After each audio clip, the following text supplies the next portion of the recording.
Cells. Do they keep you in the cell? Cells. Cells. Want to know what you think? Fuck what you know. You need to forget about what you know. That's your problem. Forget about what you think you know about life, about friendship. Interlinked. If you were to die right now, how would you feel about your life? I don't know. I wouldn't feel anything good about my life. Look at you! You're fucking pathetic!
You look like...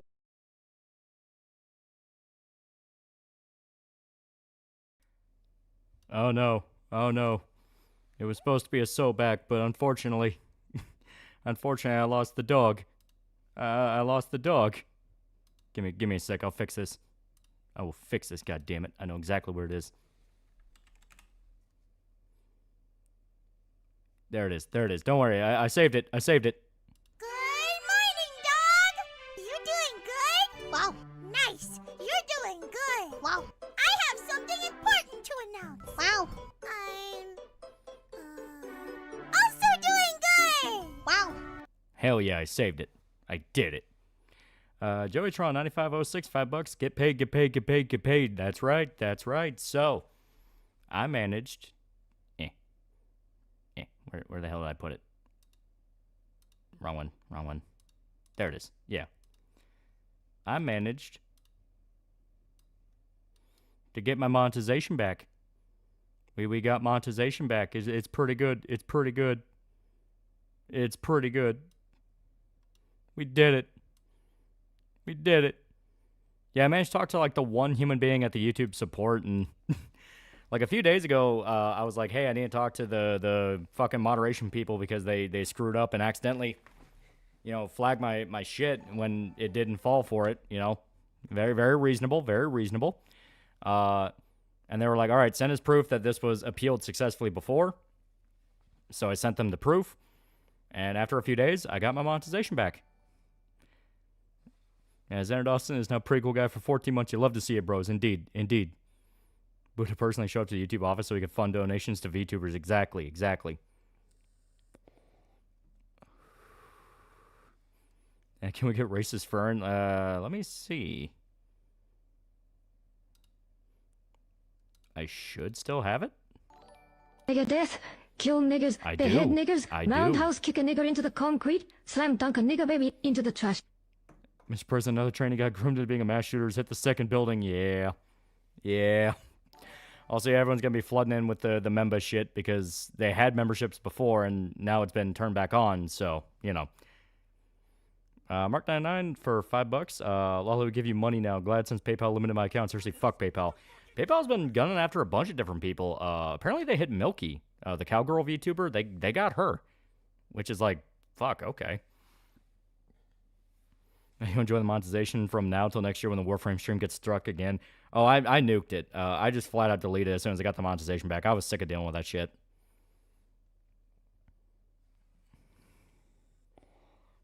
Latest training school shooter has CIA father. Yeah. Am I member? I guess give it a little bit of time until it refreshes. Is there anything about Shoto's ramblings? For some reason, I'm comparing Max Payne 3 ending to Persona 3. Am I crazy? Kinda, because, the whole thing is Max got to walk away. Good thing, at least in regards to that shooting, is Brandon Herrera simply told him to arrest in hell and not even mention his name. Yeah. Joey Tron for $2. Now, speedrun getting demonetized. If I join the Subscribe Star, does it go to you directly instead through YouTube? It does. Yeah, damn, at least got the archive of the Warframe stream. Yeah, it's like YouTube does not want it, and it's one of those, I'm tired of dealing with that headache. Congrats on monetization. Any update on the V cards? How many boxes? There's a lot of boxes. Shota keeps he keeps buying pallets. Damn, deleted VOD. My favorite bit about Shota talking about Upton Sinclair getting cucked. I know, but it's like, fuck. It was like literally a yearly thing. So it's like, all right, I'm just gonna nuke it. People have archives of it on like Rumble and Odyssey. I think it's on Rumble. Farron458 for $10. We're so back. Indeed, we did it. We won. Sir Atlich is now pre-go guy for 13 months. Hey, apologize to you. $10. Have to time my finances a bit. I'll be back proper as soon as I get paralegal license and start making money. Hell yeah. That's pretty good shit. Frost Chaos now pre-cool guy for 1 month, and the day is saved thanks to Gatorman. Indeed, Gatorman saved the world. Is there any reason YouTube hated that scream? We had a bit where we had the Saul Goodman AI read off a little bit of the Ted K manifesto. I think that's what got it. I'm pretty sure that's what got it. I'm pretty sure Couch Potato Channel has the archive too, doesn't it? I don't think so. But I know for sure it's up on Rumble. No, for 2 fake monies. Thoughts on Roger Jackson not being arrested? Yeah, that whole situation's kind of fucking goofy because it's like he nearly beat a man to death in a situation where it's supposed to be a work. We must summon Buddha. Yeah, there's no joy having fucks yet. I should get a gun. What do you recommend? The vague answer is anything you feel comfortable with.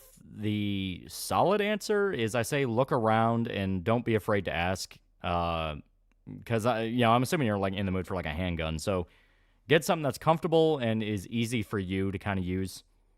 9mm is usually kind of the go-to caliber for a lot of people who are starting off. See the latest episode of Alien Earth? I did. It's still pretty damn good. My only gripe with the new episode is I didn't like Cavalier flat out explaining the Peter Pan allegory, where it's like, oh my god, the alien, that was like the crocodile, and Morrow is like Captain Hook. It's like, motherfucker, you're not supposed to say that. It's like, that's supposed to be something we pick up on our own, and it's cool to us. But if you say that, now I feel dumb. Overpaid editor for $2. I'll upload an archive. I already have lots of them. Yeah, good shit. I just finished Twist Metal Season 2. I also finished that. for those that don't know, that song I played, Jimmy Eats World, Bleed American, that's during the final round of the Twist Metal tournament. I actually really like the second season. First half drags. Before they actually get to the tournament, that fucking drags. And I do feel like characters kind of got wasted where they could have been a lot better. Mr. Grimm kind of just doesn't do anything up until he dies. But it's still really damn fun. Trent Roberts for 279 fake monies. Shit. 95% of firearm purchasing is personal preference. Shop around and rent a few at your local range before you pull the trigger. Yeah, good way to put it. What's the reason for Ice Age? If you're talking about how they use it in Alien Earth, that was Wendy, who's the protagonist's favorite movie. Her and her brother would watch it a lot, and it meant a lot to them as kids. Flying Bowser for $2. Welcome back. Yeah. What's on one with nose rings? Not a fan. I'm not a big fan of nose rings. The character does come back from the dead in the last episode, so anyone can come back. That is true. And hopefully they do double down a lot of the supernatural shit they were talking about with Grimm. But, yeah, still. The way he dies was great.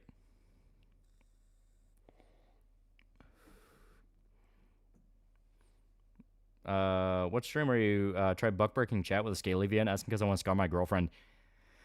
That was like one of the cryptic ones. I think we did mention that it was like I think we did do like a joke thing where it's like something with scaly wings.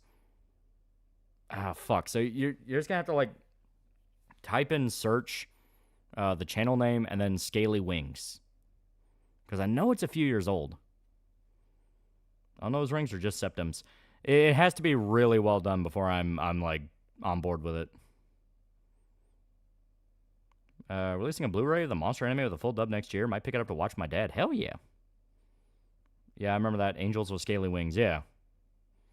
If she has nose ring, run. If she claims to be a witch, run harder. Yeah, new episode of Peacemaker tonight. Yeah. I like the first episode. The way they're setting it up, it's like, okay, this could be fun. Thankfully, my next only had a diamond stone on her nose and her nips and ears pierced. Have you heard the nose ring theory? I have not. Humor for the show still sucks. There's a reason everyone hated Twist Metal 3 and 4 is because TM is supposed to be dark humor, not Reddit humor. Yeah, it still has some Reddit humor. Like I said, the second half gets a lot better because they actually clamped down a lot more on that. I'm late. We got monetization back to Fox Woman. I have to commit CBT. No, as stated, I managed to run into like the one person at the YouTube support that was an actual human being, and I could tell it was a human being, and they were like, yeah, that sounds like a mistake, don't worry. Gundam Boy for $2. How do I monetize my channel without showing my ID? God, that's hard. Best I can think of is you don't do direct YouTube monetization. You can do stuff like Teespring or like a Patreon subscribe star, because that does allow you a manner of privacy. Skinky ass Marty for $5. You ever seen the show Super Mansion? It's pretty funny, even though weird Obama praise episode. I have not. Only non-anime show I watch is Power. I should get more into more though. Yeah. He's the only one allowed to have a nose ring.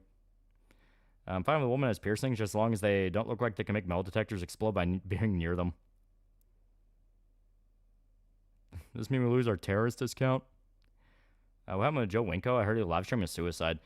That's the guy that put on the Sanchi medallion and blew his brains out, right? Because if so, yeah, he put on a Sanchi medallion and blew his head off. Congratulations, get monetization back. Yeah. So I want to see old school crack party for the success. Not a big fan of too much piercing tattoos, so I'm not attracted to the Manhattan subway yet.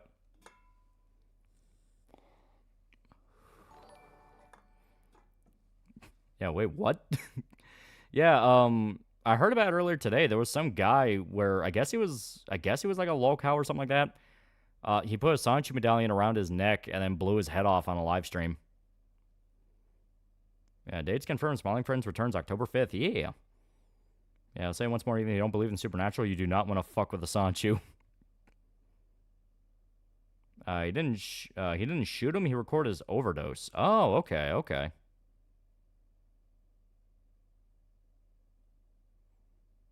I kept hearing he blew his head off, but that might have been people, doing the telephone game. Ever seen the World War II movie Fury? Yeah, I really like it. Why did he do that? I have no idea. I don't even know who the guy was. Seen Primitive War yet? I have not. I didn't even know it was out.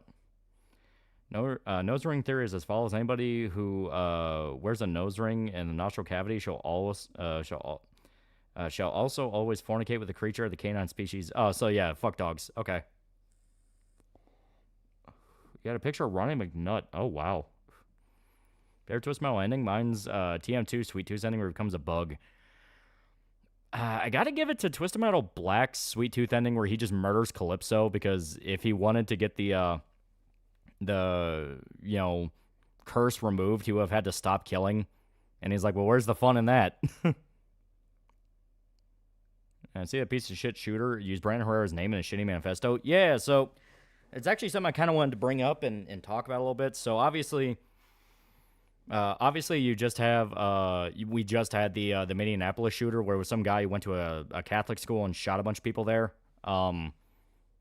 From what people were digging into, because people are noticing some commonalities between him and a few other different mass shooters, where there was kind of an element of like political schizophrenia, where he seemed to have like every political belief under the sun, where it's like on one side of the gun it would say fuck fascists, on the other side of the gun it would say fuck communists, things like that. And people tied him to 764, which is like an underground online group that, to explain, is basically a accelerationist community where they want to accelerate and just get the boogaloo over with type thing. So they groom kids, literally groom kids, get like CP off them, blackmail them, do all this shit to essentially turn them into mass shooters. And this is a thing that has actually been like pointed out multiple times with a few different shooters. Mark 99 $2. The true shooter just wants chaos. Yeah. And that's basically kind of what the group is. They are political anarchists. They don't have like a consistent set of beliefs. It's just whatever society deems reprehensible. That's why they do the pedophile stuff. That's why they do the they have a lot of Satan imagery. You know, they have like satanic shit. They LARP as neo-Nazis, that kind of thing. Yeah, it's called 716, if I recall. It's also Temple of Blood and Order of Nine Angles. 764, but yeah. Thought Nose Ring Theory was just an or someone's a hardcore progressive right next with bright neon hair and giant Harry Potter glasses. Yeah, they've been around for like 10 years, yeah.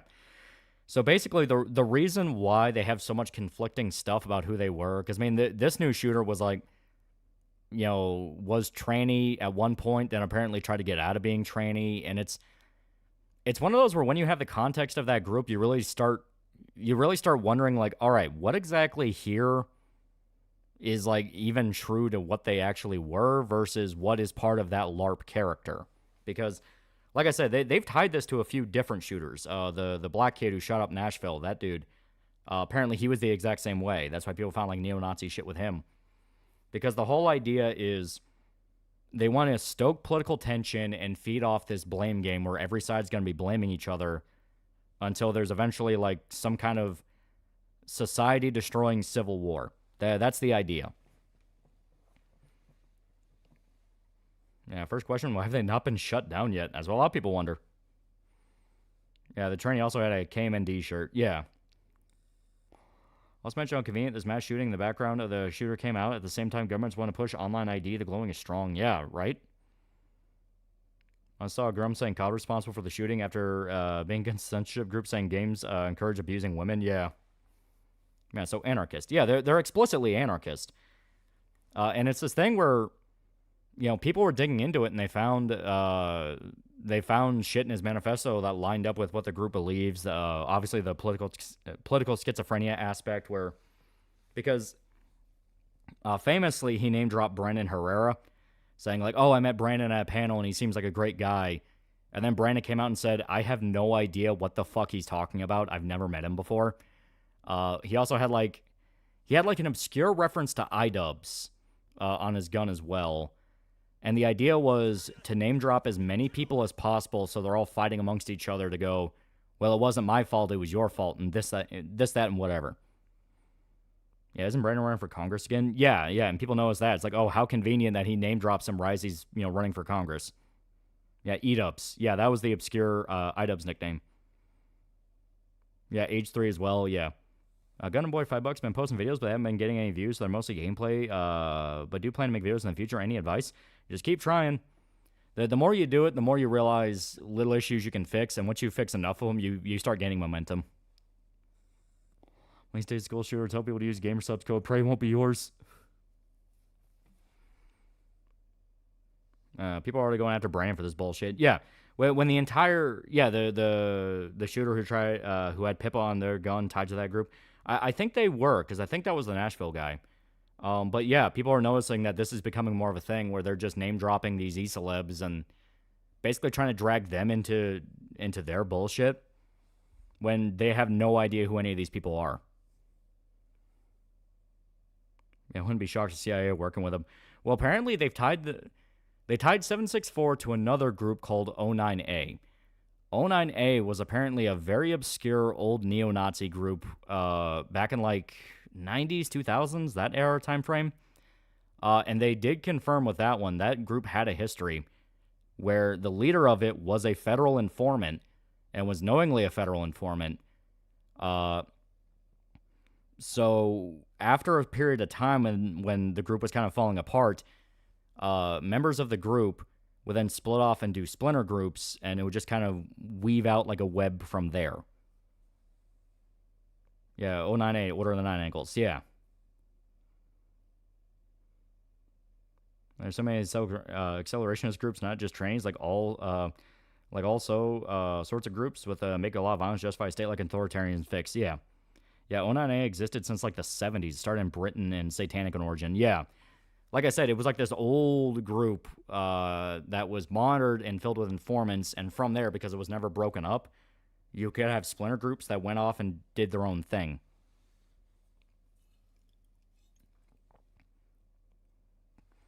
Like that black white supremacist who claimed he was inspired by Turkey Tom, 764 certainly has a pattern. Yeah, people are noticing that. Yuki picture in the corner looks pretty damn good. Yeah. Found the Angel with Scaly Wings VOD. Forgot you have mascots for the channel. I draw them. If I have time again with Yuki and Rachel, no promises. I've seen Doug Walker's recent video with the Only Plays guys. I was actually watching that right before stream. He actually has a really good chemistry with them. It's great. Oh yeah, PewDiePie's name was mentioned years back from a different shooter. Do you think that shooter was also tied to that group? People are bringing that up.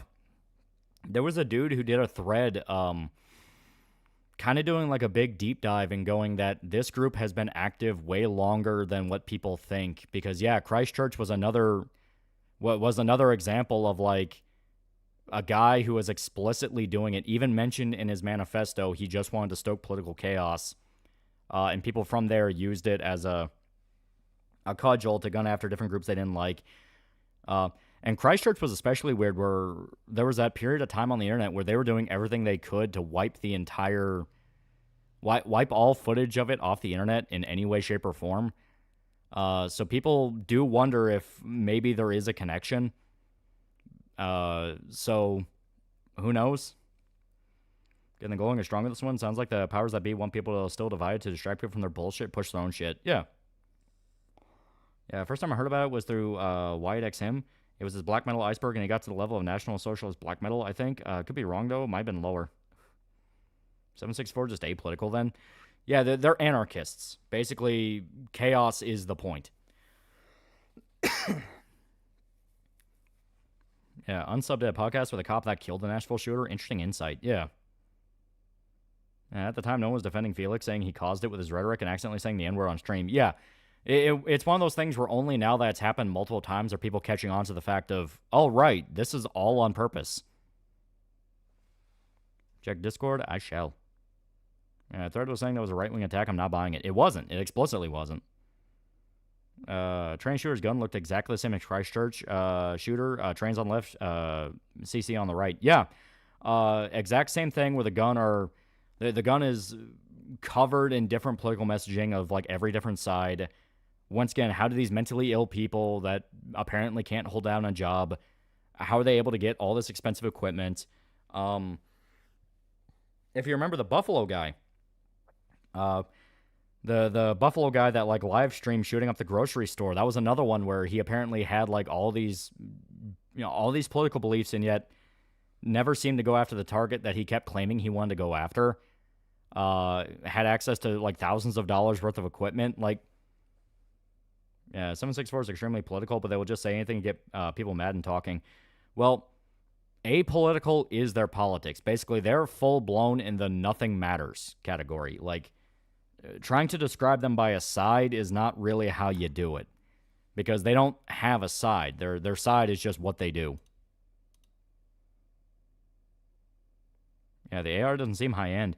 Well, it's not about just the AR. If you looked at all the shit the kid had, that was a lot of different guns. That adds up. Plus all the ammunition, all the other shit he was using. Like, it's one of those of, it is thousands of dollars of equipment. Zodiac for $1. Woo, I'm green again. Grays, get to the back of the bus. Yeah, 764 sounds like perfect designation for a death squad. Yeah, nihilistic, antisocial, and accelerationist. There was a Doom mod that recreated the Christchurch shooting that had suddenly popped up right after the shooting. Yeah. Hoover's Dairy put a new flavor of milk, orange creamsicle. It's Nickelodeon, orange in color, and very chalky. Yeah, their ideology is lol, said the Scorpion Lamau. Yeah, basically. Wasn't the Buffalo shooter straight up talking about his allegiance to ISIS on Facebook? He was doing a bunch of different crazy shit. Remember, he streamed it to Facebook. Yeah, Buffalo shooter drove through a synagogue while going to the Walmart. Also, he was the shooter who was looking at furry porn for the shooting. Yeah. Well, 28 years later with my gun buddy, I liked it, but goddamn, if that ending came out of nowhere, don't know how to feel. Yeah. I said before, if the second movie sucks, that whole trilogy's dead. So you heard about the Japan controversy around giving three cities to 500K African migrants. LDPs pissed at the leak and protest so-called protests, so they're calling for ID. I've heard the opposite. Basically I've heard that was complete bullshit and pushed by some fucking some fucking foreign figurehead that's not actually affiliated with them, and they're like, what are you talking about? We're not actually doing this. These guys are literally the burned all down types of the potential glowy backing. Yeah. We're talking about 764. I heard about that recently on a Discord Predator Iceberg. Shit's fucked. Yeah. And it is this thing where they've been implicated in a few different mass shootings this year and I think last year. So I definitely wonder if the timing is not exactly coincidental because of the fact that, you know, this summer you've had all these governments that are talking about pushing for online ID, more censorship of the internet, cracking down on the internet, all this shit. And now the news is being flooded with all these different mass shootings, all linked to this exact extremist online group that are able to manipulate kids and groom kids. They have child porn rings, they swat people, they do all this fucked up shit. So that news is brewing right as they're talking about cracking down on the internet. That's one of those things where I can't imagine that's not in some way intentional. I need a Buddha to come and give me a membership. It's legit. The mayor of Kazarasu accidentally let it slip on live stream and ranting about people being upset about it. Well, like I said, I've heard them, like, I was hearing shit of, like, they thought that was going to be a thing, then someone came out and clarified it wasn't a thing, so I don't know. That's something I have to look into a little bit more. Young asylums and other mental institutions to come back. Well, it's a matter of can we do it right. Mimba? Should have put loss on at least two of his guns. Also, a lot of his Cyrillic writing was literally just English sentences written with the Cyrillic alphabet. That's what I was hearing. Like, he wrote his manifesto in Russian, quote unquote, but it was the most like broken ass Russian that could ever be there. Yeah, why the number 764? I don't really know. And they're putting the news out so they can use it as justification for passing censorship laws. Like I said, I don't think it's a coincidence. And it probably is intentional, all things considered. Not like we haven't seen this before, like what happened with Patriot Act. Yeah. You really trust the feds bring back asylums when they're doing shit like this? Yeah, exactly. It's like, can we do it right? That's the problem with going back to the old ways, quote unquote. It's like, could this world as it is do it right? Yeah, it's pretty genius if you ignore it. The government can keep using 764 to push people into mass shootings, and if you point out they use 764 to justify internet censorship. Yeah, right? It's like, it's a no-win situation.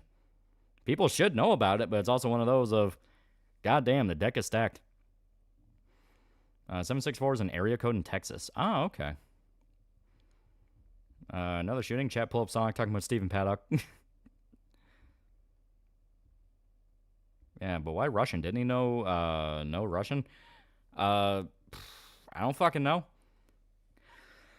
Yeah, how long have the feds been behind this? Like, since the 90s and 100%, this is not just America-based. They do it across the globe, yeah. Yeah, can the world do it right? Kind of. But hey, we won't know until we try it. No, you got to know if you do it right. Like, you're talking about the treatment of the mentally ill, and it's like, if you fuck that up, there's drastic consequences. We do actually need to bring back insane asylums, or else is Fishman going to get the next Face Connect generation? Reckon Ray Toddy Oswald is part of this group?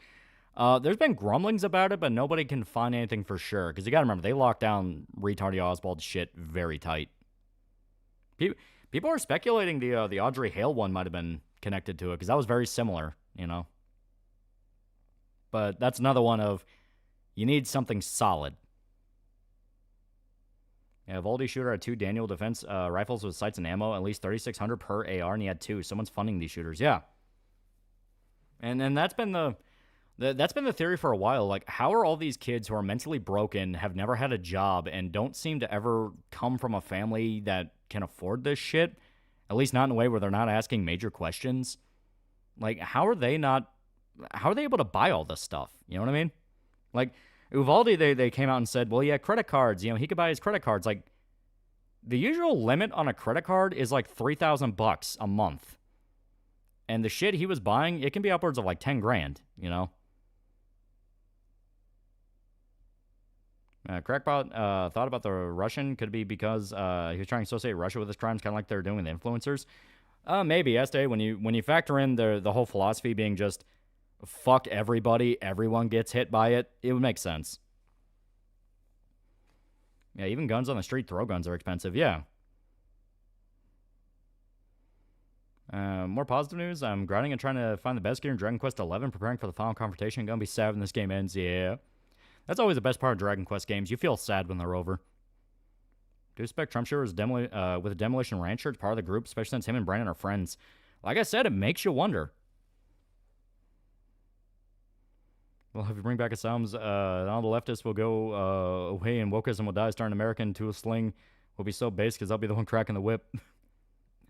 Australia is shooting. They're able to pass rules against guns. Food for thought. Yeah.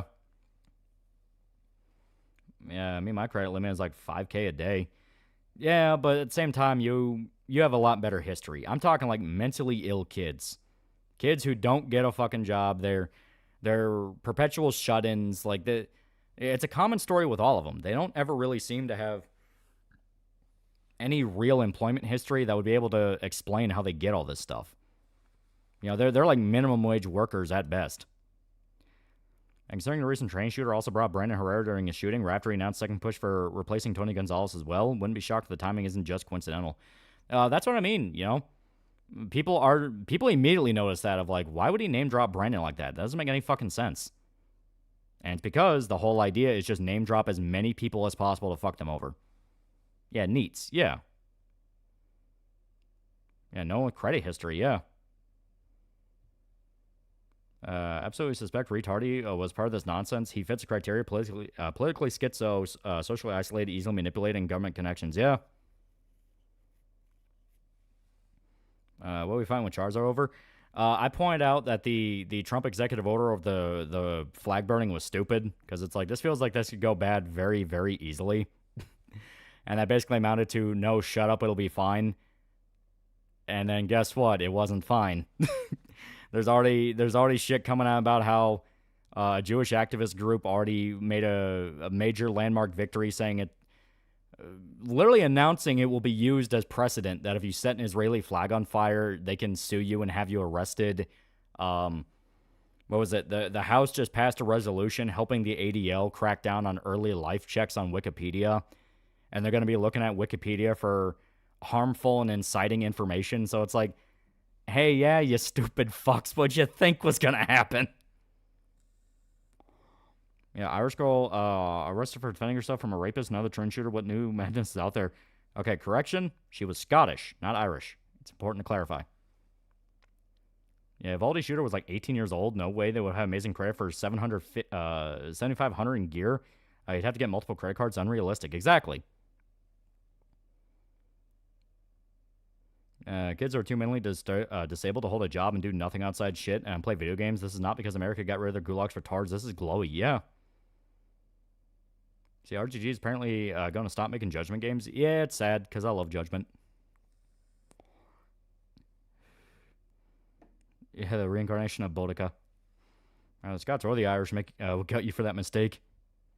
Seriously, though, early life checks? Yeah, because it became a meme that whenever you had, like, some figure who came out and announced, like, oh, we're going to do this terrible thing, people would do the early life check. Russian text on the shooter's gun literally says, kill yourself. You can literally decapitate people with all that edge. Yeah. I'm no Jew hater, but the early life section does sadly seem to be a recurring theme, but let me reiterate, I'm not a hater. Well, it's one of those of cracking down on it just makes people more suspicious, especially now.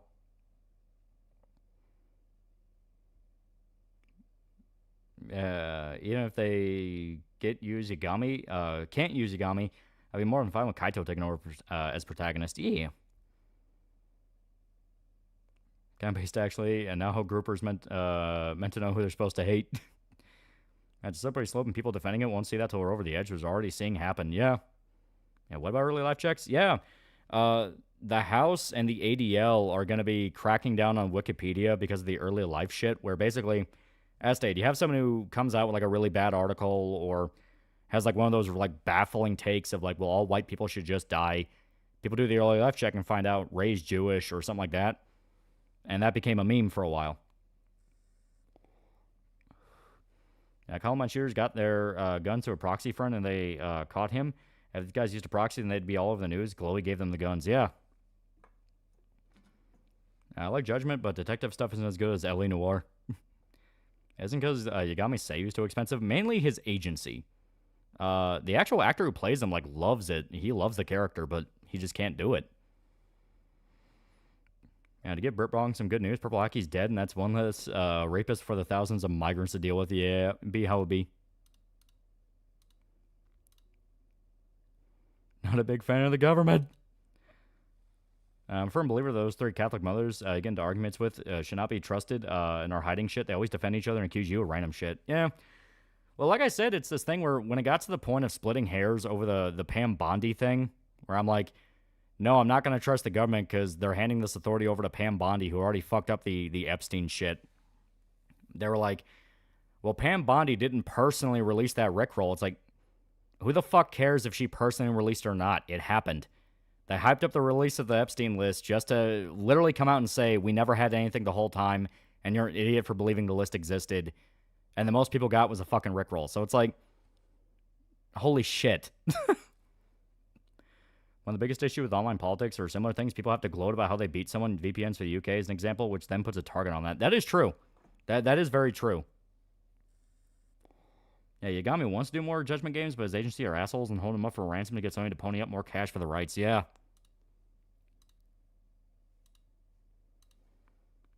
Yeah, Grumps is human waste for grifting off dead kids. Well, that's kind of the thing. A lot of people are grifting off it, which was kind of the intention. You know? The intention is to incite the grifters to all kill each other because the grifters are going to be the loudest. They're going to become the faces of it. And in the end, the actual truth of the matter gets buried. Apparently, the whole import 600K Chinese people just got gutted like the dumb similar policies. Yeah. Yeah, the Epstein Rickroll's borderline hanging offense. Yeah.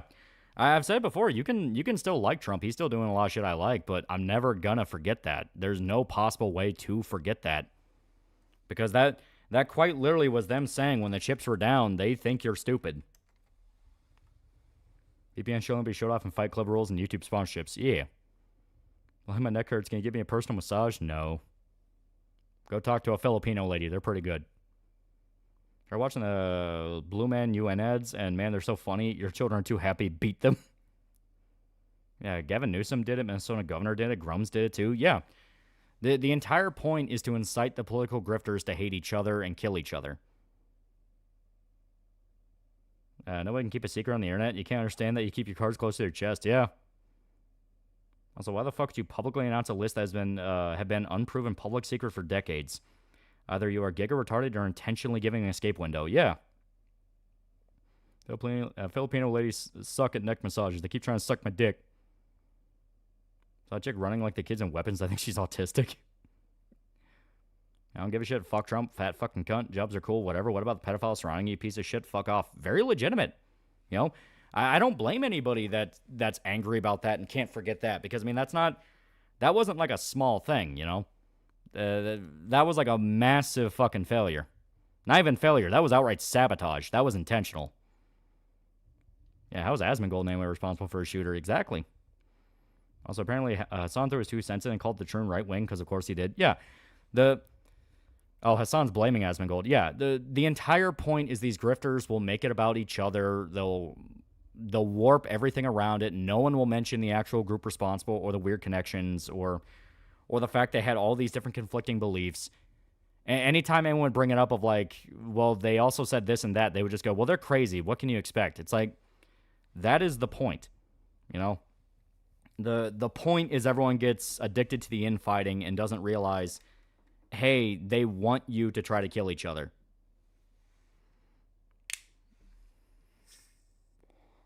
Yeah, chance to strike down all the evil in the world and let it slip through his fingers, yeah.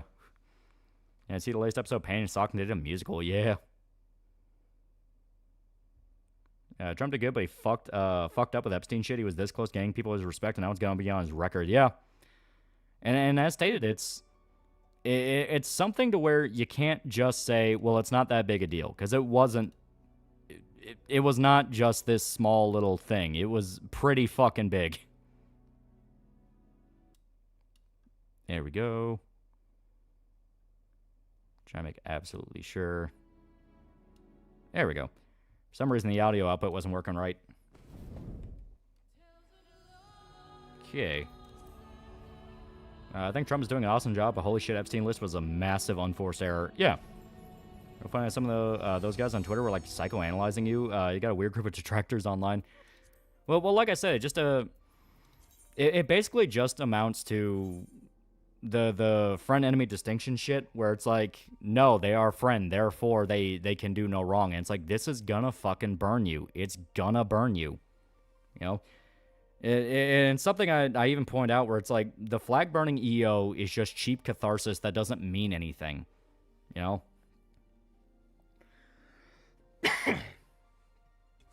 Yeah, right-wingers blame woke, leftists blame right-wingers, groypers blame Jews, nobody learned anything, time is a flat circle. Zim Despot, $5. Hey, you got your monetization back. Here's to hold you over till I get home from work. Hell yeah. Yeah, it's something I point out where it's like, lefties will blame righties, righties will blame lefties, centrists will blame righties, and in the end, nothing gets done. Yeah, after that Epstein turbo fumble, I reached pure apathy. Yeah. Has their administration entertained the idea if he wanted to sweep the list under the rug and sit on it, he shouldn't have had conservative influencers come out of White House with a photo shoot holding those binders? Yeah, literally. You know? It's something to point out of. It's why I say you cannot separate the Rickroll from that, you know? Because that Rickroll was literally the cherry on top of it all. It's like, all this setup, all this hyping up, all this, we got the list, we can do this, guys. You know, we will defeat the evil. We did it, you know? We got it. And then the fucking judiciary puts out the goddamn link to the Rickroll, and people are like, what the fuck? And then they go, oh yeah, the list never existed. The list never existed. No one actually cares. This is purely just shit people talk about online. It's like, yep. How's it feel to know you voted for a pedophile? Well, at this point, you can ask that to any American for the last 30 years, and it would apply.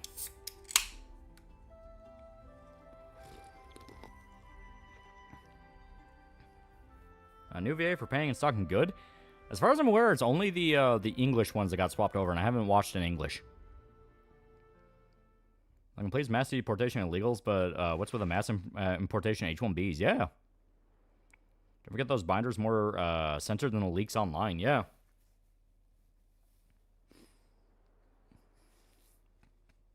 Yeah, fuck Trump for that. Yeah, I like a lot of the immigration stuff. I like a lot of the trade deal stuff. But that Epstein list was a fuck up. And anyone that tries to whitewash that and go, it wasn't that big a deal, yeah, it was. It was a massive fucking deal. Yeah, it showed it was right. Every politician's a pedo. Also showed gay. Yeah, English grows on you, but they are fitting, yeah. I mean, there isn't going to be magic supervillain list. The evidence is going to be more complicated than that. Fair enough. I didn't think of that at the start. Oh, no. Like, when people say the Epstein list, they're talking about, like, the flight logs, the contact list, like, all the people Epstein had written down. Because he did. He kept notes on everybody. It was a blackmail operation. New English VAs are good. I watched it in JP audio through, though, for consistency, because I love the JP scanning and knee socks, yeah. Is wrong feel apathetic to politics now? Keep seeing news both left and right, filling it out, fighting it out. I'm just tired of seeing this by this point. That's why I said, like, people are reaching a level of political homelessness where it's like, when you get to the level of screaming, no, you need to care. You need to care. People don't care. Yeah, leftists blame conservatives, conservatives blame leftists, gropers blame Jews and black people, centrists blame everyone, everyone tries to kill each other, and I'm sitting here wondering why. Yeah, Sam and Nick Rushford have been praising Nick Fuentes, not liking that they're falling in a honeypot. Yeah, I stated the Fuentes curse. It's gonna hit them. I don't want it to, but it always happens. Something bad happens to people that befriend Nick. Sam Despot's now pretty cool guy for 14 months. I'm mad with the aristocratic utensil beef. He was called an albino nigger. I think it'll be hilarious. Even if they thought that, you still need to connect the dots across those disparate governments documents to actually implicate identities. No, because as stated, Epstein would have had names. He would have had dates. He would have had records. Yeah. Hell, he had the little black book, which was already a list of names. I'm gonna continue playing Sonic games. I want to make that one message, but YouTube character limits are gay.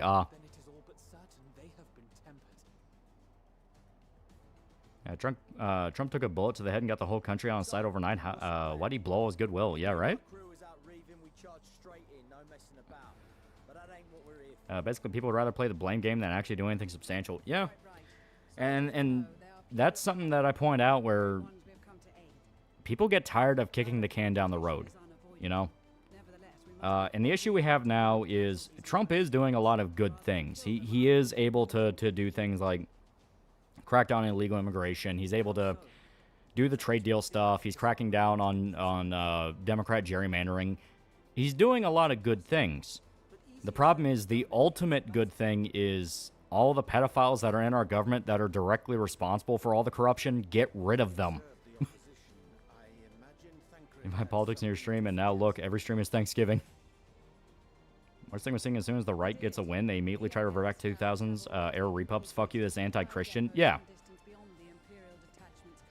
What are your thoughts on the 500,000 Chinese students coming over? Apparently they already rescinded that.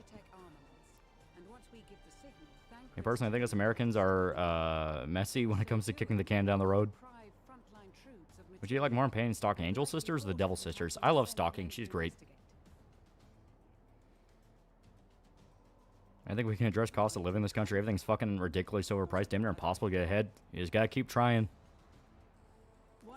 Feels like in comments on the Epstein list, they started hyping it up for actually reading it. No, to me it's the opposite. That was full-on malice. They knew they had nothing. I think Epstein skipped is alive and living in another country. There's theories about that, but we won't know until like 50 years from now.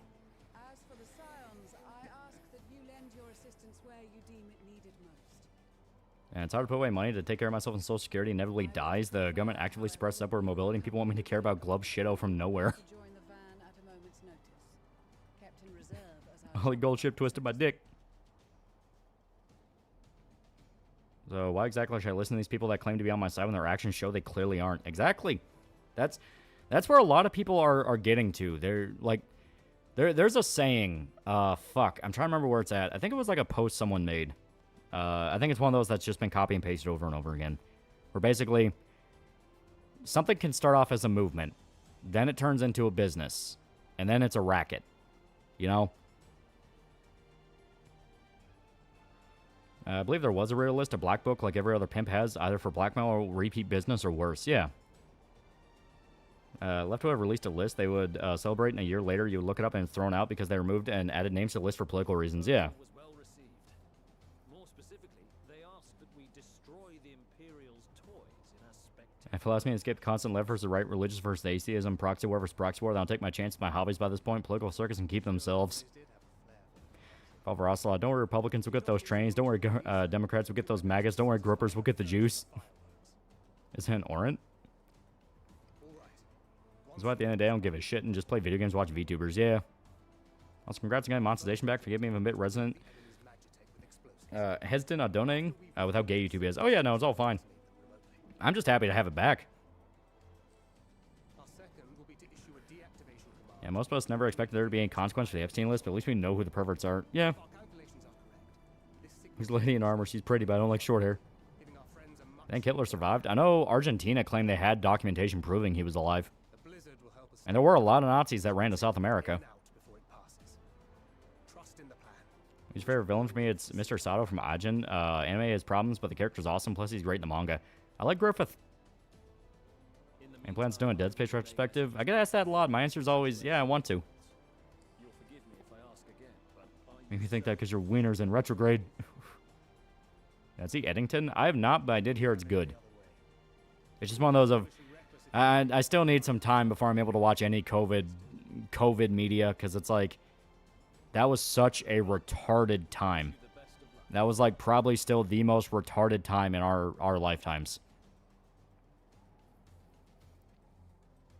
Like in Lupin the Third, yeah. I explained why Argentina is very pro-Nazi and claimed to be the only white country in the Americas, despite none of them being white. I'm getting a second job and phasing out my old one. I'm looking over dogs and leaving Popeyes in the dust. Hell yeah. Hitler went to Argentina because that's where big booty Latinas are. Yeah, COVID era is absolutely reality-shattering cringe. Finally gonna start playing Tales of Vesperia. Buying it months ago, just finished downloading. Yeah. Fish Gorilla for $2. How'd you get your monetization back? Do you need ID? No, I just managed to run into the one person at Google support that was an actual human being and would listen to me. Like, it was a fucking miracle. Still think I never recovered mentally or emotionally from the pandemic. Yeah. Here we go. Keep your wits about you. You can live in Final Fantasy World, which one will you choose? Trying to think of which one's not nightmarish.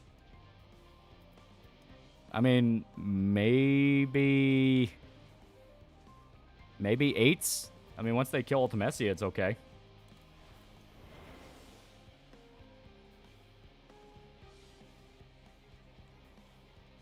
Flesh beats metal. Take that, you robotic support slaves. One person was a janitor. Happened to see your message support. Yeah, right? That's on Get Behind the Camera's downfall. I never actually watched them, so I don't know.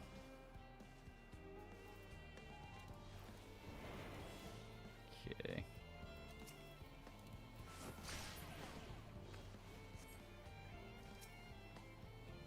He spoke to the only good person on YouTube being a white woman.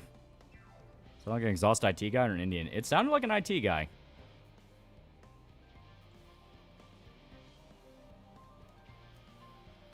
All groups out of history manipulate each other, yeah. COVID era media makes me actively violent with rage like angry hood rat levels. I don't think I've ever fully recovered mentally. People should have rose up instead of make TikToks. Yeah, right? Yesterday I played Dragon Quest 8 so far. It's good. It's pretty challenging. The RNG feels like Shin Megami Tensei 3 where it comes to surviving hits that might take you down. Yeah, Get Behind the Camera's downfall was when his dad died. A job that had to keep coming to during Corona Chan spreading her gifts. Nothing really changed except I can't get my fucking grocery from Walmart at 3 a.m. anymore. For fuck's sake, Walmart. Yeah, right? The death of the 24-hour lifestyle. That's something you never realized you liked until it was gone. Because, I mean, it was a real thing, you know? Any tips for Kingdom Come Deliverance 2? You want the Master Strike. Get that as soon as possible. Let's deal with the shooting going on with that. I explained it before that the shooter was part of a thing called 764, which is an accelerationist kind of yeah, it's kind of like a accelerationist, basically anarchy group. where they LARP as like every single bad thing society has, where they're pedophiles, they're Nazis, they're hardcore communists, they're this, they're that. You know, that's kind of their whole thing. Just be as, I guess, just evil as humanly possible. And they've been tied to, like, child porn rings, swattings, you know, they've had, like, multiple kids groomed into being mass shooters. Like, that's kind of their thing. A kid on the camera fell off the moment angry grandpa died. He got arrested for beating his wife last month. Oof, that's never good.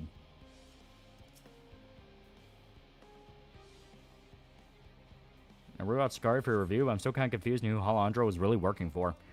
Alejandro works for everybody. Sometimes he'd work for Colombia, sometimes he'd work for the government. He would just work for anybody that did not like the Sonora cartel. 24-hour stores are great when I work night shift. Never had to fuck up my schedule if I need anything on my days off. Yeah, right? If you want to dedicate a stream to fighting and beating Ozma in Final Fantasy IX, it would be fun. It would be fun. Okay.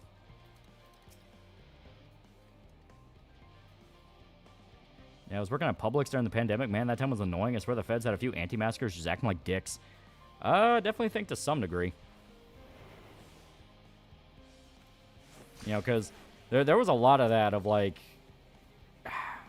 you know, whenever people start asking questions about a thing going on, you always have the crazies who come in and start screaming shit about, like, well, 5G causes COVID. They don't want you to know the pandemic's fake and all that. And obviously it's like, no, it was a real disease. It happened. But it's a matter of, are the provisions and things the government doing actually what we need to be doing, or is this all just a power grab? The Colombian equivalent of that guy that hated the Soviets and communists. Yeah.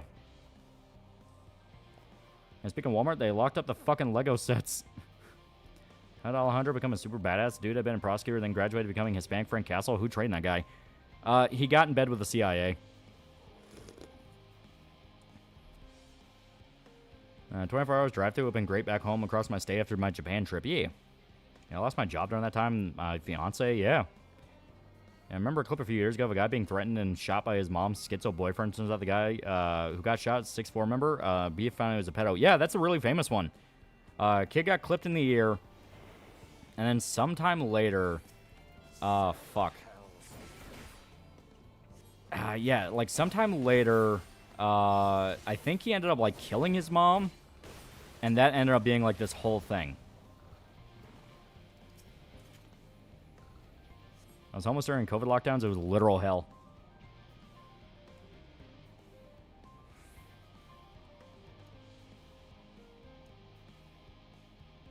Looking forward to Gosling Star Wars movie? Maybe. Maybe.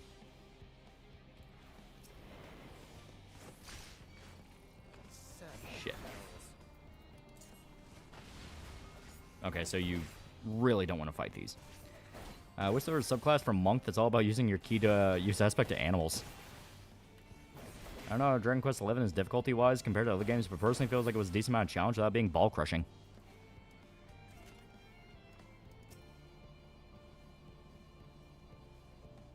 Yeah.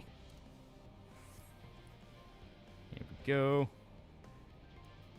Yeah, I failed college because of COVID, yeah.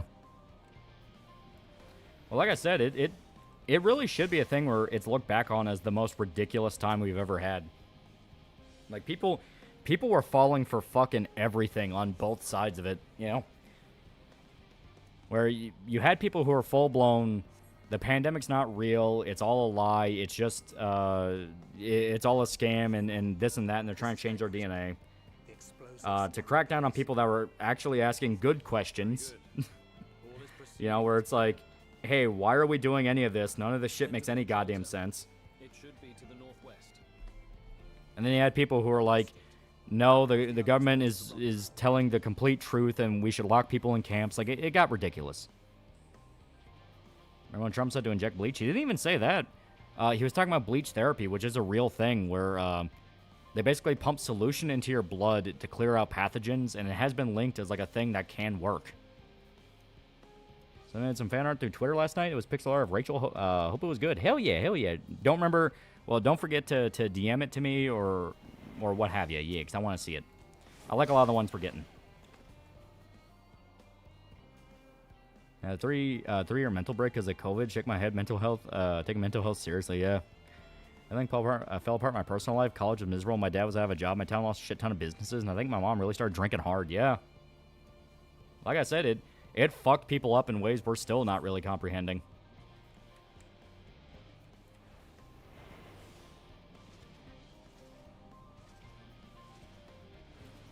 Okay, here we go.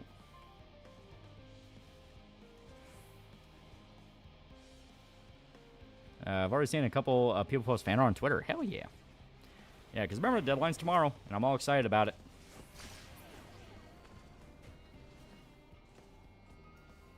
Yep, we all got fucked. Yeah. I remember getting COVID. My leg muscles were sore, my head pounding. Yeah.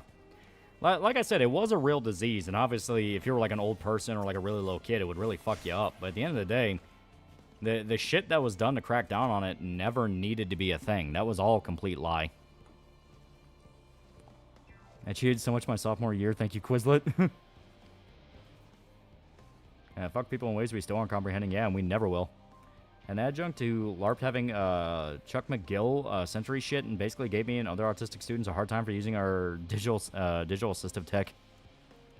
Ever heard Solomon Kane story?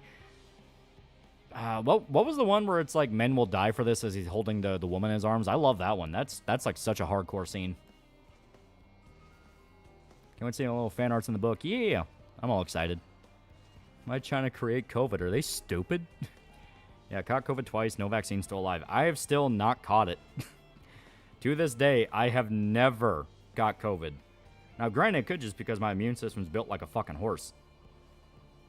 Remember that hack YouTuber from a couple years ago tried to call Yoshi racist? Apparently has a channel where he's trying to do the same to Kojima. Yeah. Didn't the Chinese make up the excuse that was because of a guy ate a bat? Yeah. And everyone immediately said, that's bullshit.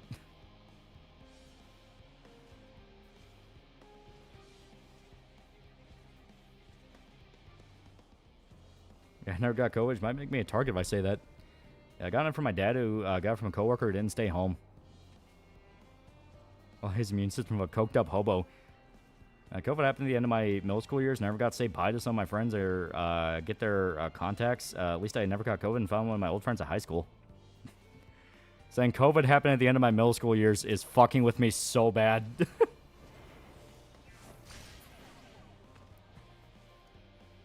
Yeah, I got it even when I got vaxxed.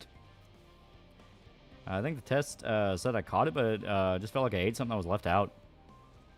I didn't get COVID, but I did get something around that time, and I couldn't talk for like a week. I was always been shut in neat, so I don't know if the pandemic fucked me up or not. Except for new Onimusha, I am really excited. I hope it's good. I only caught it once, and all I had was a headache and really sore. You hear about the new Uma, Stay in Love? Yeah. Sensei feels like the oldest man on the planet of Earth.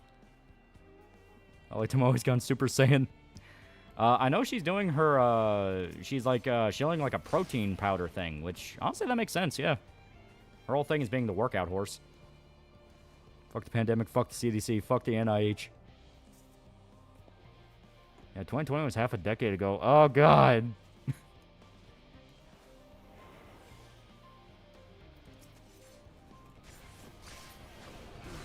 Oh, fuck. I fucked up.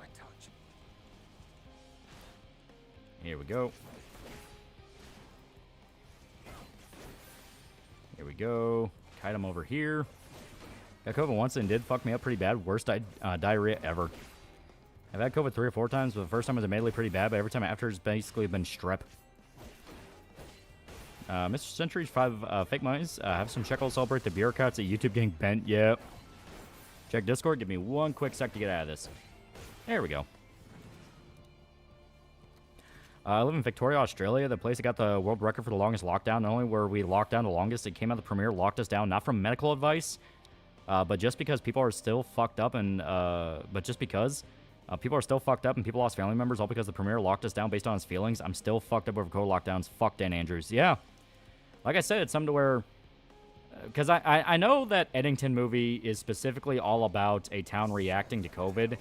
I really, really, really, really fucking hope it actually does address the fact people were hysterical and went along with shit for no reason. Because that's the only way to describe what happened. Like, and Trying to give it any amount of legitimacy as like, well, you know, they had good intentions. No, they did not. Remember your first and only Q&A video? Yeah, right? Eventually I'll make another one. It was pretty fun. Yeah, fuck Trump, fuck Fauci, fuck Operation Warp Speed, fuck state governments and lockdown orders. Yeah, mass hysteria. Yeah, it was a mass hysteria. Or the COVID crest made the ASMR RP scene on YouTube blow right the hell up, made ASMR synonymous with Yandere girlfriend roleplay overnight.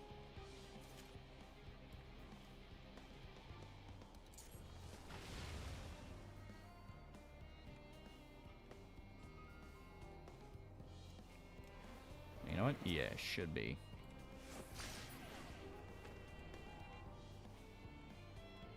I got a feeling Edmonton's gonna lean left Pedro Pascal's in it. Yeah, no, but you can hope. Yeah, Anthony Fauci should be tried for treason and crimes against humanity. That's what a lot of people argue. And they do not make bad points. It's like, yeah, what the fuck else would he be? What the fuck else could you describe that time with? Like, literally making up rules, and then they would admit they made the rules up. It's like, dude.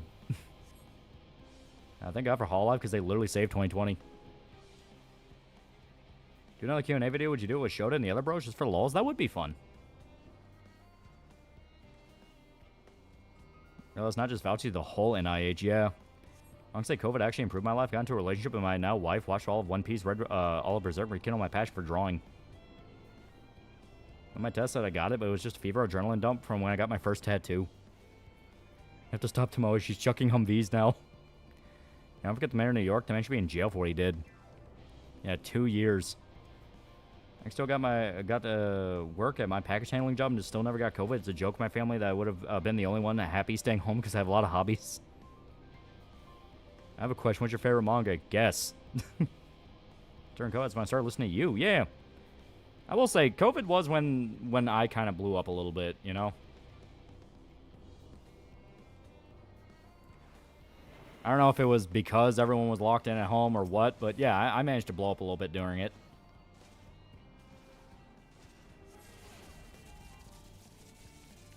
There we go. Eddington does show how crazy people were during COVID and BLM riots. Oh, okay. I might check it out then. I know, it's Demon Slayer. Yeah, besides staying in basic 2 weeks longer, COVID didn't affect me at all. Yeah, I really got into medical content during COVID. I read this manga called Berserk, think you might like it. A pandemic was a literal social experiment test whether the public is capable of resisting the ruling class or toe the line. You're not wrong. Yeah, oddly, 2021 was a great year. Which one first, Berserk or Rent a Girlfriend? None the worse for wear, to my considerable relief. Yeah, they had good intentions. Genders are more separated than ever. Your gas is quadruple. Corpos can poison you to death at any moment. Yeah. They stand at the ready. See a new Pang and Stalking episode of So Any Thoughts? I've not seen the new one. And technically, we're closer to 2050 than 2000. Oh, God. It was a weird time. Yeah, thank you for getting me to Berserk more. Yee. It's every 3 months they keep making up new strains and everyone just ignores them. Yeah. I had to work during all of COVID pretty much. The only reason I had to work at home was due to the school I was working at getting shut down. Yeah, South Dakota kind of forgot the pandemic was happening the week it was announced, then went overdrive for 2 months, then forgot again. People seem less polite since COVID, but then again, maybe that's from all the New Yorkers and Californians moving to my state last few years. 25th anniversary of the year 2000. No character in Eddington joined a bunch of social movements purely to get laid. Okay, so it might have a lot more under the hood than I thought. I see Noel trying to sue the UK government. Yeah, the UK government's trying to crack down on KF and 4chan. Which makes sense because they're trying to police the internet across the board. Of course they get hit. Yeah, COVID era can be described as an era where there was no good news, only bad news and weird news. Yeah. Something's coming. COVID lockdowns fucked my college classes. Having to take trips down to the college really helped structure your life. I lost all motivation to do all. Then my dad passing finally made me drop. Victoria was locked down for 8 months at one point, as in you could not leave the house lockdown. Jesus, that's actual psychological torture. All the goddamn COVID guidelines ruin socialization for young adults and children, yeah.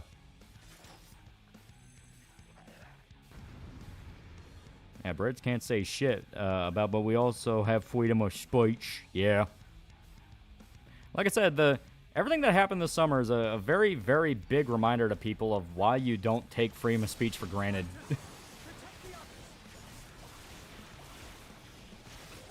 Fuck the UK, a bunch of powdered wig tea drinkers need to be reminded about their shitty island. Doesn't have any clout yet.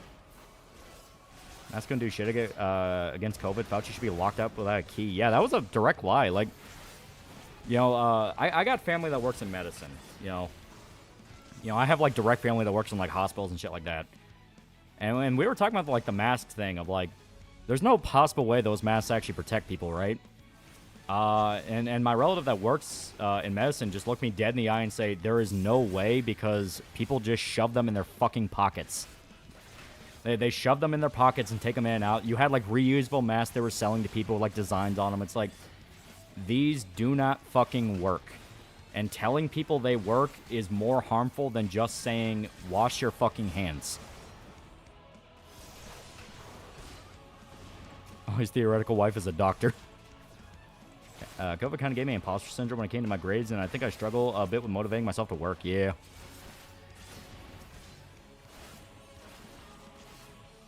If you're looking at Anthony Fauci's past, pretty fucked up. Oh, I'm well aware. I know about the dogs. Most masks stop being useful once they got too moisturized anyway, so usually 15 minutes. Yeah.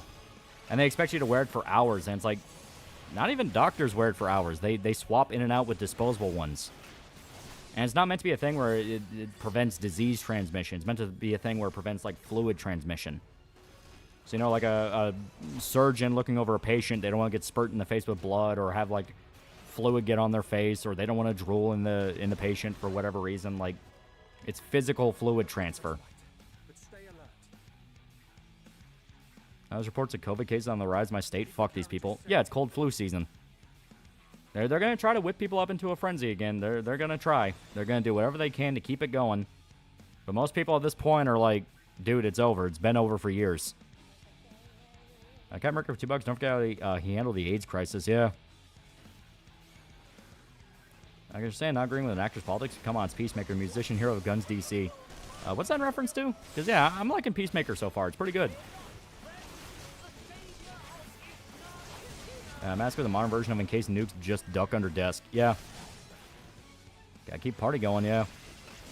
Yeah, they want to lock down and try to get rid of Trump again. Even though, like, he only has 4 years. Just wait it out. Mainly rewatched Venture Bros during lockdown. Gotta miss that show. It's so good.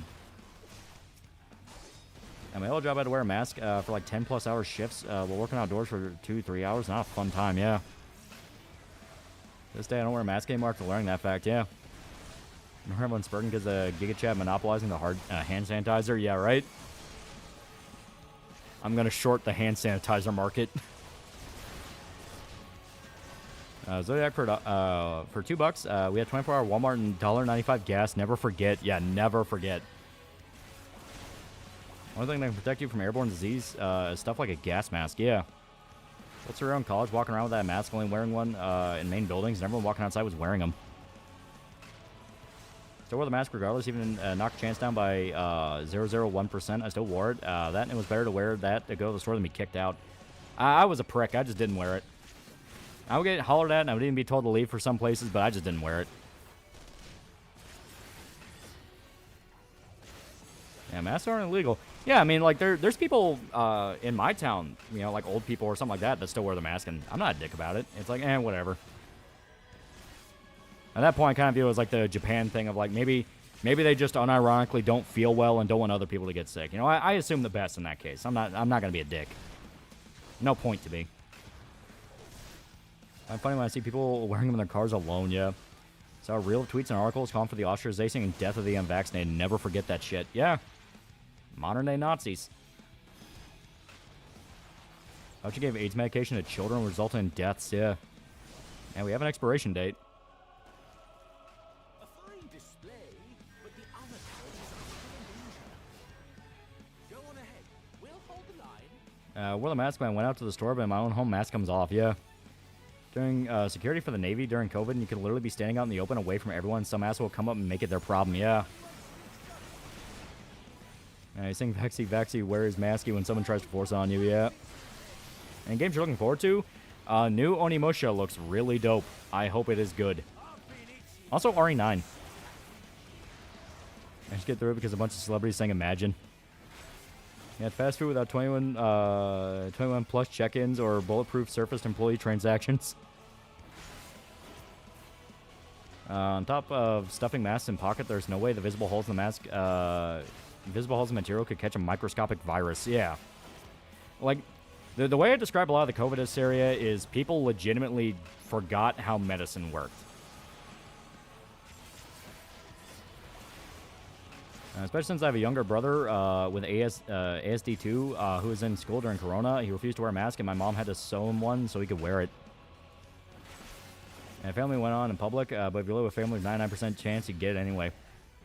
The whole 99% survival rate sounds like a bit of copium and tone deaf on purpose. The first COVID strain was the deadliest, and people died from it. Mexico did hide thousands of dead people for real.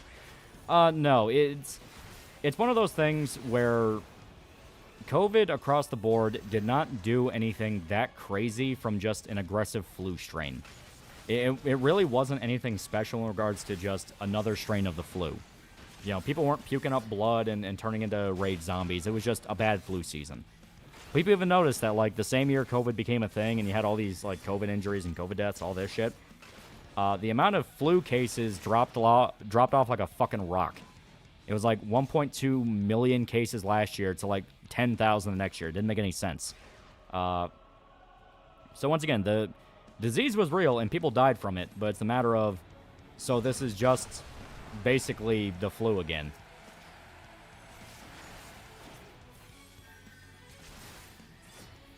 I would recommend MGS Delta. If it's just MGS 3, but it plays like 5, I'll probably just pass. I liked it a lot, and yeah, it basically is MGS 3, but it plays like 5, so I would definitely recommend getting it, but if you're kind of like wary about that, of it being just 3 again, you can wait for a sale.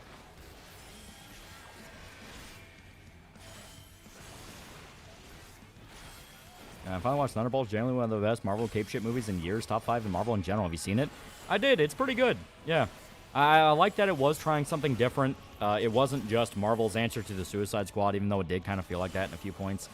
It is them fleshing it out and being a bit more real and human with people, which was kind of always the appeal of Marvel and what they need to lean more into. Was it right? RFK and his department okayed giving literal children mRNA vaccines. I flipped my shit. Yeah. Not scared of COVID, I'm scared of the ancient diseases that are apparently reappearing from the melting icebergs. That shit scares me. I mean, that's how you get zombies. Yeah, if they don't really add anything new to MGS3, I won't pay $70 for it. Completely legitimate. I've said it over and over again. No game is really worth $70. Like, for real, Mexico's government were hiding COVID deaths by the Morena government, telling doctors to label COVID deaths atypical pneumonia, and there were videos of corpses in rooms. Well, yeah, because, you know, that's Mexico.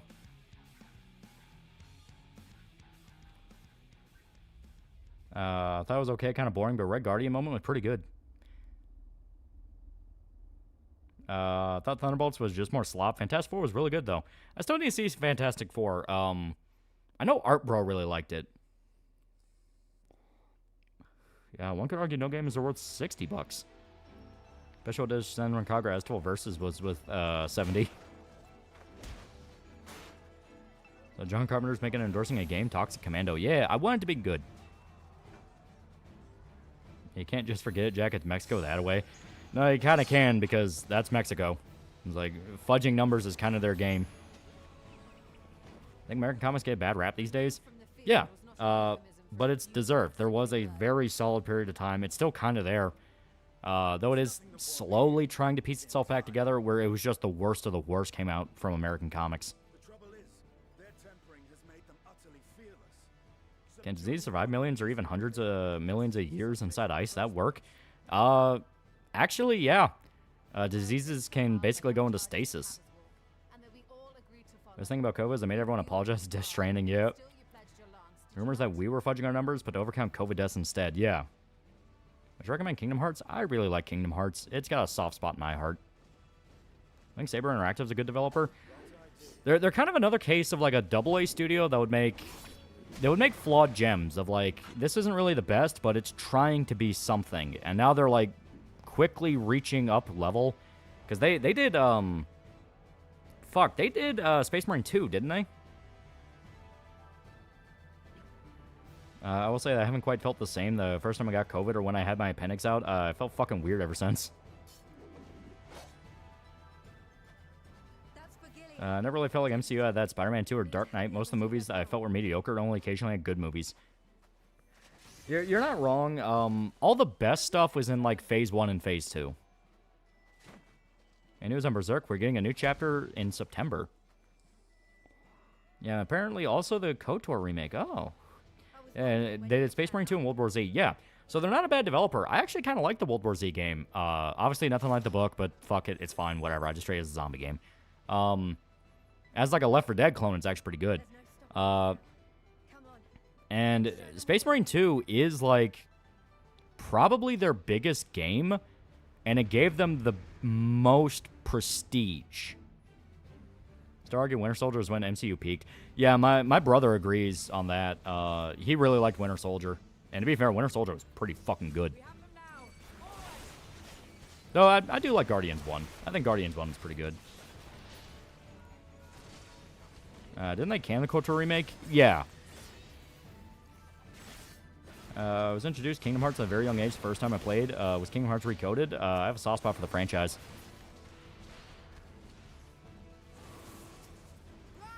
They did Quake Champions. They kind of deserve shit.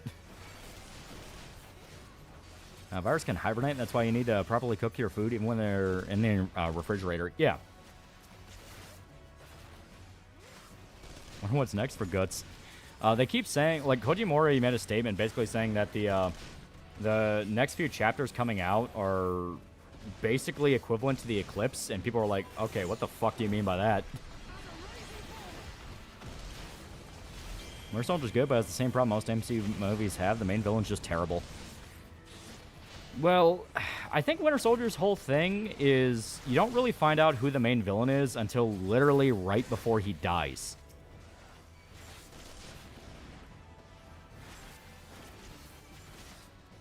Yeah, Saber's really good right now. However, I won't forgive them from Halo CU Anniversary. Was there a rumor of KOTOR remake gonna be an action game in the RPG? Yeah, basically. What do you mean there's a second Eclipse? Space Marine 2 modders added Terminators and playable Custodes. Yeah. Like I said, it's probably their biggest game right now. And still getting a lot of different shit for it. So, hopefully they're able to kind of use that momentum to start doing other stuff. You know, because I'm not against them doing 40K games, but I'm worried if they're just going to become like a 40K studio. Yeah, there are even guard mods for Space Marine 2. Diseases can also hibernate underground, straight out pathologic. I'm not your foe, you fear me because I'm an into your loneliness, yeah. So our second Eclipse has hit Berserk Land. I don't know the setting's name, I never read Midland. Fucking casual. Playing Halo CE Anniversary, then Halo 2A was a massive jump in quality.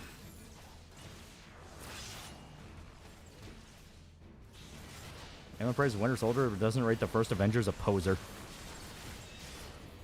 Well, to me, it's like they are different movies, you know, like Winter Soldier is basically Marvel sort of kind of doing like a Jason Bourne type movie where it's all about like the espionage and shit like that. First Avenger is essentially them going, hey guys, remember the Rocketeer? There's like a really fun whimsy fantasy aspect to First Avenger that, not gonna lie, they haven't really ever been able to replicate since. Yeah, it's a spy thriller, yeah.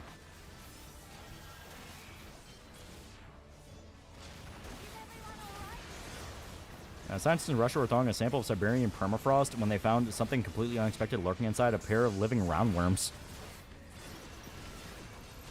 Yeah, First Avenger is a fun action film, yeah. Yeah, Commissar Senpai building a harem in Dojin form. Oh god. Oh, you fucker. Ow. I think Robert Downey Jr. Doom's gonna have an accent. Maybe he'll attempt it, but who knows? Because I think they're gonna lean more on the idea of evil Iron Man than him being Doctor Doom. You know what? What he's talking about, be setting up Guts, go berserk, and go after apostles. Maybe. It could also be him thinking back on what happened and maybe having like a full-on like facing himself moment. Or kind of my theory is maybe it'll be more explaining what Griffith's actual end goal is. Which personally I think it's sacrificing what's left of humanity to become the new idea of evil. Our movies in general are good when they do something outside just the superhero formula. Yeah. Well, you know, that's also true of a lot of comics. You know, it's not just a story of Spider-Man putting on spandex and beating up some guy. It's usually a story about another element of his life he's trying to figure out on top of that. Obviously, that's not saying it needs to have a message, but the point is, like, there's the superhero story, then there's the human story. And the best ones balance both. Now, I want to know more about Void's whole deal. Yeah. I want RDJ to use the Tropic Thunder Black Scent. Yeah.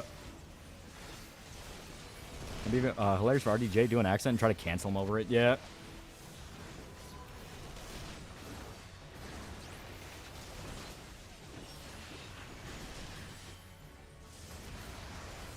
Oh, God.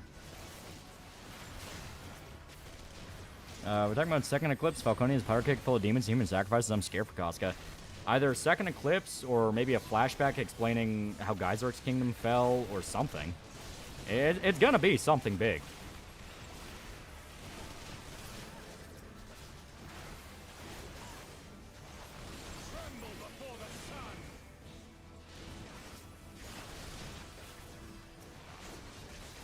Oh, God.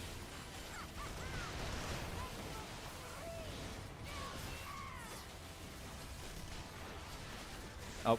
Okay, we got it. We're good. We're good. Sonya's gonna die, yeah. Something huge. Yeah, we found that Idea of Evil chapter back. Yeah, something like that. By the way, speaking of classics, rip to Takaya Hashi. He passed away today. The Seiyu for Toki and HNK, Slayer and Guilty Gear, Kakuzu and Naruto, and Vern and Pat Labor. Yeah. I watched the canceled Fantastic Four movie from like 1994. That was the Roger Corman run, right? That one pops up every now and again. Yeah, Puck dies, yeah. I'm saying that. Oh, you like the band Oasis? They're okay. They're not my favorite.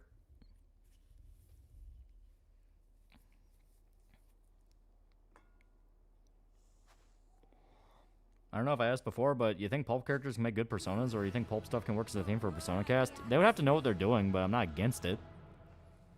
That Geyseric lost his kingdom to imprison Void, wanting kingdom for himself, along with being tempted by the immense power a God Hand member has. Yeah. You gotta remember, Guts hasn't quite put himself back together, especially when his self-discovery journey got upended by saving Griffith in the Eclipse and non-stop fighting Sens. Yeah. And to be fair, the thing looks sick in that old one. It could be anything. Imagine the possibility, and shit, it's a flashback scene, and Skull Knight flashback scene, isn't it?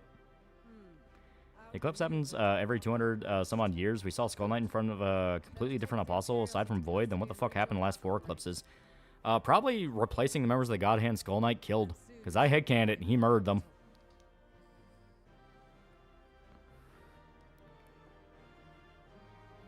Next chapter probably has Guts take on the Beast Darkness, or Griffith and God Hand launch an actual attack at the Kushan Empire. You think Griffith will do the Sephiroth thing of gluing himself to the idea of evil so his torso is sticking out awkwardly? That'd be funny. Yeah, Void and Geyseric's time could be meld between Dr. Shannard, Hellraiser 2, and Griffith. He never hesitated between Geyseric before and after became Skull Knight. Yeah. As he gazed upon his barren domain. Yeah, it's clobbering time in New Fantastic Four was weak as shit. I do wonder if Guts will essentially go toe-to-toe with the manifestation of the Berserk armor, like Luke versus the idea of Darth Vader on Dagobah.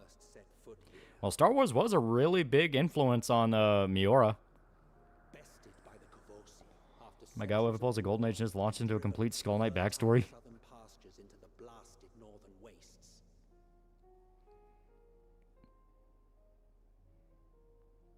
That's in the band Deg Can Dance. I don't think I've heard anything by them.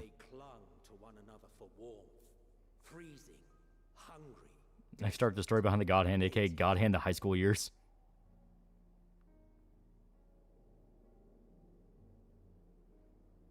All the members of God Hand were killed, including Void. Would the idea of evil simply look for replacements? Basically. He would find someone that would want the power.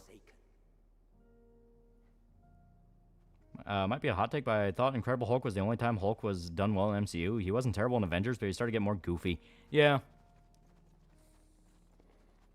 And there's that weird stipulation with Marvel where they're not allowed to use the Hulk. Wasn't Maury Miura's last conversation about Miura recommend The Mandalorian? Yeah. That's because it would be really funny if Conan the Barbarian was persona the protagonist used. I know it's never specifically pointed out, but do you think Guts' brain bleeds when Skull Knight's around? It specifically doesn't. Puck points out that Skull Knight's energy feels more like a fairy, which makes sense because his armor was made by a dwarf on Elfhelm.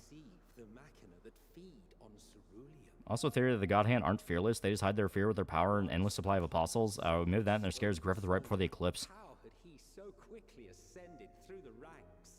I would actually be mad at a full Skull Knight backstory. Having him be implied but never state outright works so much better. Yeah. There has to be mystery. That's why I like the fact we never got Godo's backstory. Where it's like, well, who exactly was Godo? It's like, you didn't really need to know. I recall thinking to myself, far colder on the earth than in the heavens. Yes, far colder indeed.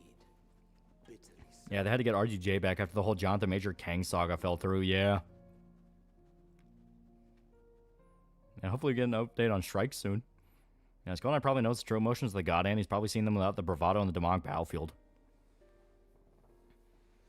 Yeah, he made swords. That's his backstory. Yeah, he made swords, and he possibly also walked a path of vengeance before, because that conversation he had with Guts, that felt personal.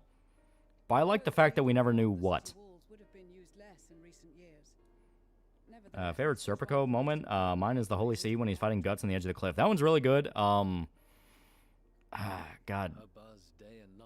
I like the moment after he runs into Farnese and Guts, after she gets possessed and tries to, like, have sex with Guts.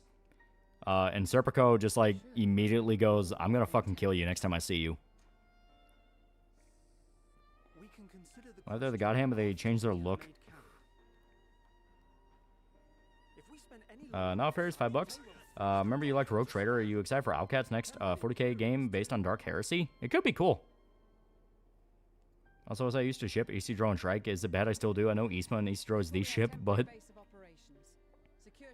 That's how much Mark Ruffalo has destroyed the Hulk. The Hulk used to be their up with Superman, Batman, Spider-Man, but not anymore. Now even Iron Man's more popular. If we're planning on staying here a while, we ought to give this place a proper name. Dragon Slayer sword breaks. I'm going to put that prediction into the world, and Rickert makes a new sword made with love instead of hate. That's how Guts kills Griffith. Oh man, Farnese or Casca? Casca is the peak, but Farnese is good. I liked Avengers Hulk because that was the last time he was scary, yeah. Like I said, the big thing that kind of fucked Hulk over is the fact that there was apparently a stipulation with Marvel where they could never do a dedicated movie with Hulk. And obviously, like, Hulk has, like, some of the best solo stories. Like, you know, you have Planet Hulk, World War Hulk, Immortal Hulk. Granted, Immortal Hulk came later.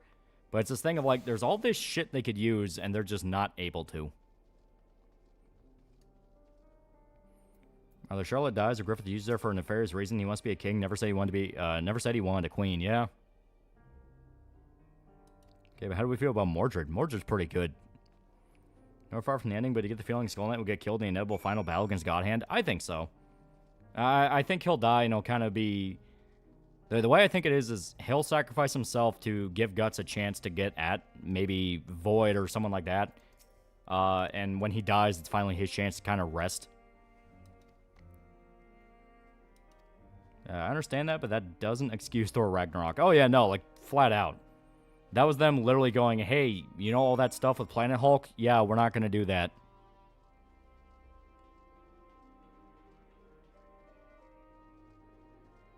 It's a shame since Hulk's generally one of my favorite Marvel characters. He's great.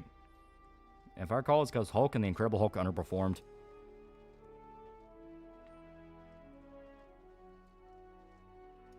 Yeah, Dragon Slayer was made with hay, it was made with bet. All comic stuff I'm following is Peacemaker and anything in the Hellboy verse.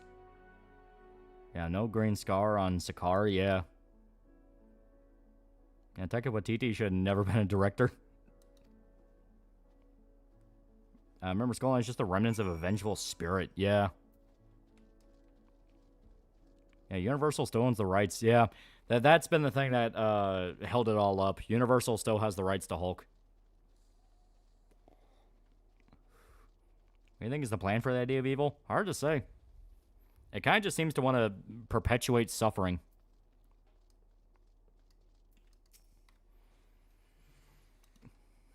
Definitely would be a hard-hitting moment, not only because Skull Knight getting killed, but as a way for Skull Knight to not suffer the same fate he did, yeah. Oh, Guts did, yeah.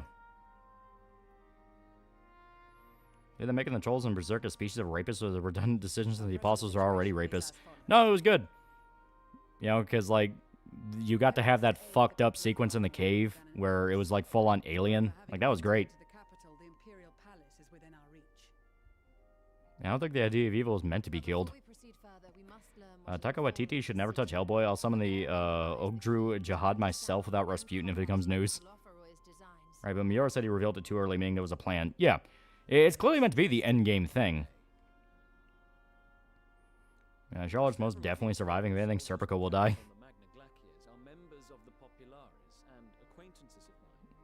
O3 Hulk does have the most accurate Hulk, but the movie itself is a bit all over the place. Yeah.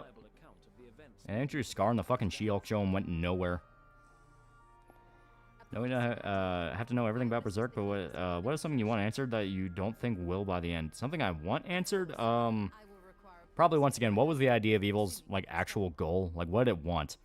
Like, it told Griffith just do as you will, because whatever you do is going to help me, but we don't really know why. Also, we don't know all apostles are rapists. Chat forgets all apostles are unique. Yeah. Yeah, what would Berserk be without the rape? Yeah. Like, unironically, you know, it is a fucked up story about the worst of mankind, and the worst of mankind is the worst of mankind. You can't just pretend a thing here and there doesn't exist. And Sonya's saying in Akasuka's mind since Griffith fucked her, and in a woman attacks her and gets killed like how Guts killed that kid in the tower, yeah.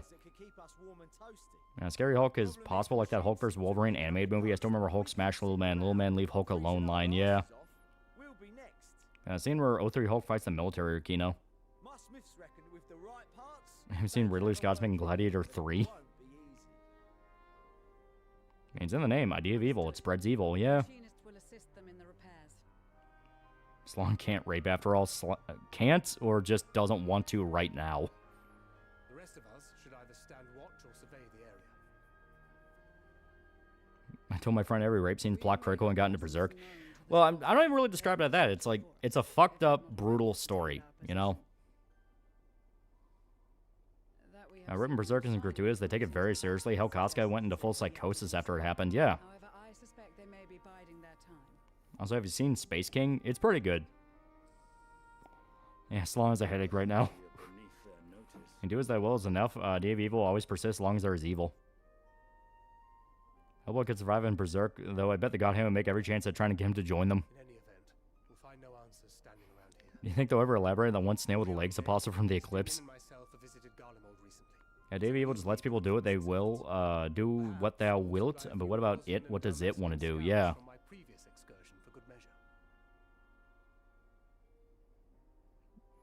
Admit it, Slonge your wife. So I'm playing Unicorn Overlord in that battle where you face the big bad, was a bitch and a half to beat. He's nearly impossible to beat even if you have good team setup. This is turning out to be a rather sizable team. Yeah, rape's part of the story. Turning it down or act as if, as a whole, act as it is the whole rather than part of the sum is just not reading it. Yeah. Fucking Lakara never depict rape ever in comics because, lesser writers only care about writing rape happens to women. Okay, Mr. Dead Gay Muppet Gangbang.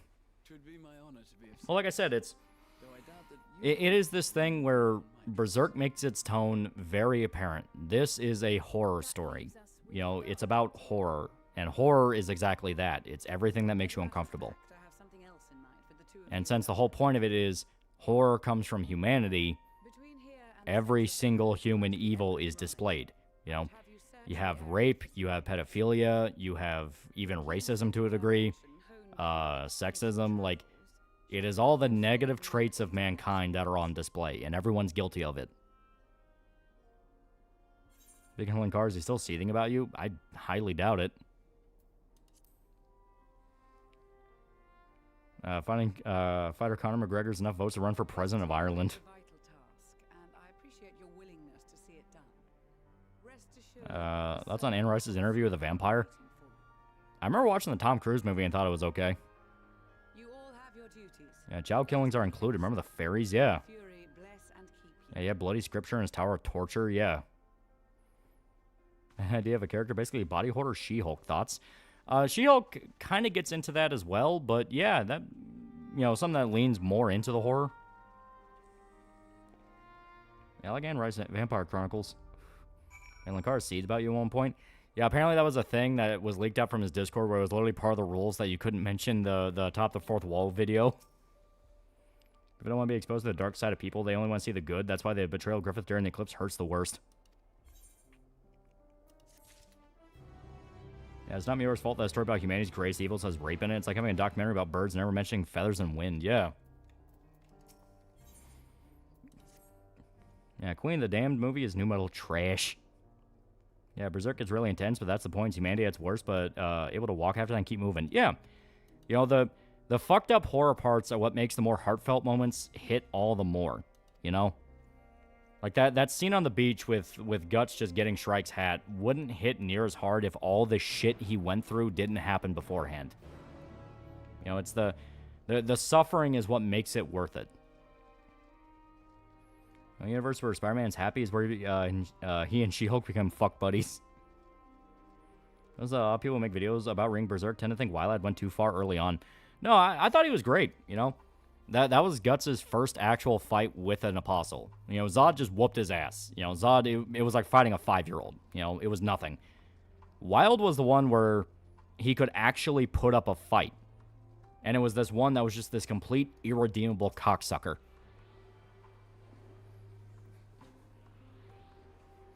Yeah, suffering builds a house, yeah. How do you fight the big bad when you faced him the first time in an early part of the game's story? Oh, talking about Unicorn Overlord? I think I cheesed him. Suffering shot makes you appreciate the little moments, kind of like real life, yeah. And Berserk is all just despair, be misery porn. Thankfully, it's not that, yeah. Is someone do a full, wholesome comic run of Peter marrying She-Hulk and living a happy life? Watch your gameplay, Lol. You tend to walk into explosions a lot. Man, suffering builds character, and people seem to forget that a lot. Yeah. Yeah, cheese bum rush, yeah. Suffering builds a house, say to myself every day. I'm wondering when the house part comes. Yeah, Wild and his gang, yeah. If Hoodweebs and tourists didn't discover Berserk after Miura passing, yeah. Trying to Lost Soul side demo, not terrible, but still disappointing, especially the passive enemy design and how weak the one-handed sword feels to use. China Games. I just get monetization back. I talked to the one human on Google support. The one that was willing to go, all right, send me proof you appealed this. We'll take care of it. And it goes all the way to even, like, Odin hang himself to suffer to achieve greater knowledge. Yeah. Elaborate on cheese rush him. Send a bunch of fodder units that can chip away at his health until your main heavy hitters can come in. And then at that point, it's just stacking damage. Why would ever be put into an adaptation? They actually wanted to include him in the Golden Age movies, but they didn't have time. Hope Delta and Silent Hill F do well. I don't want Konami going back to doing pachinko shit. Yeah. Children of Peter and Jem be powerhouses in the future Avengers. Gamma nature powers be scary. The Warframe string gone. Yeah, I just nuked it. I was fucking tired of that. It got dinged twice. Like, almost to the day a year. You know? Yeah, use bow unit to fire from afar, then deal final blow. Yeah. Wild wasn't a warrior. He was a hedonist wearing armor, so Guts' improvement placed him on fairer ground. Yeah. Wild and his crew were based heavily on the Dorvanger Brigade, a real Nazi hit squad that should tell you it's not a feel-good movie. Yeah. Well, like I said, it's... The entire point is seeing all this evil, fucked up shit, and then you get those moments of good where there's someone who's a good person, or characters can have, like, a really good moment between each other. And it feels more heartfelt. You know, it feels more genuine, feels heartfelt. Like, the thing I'll always compare it to people, is like you have Wild, who his whole thing is just being this psychotic rapist. He just wants to rape and murder. That is literally why he's alive, just to have fun. They can compare that later to, like, Farney's talking with her mother, and her mother's talking about how proud she is of her, and all this thing. It's like, that is the point, you know? You see both. You see how bad people can get, and then you see how good people can get.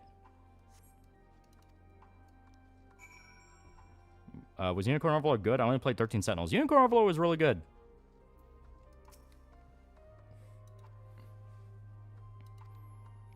When you suffer, you gain insight on the world, and when you come across people that have been in the same ringer as you did, you realize you're not alone. Yeah. Now, Wild was basically just Homelander, no real technique because his immense strength and cruelty was a crutch. Yeah. That's why Guts, who spent all that time training, you know, when he was staying with Godo, was able to beat him. Do you think Incredible Hulk ever get Ultimate Cut like Watchmen? It would be really, really needs it.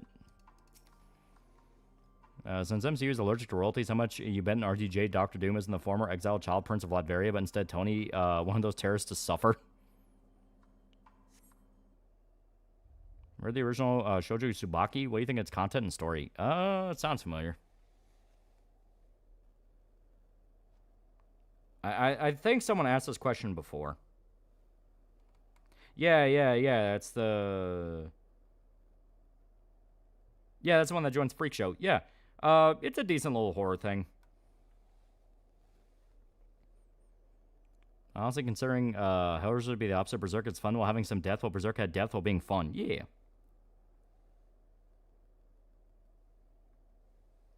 I wish that Amazon The Boys that ends already. I'm sick of seeing it. Incredible Hulk does have a director's cut, but it was only released in Russia for some reason.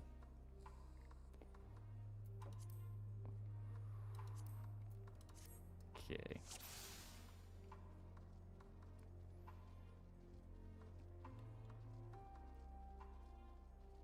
Okay.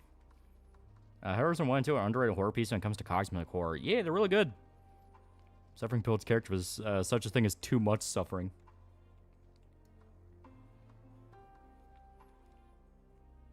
Hulk comics don't really stick with me. There's a few good solo ones. But in most everything, he's a side nothing character. Ah, shit. So yeah, if she's looking in that direction, she'll spot you. Hear about the Jesus Christ horror movie with Nicolas Cage? Yeah, it could be fun. A potential hot take, but I think Zod will help Guts during the fight against God Hand. I think this is foreshadowed when he gave Guts a sword and recently was just like a Griffith. Could be interesting.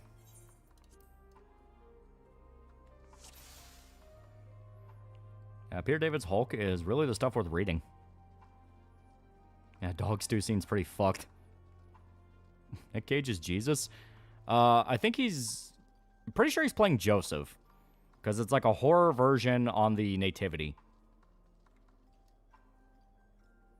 They play I Have No Mouth and I Must Scream? Yeah.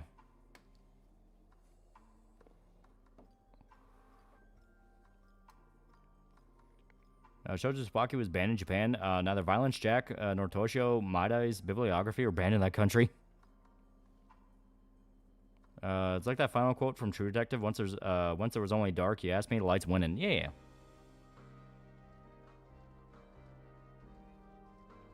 Yeah, he's not Jesus, most likely Joseph. Yeah. What tragic apostle? Oh, definitely Rosine.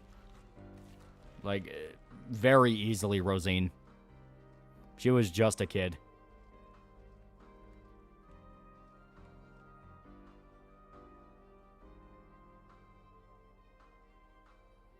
I bet Skull Knight will die or be disarmed, and Zod will throw Guts Skull Knight's sword after the Dragon Slayer breaks. That'd be dope. That's on Capoeira, the martial art. I'm pretty sure that show Warrior had a fight scene where a dude used Capoeira, and it was actually pretty dope. And Rosine gave me nightmares. Yeah, Nicolas Cage really is just doing whatever weird shit being made. Honestly, I respect it. Yeah. If I ever guessed when I found out I Have No Mouth, Not Must Scream was like only 11 pages. Yeah, Harlan Ellison literally wrote it in like a single night.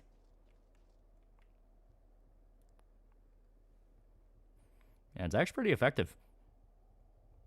In my opinion, Hulk is best when he's like a wandering Western character on the run and rolls into town, helps people, and gets out for Ross and his men can catch him. I think Joe's still alive after lost children. I mean, maybe. No, Shoujo Tsubaki's not banned in Japan. They made a fucking live action for crying out loud. They're more of a dark comedy take. Anime's only shown in special screenings. Phantom Strider lied. Ah, shit. Eh. Yeah, Gus needs to kill a dragon with a Dragon Slayer. Yeah. There's a reason Prisoners used it as a fighting style. I thought Zod should get a prequel novel like Grumbill did. Honestly, prefer his backstory remains vague. Yeah.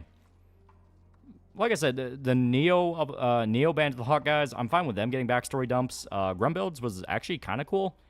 But someone like Zod or Skull Knight, no, they're best when you don't know a damn thing about them. I know LSA is a China dev, but it started as a solo project by one guy who was hyped for FF15, was rooting for him, and it's a shame the grants seem to have gone to waste. Yeah, Am has some wicked speeches. I'm surprised no one used it for like a metal song. I think people criticize Harlan Ellison because of his technophobia, but I can't help but think Harlan was correct in some aspects. Well, I mean, like, even if you don't like the guy for being scared of technology, he wrote some, like, damn classic stories. Like, A Boy and His Dog is fucking classic. Yeah, less is more with Skull Knight. He wrote one of the most interesting End of the World is Hell in One Night. Yeah. Barcall Capoeira is one of the less useful striking martial arts compared to something like Karate or Taekwondo or Muay Thai, but it keeps you fit and has some really strong kicks if you land them. Yeah, less is more with Skull Knight. And to be fair, technology can be scary.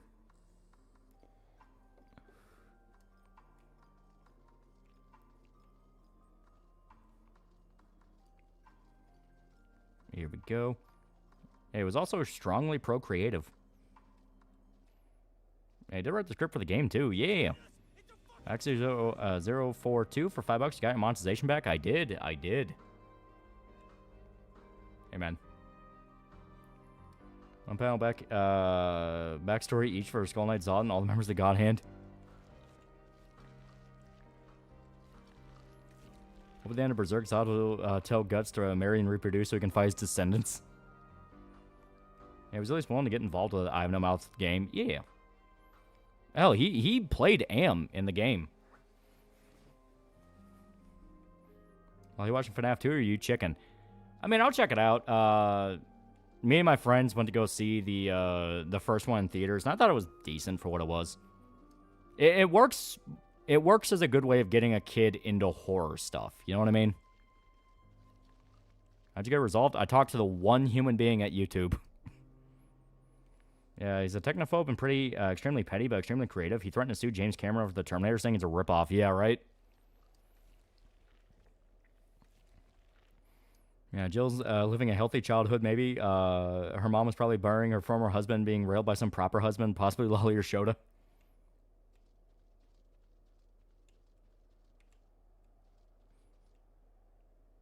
Did you hear about the Take Us North devs completely went radio silent and left the internet after they got backlash? Any thoughts? I have no idea what you're talking about. Looked up the trailer for that Nick Cage horror movie, The Carpenter's Son, and it looks like Satan tempting Jesus on the mountain. You know what?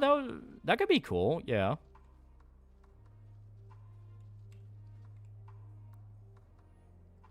So almost a little bit of like God, what was it? Last Temptation of Christ? Where it showed a hypothetical of what would happen if Jesus took the offer. L from Death Note uses capoeira. Yeah, Harlan has always played as Am. I think it was a way for him to show the true horror behind Am. Yeah. I saw Haru Arara IRL on Discord, and she's just cute IRL. She isn't Umasume. What shit would have hit the fan of a YouTube server room? Got destroyed in a natural disaster accident. Honestly, that's... It is something I actually think about sometimes, of how much of our entire internet infrastructure is based on these server farms, where at any point an act of God could take it down. You know, a tornado, a flood, an earthquake. Like, at any moment, something could happen. Read any stories by Arthur McCann or Algernon Blackwood? I have not. To be fair, if your wife says she got knocked up by God and you're raising an eldritch child, yep, sounds like a horror story. FNAF 2 creds won't have It's Been So Long We Riot. I need Living Tombstone Man, greatest thing Israel ever gave us. Did he do music for the first one? I thought he did. Take Us North. Take Us North. Basically, devs came out with a game that's breaking into the U.S. Main dev did a whole presentation without showing the game. Basically, political propaganda. Osgood's minions just pissed me off from day one. It's a sign of a good villain that make you wish for their defeat. Yeah. Ever heard Harlan Ellison's solution to the Middle East? I think Berserk's ever getting a proper TV adaptation? A proper TV game adaptation? It's really hard to say. Anime licensed games across the board are kind of in this slump where it's either a Muso, a fighting game, or an arena fighter. There is not really anything else. I mean, One Piece Odyssey basically has like a Dragon Quest type game. Even then, it's a very simple version of one where it's almost impossible to lose. So, I don't know if there's ever going to be a good Berserk game, mainly because I don't know if there's really ever going to be another good anime licensed game, you know what I mean? Holland Solution to the Middle East is correct. Yeah, Terminalist got a sequel. Technically a prequel, but yeah. So that should be fun. Will Matt Pat return in FNAF 2? Yeah, Blackwood's Wendigo story is really good. That I Have No Mouth and I'm a Scream game would make for a good stream or, for a night or two. Yeah. What's that? Brazil and Japan have a mutual interest in martial arts. Brazilian jiu-jitsu, Japan's interest in capoeira, and Jetstream Sam. Yeah, fighters isn't the norm, yeah. Yeah, Living Tombstone was in the first movie credits. That's what I thought. I thought I remember hearing them. Because we went to go see it with pretty sure it was me, Shota, I think Irishman, Art Bro's fiance at the time, and her brother. Yeah, and Art Bro's brother was there too. So it was kind of a decent sized group of us. And Art Bro's fiance's brother was like a really big FNAF fan, and he was the one that was kind of like explaining shit that we didn't get. And yeah, I think he even pointed out, yeah, the end credits was Living Tombstone. Speaking month coming up, what are your streaming plans? Oh, we got a whole list of horror games. The one for sure I want us to do is Look Outside, because Look Outside looks really good. Every time I see an Arxis game for something cool like Dragon Ball or Marvel, I'm disappointed by it being a tag fighter. I don't like tag fighters. Was her brother autistic? No, he was young. He was like maybe 15, 16. I believe that I Have No Mouth and I Must Scream become a reality advancements in quantum computing.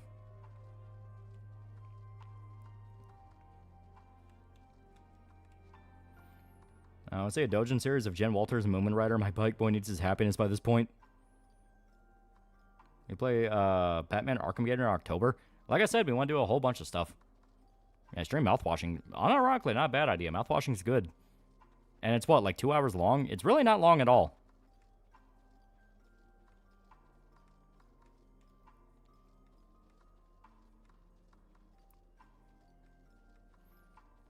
Finish the bunker. Yeah, we can finish the bunker. From what I understand, I'm also not that far away from beating that, because that's not very long.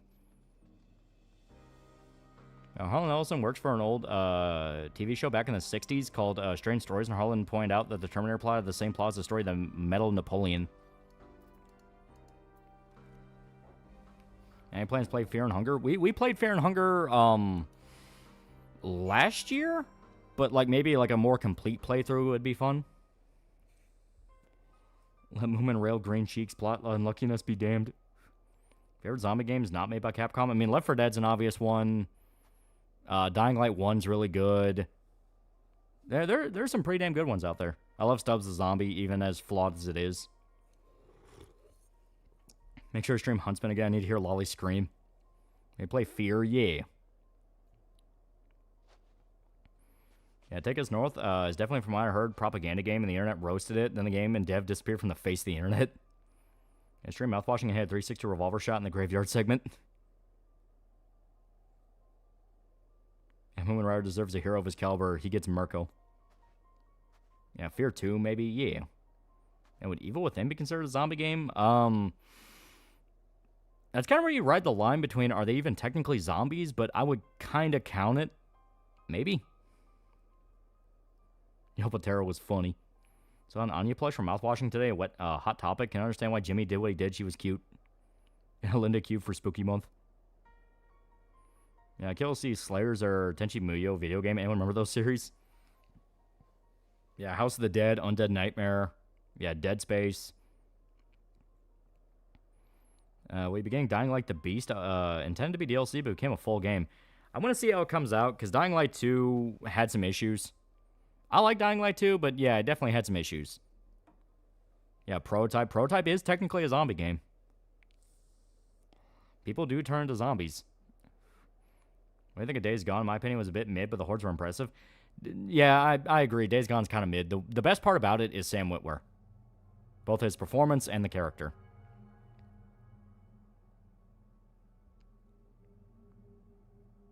I want a dating game where you get to date Ayaka and other Tenchi girls.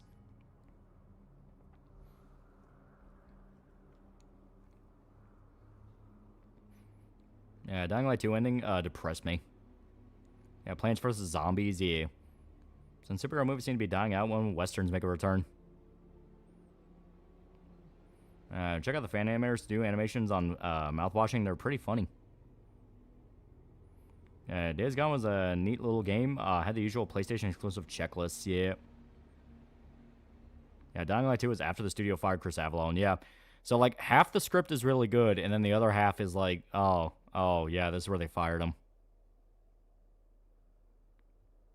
Arthur Machen gave us the Great God Pan, the OG cult hunt story, inspired Call of Cthulhu. Hokuto no Ken would be excellent for a Skyrim-style game. Lindsay Ellis did a recent video about her side having a high amount of empathy. Also, she's a mom. Yeah, right? Yeah, Undead Nightmare was the best zombie game mixed with Wild West. Yeah. The Bible, Joseph had a dream revelation from an angel telling him that Mary had a child from God. That's what stopped him from divorcing Mary, and Catholics believe that Joseph didn't encounter demons. Yeah, Spiral Web of Shadows is a zombie game, technically. Do you like Dead Island games? And if you play Dead Island 2? Yeah, I liked Dead Island well enough. I still need to play 2. I hear 2 is actually pretty good. Wonder who married Lindsay Ellis? Was it Movie Bob? The Mario Nom veteran? One thing I remember of Days Gone is the main dev screaming about how he had to buy games at full price or else he and his family was starved. Yeah.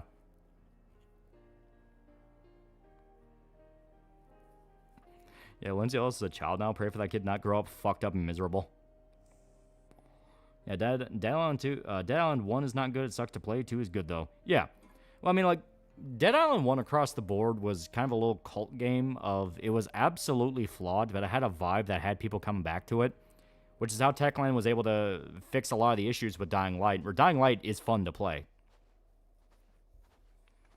Yeah, Days Gone is that sort of game I used to call a solid rental. A game that's really good for a while, then you never touch it again. Star Wars Fallen Order is also in the category. Nostalgic chick had a kid. What man would be insane enough to fuck her? Dead Island 2 had everything against it. Development hell, switched studios 3 times, yet it succeeded. Which alien movie do you think is Jesus' favorite? Aliens. He's totally an Aliens guy. Yeah, who do you voodoo, bitch? Dead Island walks so dying like a parkour. Yeah, that is something I will say about the Techland zombie games. Like, the stories are never anything to write home about, but they were pretty good at making characters. You know, everyone remembers Sam B from Dead Island, and who do you voodoo, bitch? The idea of playing like a one-hit wonder rapper his career's falling apart, and he has to do like cheap resort shows. Like, that's actually pretty cool. And like Dying Light, you have like Kyle Crane, who's like an undercover government agent who has to get in bed with a group of survivors and do all this like weird fucking shit with them. It's like, see, that's actually kind of cool. Hell, even the trailer for Dying Light 2 kind of interested me, because the one they showed off was like he was basically like a punk rock version of Sam B, where he's like a burnt out rock star. It's like, you know what? I kind of like this. Alchemist 1999 for $3. It's inexcusable. It doesn't make sense after they try to jail him and kill him. He's part of it the whole time. If so, it's biggest psyop in history, or they threatened to blow up his kids. He was like, enough, I don't know. This is just a fucking disaster. Yeah, about the Trump shit? Yeah, it's not great. The Trump Epstein thing.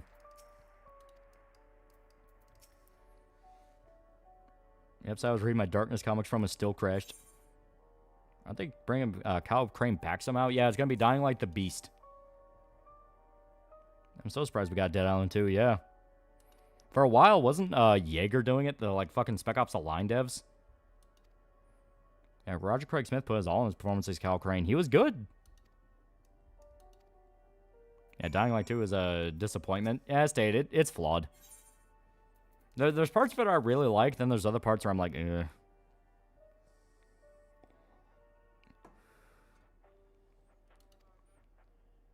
Yeah, people like Crane. He's so real for telling Ross just shut the fuck up because he's tired of his bullshit. Yeah. That's always been the big flaw of their game stories. Their villains are never that good. That's on Deep Silver. From what I understand, they're not like the worst publisher, but they can have their moments where they get involved and they fuck things up. Wait, didn't Kyle die turn? Yeah, right? That's apparently what the Beast expansion is going to be talking about, of like, he still has parts of his humanity, so he's able to like hunt down the guy that did it. In the sense of like from what I understand, it's going to be finding the creators of the virus. Yeah, the whole Metro Exodus fiasco, yeah.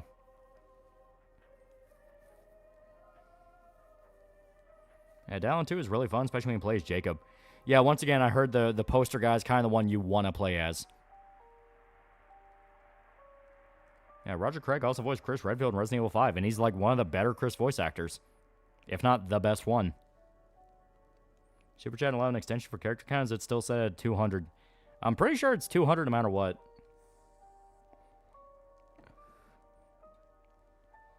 Metro Exodus fiasco. What do you mean, the Epic Store?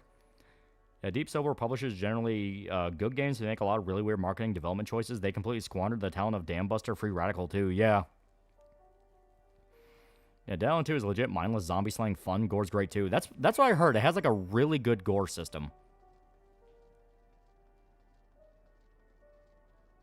Yeah, he's also Ezio, yeah.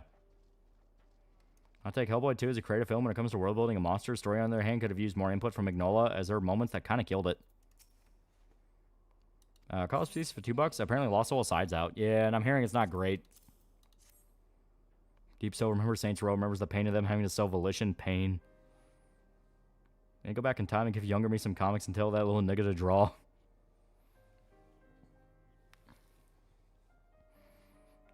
Yeah, Roger Craig also voiced Batman Arkham Origins and Arkham Shadow.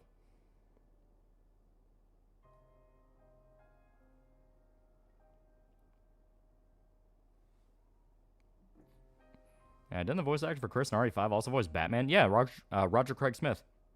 I know he also voices Sonic now. He also voiced like half the background characters in a regular show. I hear about saying Mario Kart World is apparently the worst game in the series. I mean, I just kind of looked at it and saw, oh, it's Mario Kart. Yeah, Saints Row 2 is still the best. Yeah, he voiced Sonic for ages. That's on the current Chris Redfield VA. Haven't they already swapped him out like 2 or 3 times? Like, the guy who voiced him in 7 is not the guy that voiced him in 8.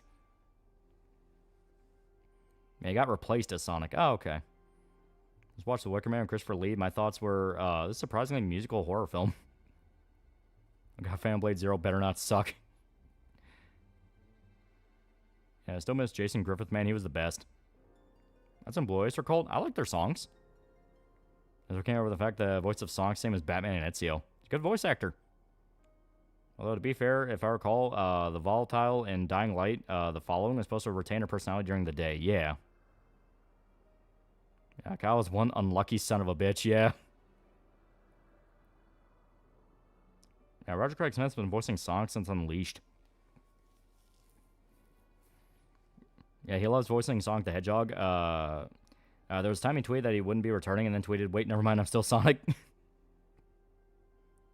Yeah, Don't Fear the Reaper, song to play during the end of the world, yeah. Yeah, Selma Blair's an underrated snack. She's beautiful in that one Parent slasher with Nick Cage. Wow, Jason Griffith was the best. I remember when everybody hated him and all the other 4Kids voice actors, mainly Sonic fans. Yeah, apparently Jason Griffith was making a slow return to voice acting. He was one of the DLC companions in Pathfinder Wrath of Righteous. Oh, that's pretty cool. He's also not a bad actor. Berserk's going to do a Guts use the Bailet. Is that he'll be fighting Griffith and almost loses his Rage will activate, but he either ignores it or says fuck off to the God Hand. Yeah. How much comparable is power in Switch 2? Switch 1 wasn't even up to 360 PS3 levels of power, due to not being able to do true HD 1080p, let alone 60 FPS. From what I understand, Switch 2 is a jump up to, like, PS4 level. Yeah, Jason Griffith's such a good actor. Wish they get Jason to voice another character in a Sonic game. Some new Mario Kart fiasco. To get to the next course, you have to drive through boring linear mini courses. People use glitches to avoid them, and Nintendo fixed this bug. Ah, okay. So yeah, I can definitely see that being a pain in the ass. Yeah, Jason Griffith's still my least favorite Sonic voice, but he's the best Shadow. Fun fact, Jason Griffith was 4Kids Usopp.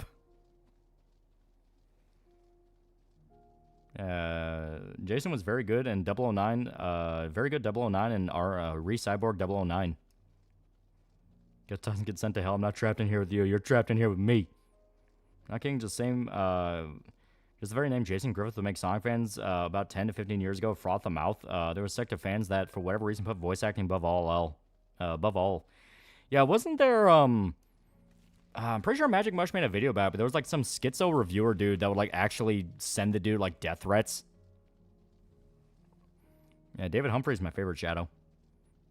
Eggman memes, though, were funny. Alfred Coleman, some good vocals, and could beat Mike Pollock. Yeah, Spats. Yeah, a guy by the name of Spats, yeah. And let's remember when the 4Kids actors voicing the video Bricondo ripoff movies, somehow Mike Pollock accepted that shit. Magic Mush is pretty good. I like his videos. They're very cozy. Kind of hope Guts doesn't die and does get somewhat of a happy ending. Only thing I know about the Switch is my phone can almost run Unicorn Overlord at 1080p before it turned into a hot plate 2 minutes later. You know anything about Nintendo consoles? That hardware hardly matters and the games matter much more. Yeah. Yeah, Spats 3 was the one who won Jason out. This thing that just fucked up what Sonic's character is, and I'm never gonna let it go. David Brimmer is the best voice for Zod and Crocodile. 4Kids One Piece. Also, Lost Side Guy sounds like the soul leveling guy. Arch Craig Smith also did a great job as young on-age Batman in Origins. We need more Southern Naked Robin. Yeah, a lot of Sonic fans back then didn't understand game development at all, so they just kind of latched on to things they couldn't understand, and that was voice actors they didn't like. Wouldn't mind Guts dying if he did to sacrifice himself for his friends in Casca. Yeah.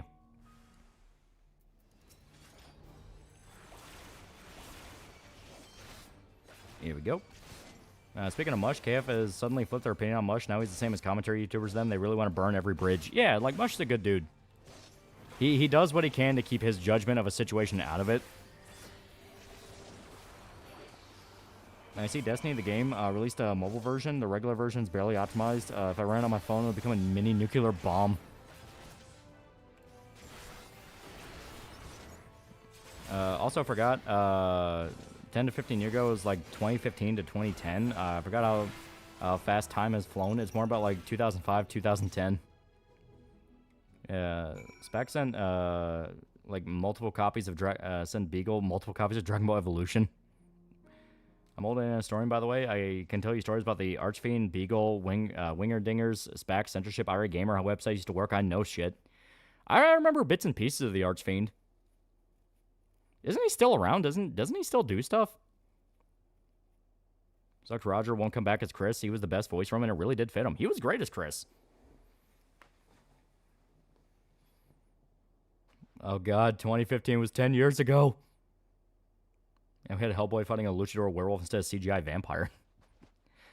I'm just a Sonic fan. Are some VAs better than others in the series? Yeah. Are they still unique? Yeah, I like them all. Well, you know, it's like... fuck. Like I said, I actually kind of liked, Sonic...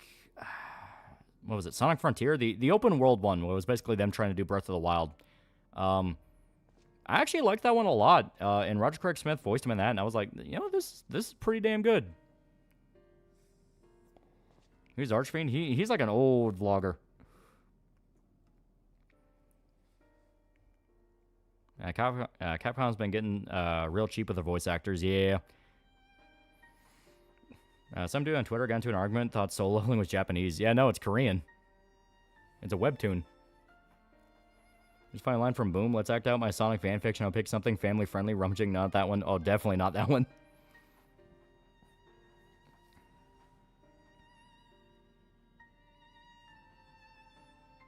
Why would you run Destiny game on your phone? It's barely fun on PC, and Bungie nuked the best content. I mean, 2015 was 10 years ago. It was like 2007 a week ago. Yeah, Berserk started in August 25th, 1989. If you're old yet, that was before I was born, so I don't care. Yeah, EFA's been going for like 7 years now. Hey, long-time viewer, curious what's the story behind your name? I thought it was funny. Sonic Frontier is awesome. It takes inspiration from Breath of the Wild and Shadow Colossus, maybe even some of Asura's Wrath. Yeah, like I said, I had fun playing it. It is, yeah. The MGS Delta is as egregious as Twin Snakes or is overblown. Oh no, it's nowhere near like that. They don't fuck with any of the cutscenes on Delta. Let's read some of that fanfiction of yours. Oh, Son Amy, spicy. The idea of sunsetting content you pay for is retarded. From what I know, Blizzard doesn't even do that. Yeah, it's like, that is insanely egregious to a degree of why would people tolerate that? Start of many a thing. Yeah, Chad, if you want to feel old, remember that kids born in 2011 are freshmen in high school. Oh god, you're right. You think MGS Delta replaced the original? No, you can buy the Master Collection with the original on it. I still hope that if they continue the Frontiers formula, they improve what they built on. Shadow Gens was great for its hub worlds. I think Skull Knight Spirit will die somehow and Guts will take his place inside the armor. No, because he has his own equivalent, which is the Berserker armor. Delta looks pretty good for a remake, and online getting it as well would be good. I turned 36 in January. And Call Juarez will ever return? I wanted to. That was a fun as hell series. Funniest thing about the season pass for first 3 DLC for Destiny 2, to a year later, they sunset it, and I was pissed. Remember the old ranter on YouTube, Undertaker Freak 1127? He was friends with Archfiend, annoying fucker of a human being. Also, the creepy fan in the episode dressed suspiciously like Christian.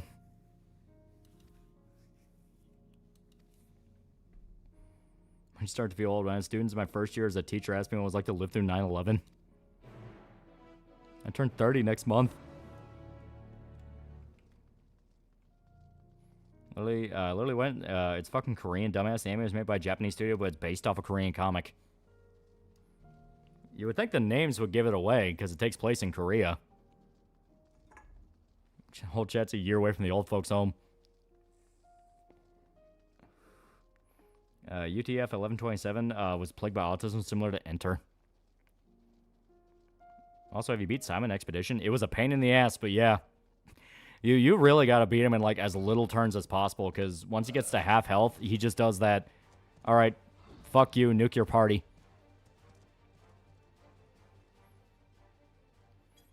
Young me hated the 4Kids dub acting, but years onwards, after watching Berserk 97, I ended up warming up to them as time went on. Chat, value your youth. I think they've said MGS 1 would be looked at if Delta is sold well. Ooh. Like Mastodon, cool. I like Classic Rock too. Oh god. You used to watch Archfiend and Undertaker Freak. Archfiend was okay. Undead Freak had Asperger's, I think, and that let that get the best of him severely. I think he lives in Finland now for some reason. I really think Twitter tards gave the capacity to see past surface of race stuff. They see Asians all the same. Can't tell the difference between Asians. They view all racial groups as one. How many different black people they put under the same banner? Well, the dude was talking about like a specific friend of his. It was someone who definitely had issues with anime. He was complaining about lolicon saying to normalize now. Ah, okay, so yeah, it's basically like I love anime, and it had to be like very specific, highly mainstream ones that are safe to like. Van Halen, I love oldies rock. I'm 26 and I feel old.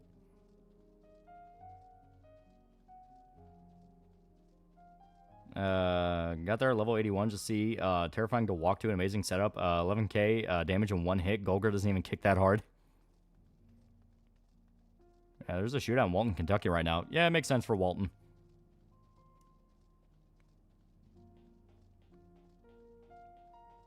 MGS Delta is cool, but can we please get optimized Unreal Engine games? Not impossible, just gotta put in some effort. Please, for the love of God, for an MGS1 remaster.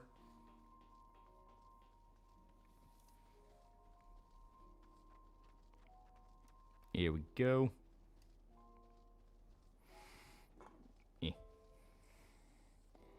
As opposed to I saw that guy got a PS1 from his grandpa. Neat that the whole family plays together. Yeah, Better Call Saul was just asking good. I mean, yeah, Better Call Saul was really good. I liked it. Man 71, but damn, I love French nuts from Burke. Yeah. Remember, chat, you aren't old until you're dead. Else most of you are in your 20s. Shut the fuck up.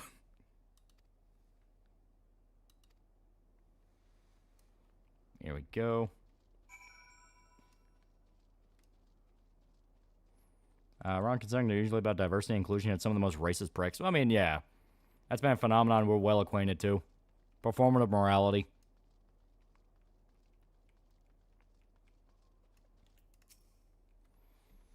Just think in a good decade, people won't know who Ash Ketchum is. I'll say he would have to deal with hood weebs because they don't act like elitists over anime. 25 was 2,000 years ago. Feel old yet? As small as MGS1 is, compared to Snake Eater, you'd think they'd polish it more.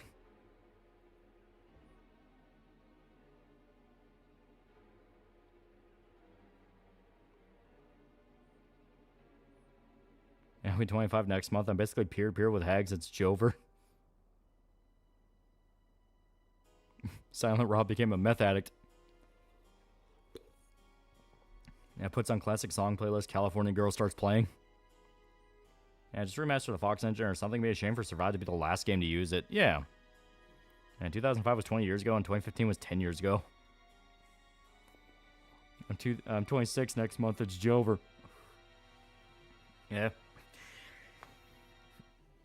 Funny enough, this actually relates to a conversation I had where I went to Bardstown today. I went to the Talbot what was it? Talbot Tavern or Tabot Tavern. I can never figure out how to say it right. It's an old historical tavern in Bardstown where it's like it's both an inn and like a dine-in restaurant. Really cool place. A lot of history in that. And basically went over there because, you know, celebrating the comic thing, you know. So celebrating the comic getting as far as it was is kind of like a celebration thing. I went with family. And as we were driving over, I was talking to my mom. Was basically, you know, I was talking about like the new Alien thing. You know, Alien Earth, because I've been watching and I really like it. I think it's great. And it was kind of one of those where my mom was like, yeah, you've kind of always liked that Alien thing, right? You know, it's you've kind of always been a big fan of it. And it was kind of one of those where I got to thinking, and it's like, yeah, me and my brother really like Alien. You know, we've literally ever since we were kids, we liked it. Like my first memory watching it, the first time I was ever exposed to like actual Alien was yeah, this was like I was like maybe 6. Yeah, because it had to been in like 2004 or so. So basically the first time I saw it was my dad was getting deployed. Yeah, because this is 2004, so he was about to get deployed. And we went down to Mississippi to basically, like, you know, spend time with him before he left because he had to deploy out there. And we were in the hotel room, and my dad was just flipping through the channels trying to find something to watch while we were killing time. It is what it is. And it was Aliens. You know, the original Aliens. And he had seen the movie before. He really liked it, so it's like, oh, fuck it, yeah, we can watch this. And it was the scene where the Marines were entering the hive, and, you know, everything's about to go to shit. So little 6-year-old me was watching as, like, this weird new thing that was on the TV, and it's like, what is this? You know, because at the most, all I knew about was, like, SpongeBob and cartoons and Billy Mandy and shit. And it was the scene with the chest burster, where they find the lady that's cocooned, and she's like, kill me, kill me, kill me. And then the chest burster, you know, kills her. And it was one of those where I sat back and I realized, man, even as a little kid who saw that for the first time, and it's like this fucked up scene where a lady's murdered by a parasite from the inside out, even 6-year-old me was like, that was fucking awesome. It's one of those where, like, Alien never it never scared me, but I always thought it was great, you know. And it's not even like Alien can't scare me. You know, we were playing Alien Isolation, and it's like, oh, geez, more than once when the Xenomorph showed up. And yeah, if you watch the original movie, there's more than a few scenes of like, oh, fuck that. But yeah, like, I've just kind of always had like a weird appreciation for it, even when I was like a really little kid. Yeah, you want to feel old? PS4 was released in 2013. It's over a decade, yeah. Yeah, that was metal 6-year-old Loli. Quite literally, yeah.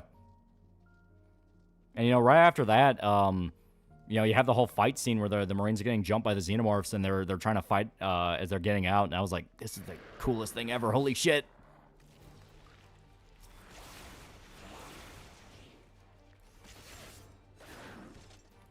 I was watching a Part 4 explanation. Yeah. Yeah, the violence too when I was younger. Hell, I think my 5th game I ever played was MK2 on the SNES. I'd see Vito's comic came out and surprised it's bad. It's badly made. The Boys and the Authority, yeah. That's kind of been the agreed upon thing, and he only really like was pushing to get it out after Dick Masterson started holding his feet to the fire. And basically going, how much money did you need for this? How much money did you need for this? Yeah, same body horror never really scares me. In the Mouth of Madness, though, scares the hell out of me due to tense atmosphere. Yeah. Yeah, aliens are super great. Yeah. And you still don't want to fuck a female xenomorph. Well, I mean, like I said, that's where you get to, like, the queens and the women in the dark, and it's like, you don't want to do that. It's kind of the same way when it came to RoboCop. I hardly flinched at Ed 209 scene. Acid Man scene, though, that got me, yeah. Have you read Martial Law? I have not. Took one look at it and thought it was a Deadpool ripoff. Women in the Dark? Yeah, that's the actual term for when a queen gets high enough at the totem pole that they can start, like, mind-controlling things around them. Because I always just referred to it as, like, the xenomorph goddess, but when I was looking at people who were, like, posting about Alien Earth on Twitter today, they were like, oh, yeah, that's the Women in the Dark. It's like, oh, shit, yeah, that's what they called it, because it takes the form of a woman. Yeah, the alien goddess, yeah. So Vito rushed out a comic that was bad because Dick was sick of his shit. Yeah. Because he was trying to raise more money for it. Migas Fegus is now a pretty cool dude. Yeah, we're starting to get to the new people. Yeah, nuke it from orbit scenario. You would have to nuke multiple planets just to make absolutely sure it's on one of them. Wait, Alien Earth is actually doing the alien goddess? There's people speculating that it might because the series so far has been implying Wendy can basically hear their frequency. She can tune into the frequency the aliens use to communicate. And in particular, at the end of the newest episode, she's able to do that with a chest burster that's just born. So the theory is she's unintentionally tapping into the Women in the Dark, or is tapping into like whatever queen is connected to that specific one, and doesn't realize what it actually is. Because they have been pulling pretty openly from a lot of the comics. Only horror movie that scared me as a kid was the opening scene in Scream. To be fair, it's fucked. Like, her parents are literally right there, and she can't even scream because her throat was slit. So once again, women are fucking scary. Dick fucked himself over and gave half ownership of his show to Vito Suffamesson. Yeah, it's so cool. I hope because it's a plot point. Yeah. Like, Women in the Dark is a plot point that kind of splits some people where they don't like the idea of the Xeno getting that far. I'm okay with it, depending on what they do, because that's where you can get shit like Labyrinth, where it shows exactly how bad it can be in a Xeno hive. Remember the Robot Chicken skit with the Jetsons adopting a chest burster? Yeah. On Ray Cut, the opening of Scream is really good. Something, do you think tapping into that frequency might turn someone equally as violent or more in a Xeno, and the only violent because of that frequency? No, I think it's basically going to be a thing of, it gives Prodigy a false sense of security in the idea of, oh, we can tame them, we can weaponize them, which is what Weyland-Yutani wanted to do. But in truth, it's going to be a classic case of, you don't understand how this creature works. You know, because that's been the running theme every single time one of the Megacorps tries to get their hands on a Xenomorph. They're under the belief they can tame it, and they can make it, you know, their personal weapon. And the Xenomorph proves time and time again, you can't even understand what this thing does. Yeah, xenomorphs are the epitome of damn nature, you scary. Yeah. The entire point is the xenomorph embodies the unknowable of the cosmos. Basically, this is just a natural creature that's out there somewhere, and we don't have any idea if there's any more. Yeah, you can't contain a beast you don't know. Yeah. Yeah, what's this about aliens worse than xenomorphs? Yeah, the show also addresses that there's other alien species out there, and some of them are worse than the xenomorph. The one they're really showing is the eye parasite, where it kind of works like that little skull tentacle thing from Dead Space, where it will like try to take over your body. Scariest thing about the alien gods in the comics, it's not confirmed it actually exists in the current era. It could be mind-fucking people from the future, yeah. Yeah, the eye octopus, yeah. Yeah, the divider. Yeah, it kind of works a little bit like a divider, where it'll latch onto something and dig in through its eye, and it will basically run its tentacles into its brain and take over the creature. And there's a scene where they test it on a sheep, where they let the little eye parasite take over a sheep, and they confirm that the creature is highly intelligent. So it knows exactly what it's doing, and it's studying them. All you need to do is tame a xenomorphs, give it lots of treats and snuggles. I mean, the OG movie, the creature somehow survives the vacuum of space. Yeah. Yeah, you saw it on a cat. Yeah. Which author do you think would you hate to be on Twitter, alive or dead? My pick are Harlan Ellison or Tolkien. Honestly, yeah, probably Harlan Ellison. Anything can kill you and can think is fucking terrifying. Yeah, Ridley Scott needs to retire. He's getting really lazy with his movies. Hurries might make a Gladiator 3. Yeah. Oh, God. Okay, so don't fight the tree. Wait, do you think the engineer made the Xeno to fight the more fucked up creatures in the setting? Well, as far as I'm aware, this is still canon. Because they've been debating back and forth whether or not Prometheus is canon, whether or not Covenant's canon, Romulus canon, blah, blah, blah. The original idea was the engineers were fighting an ancient war against a different species, and they designed the xenomorph as a bioweapon. And the bioweapon just got too powerful for them to control, and it killed them.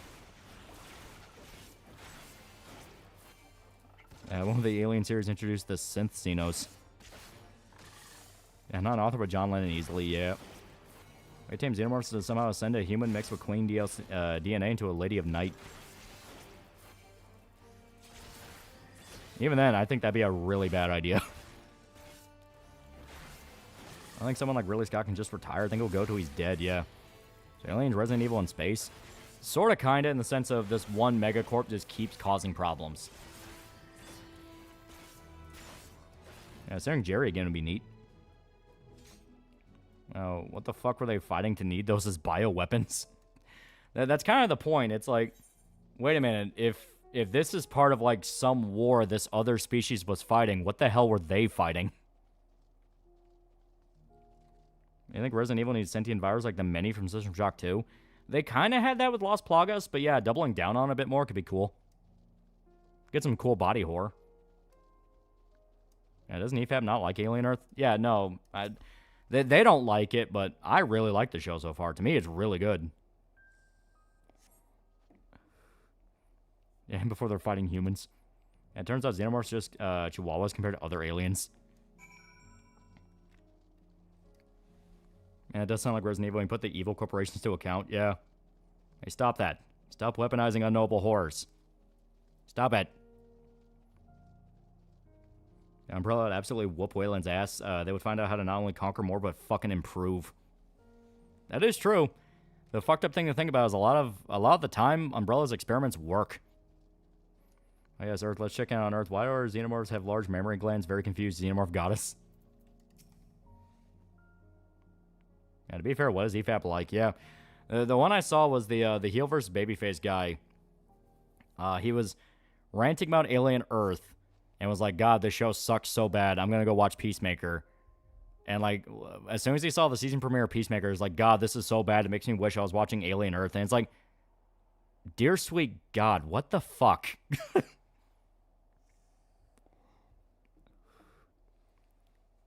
Yeah, there was a race that managed to enslave the Predator race, so yeah, there's messed up things out there, yeah.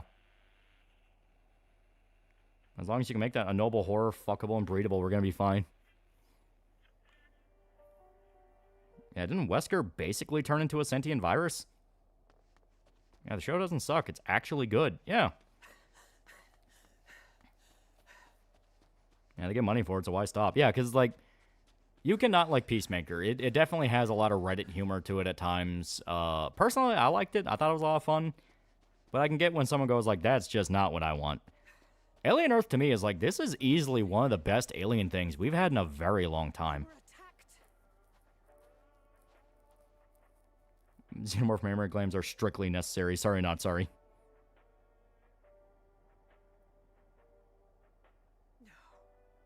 Yeah, what's considered Reddit humor?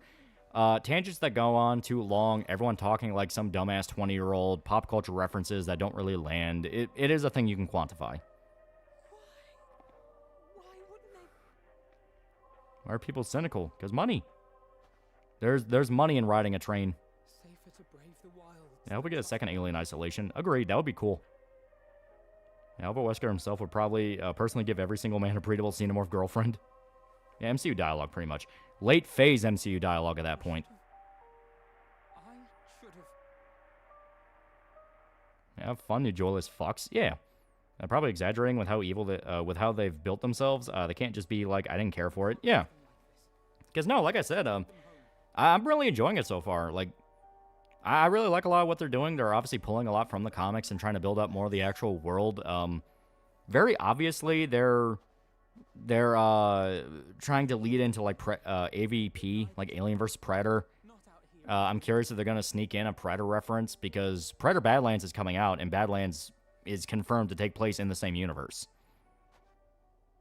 Now, what's going to become a virus? He just grew tentacles. Humans took millions of years of evolution and turned them into moving sex dolls. How? Xenomorph goddess. That's what brainlets wanting to fuck a xenomorph.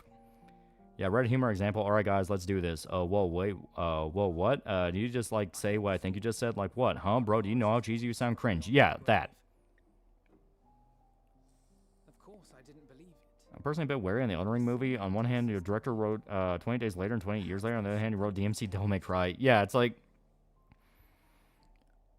I like 28 years later, but I'm not about to go, oh yeah, no, I'm totally excited for the Elden Ring movie. It's like, nope, you gotta prove that to me.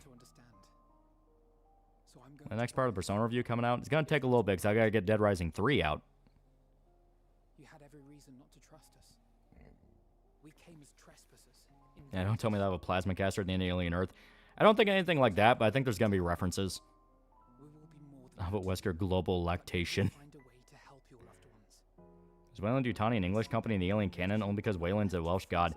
It's a fusion between an English company and a Japanese company. Yeah, have you seen some of the fan art people have drawn for Xenomorph? Like, there's a lot of sexy female Xenomorphs. Yeah, but it's horror. Mostly just like the fans of Peacemaker keep quoting his rant about Batman being a hypocrite for his no-kill rule. Yeah, when the whole point is it shows that, you know, Peacemaker's a fucking piece of shit. The whole point is, like, he's a murderer trying to justify to himself why what he does is okay. Like, the show itself makes that abundantly clear. Like, at the end, I was like, could they become, like, completely tuned with Uber Bose? What? What are you talking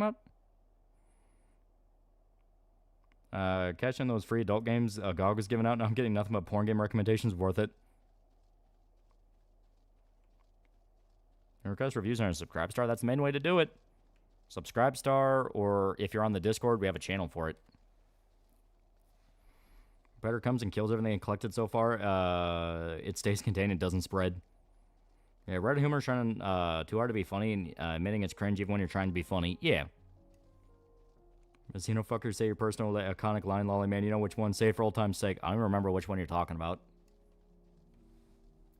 Isn't he basically Homelander from Marvel? Peacemaker? No. For one, DC. Two, it's more of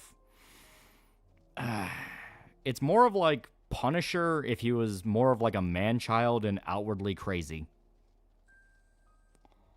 I don't like the way James Gunn handles Amanda Waller. I like her. I like the fact they full-on do sleazy Waller. The big thing is, like, when she loses control of a situation, I'm not a big fan of her just, you know, screaming. It's like, no, she would absolutely pull a gun on somebody.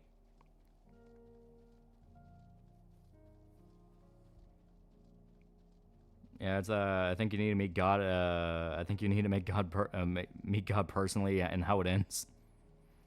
Speaking of Alien, they're selling Alien games on Steam because of Sega publisher sale. They are good. Yeah, JLU Waller's best. Yeah. What do you think about Raiden laying Jack the Ripper out in MGR, character assassination, or character growth? It's kind of both. Like, it's growth for Rising where he realizes, oh, okay, you know, deluding myself into believing I was fighting for a higher cause when I'm still just killing people. It's like, you know what? That's pretty good. But assassination, because he was already past all that in Metal Gear. Yeah, Peacemaker is James Gunn's interpretation of Peacemaker. He wasn't like that in the comics. Yeah, no. In the comics, he was like a full-on good guy. Like, he actually did refuse to kill people.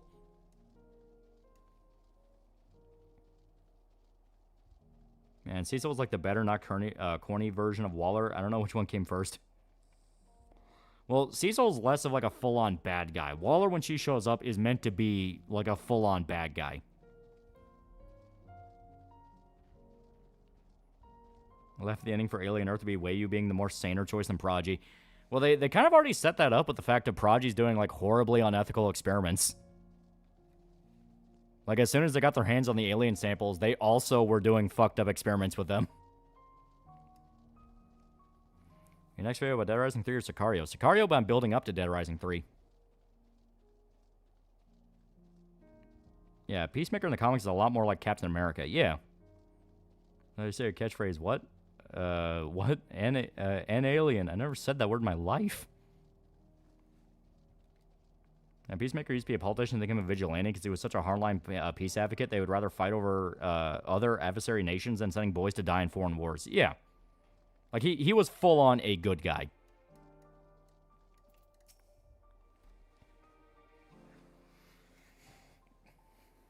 Yeah, JLU Waller got a redemption arc and it worked. Yeah. Ran the Berserk prototype, and Fricka looks very much very similar to a certain twink we all know and love.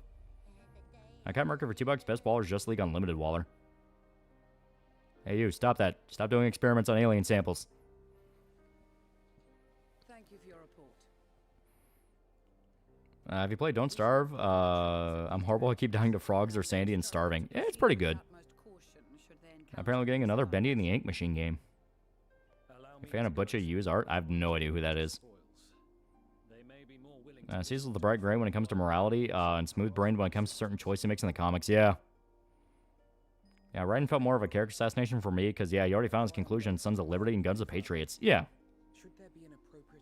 Your thoughts on Trump buying national stock on Intel? Some say it's socialism, but could bring chip production to the USA. Yeah, Peacemaker was crazy during the 80s, which Gunn is using as reference. I am sorry to have put you through this. Butcher Yu's a not safe working manga artist. Ah, okay. Compared to their suffering. I don't like that James Gunn, every time someone brings up when are we going to see Batman, he doesn't want to talk about it. Well, it's because he doesn't want to fuck with Matt Reeves. Matt Reeves is currently doing his Batman thing, so he hyped up his Batman thing. People are going to go, well, then there's no reason to see the Reeves stuff, you know? He's doing the smart thing. He doesn't want to step on the toes of other people.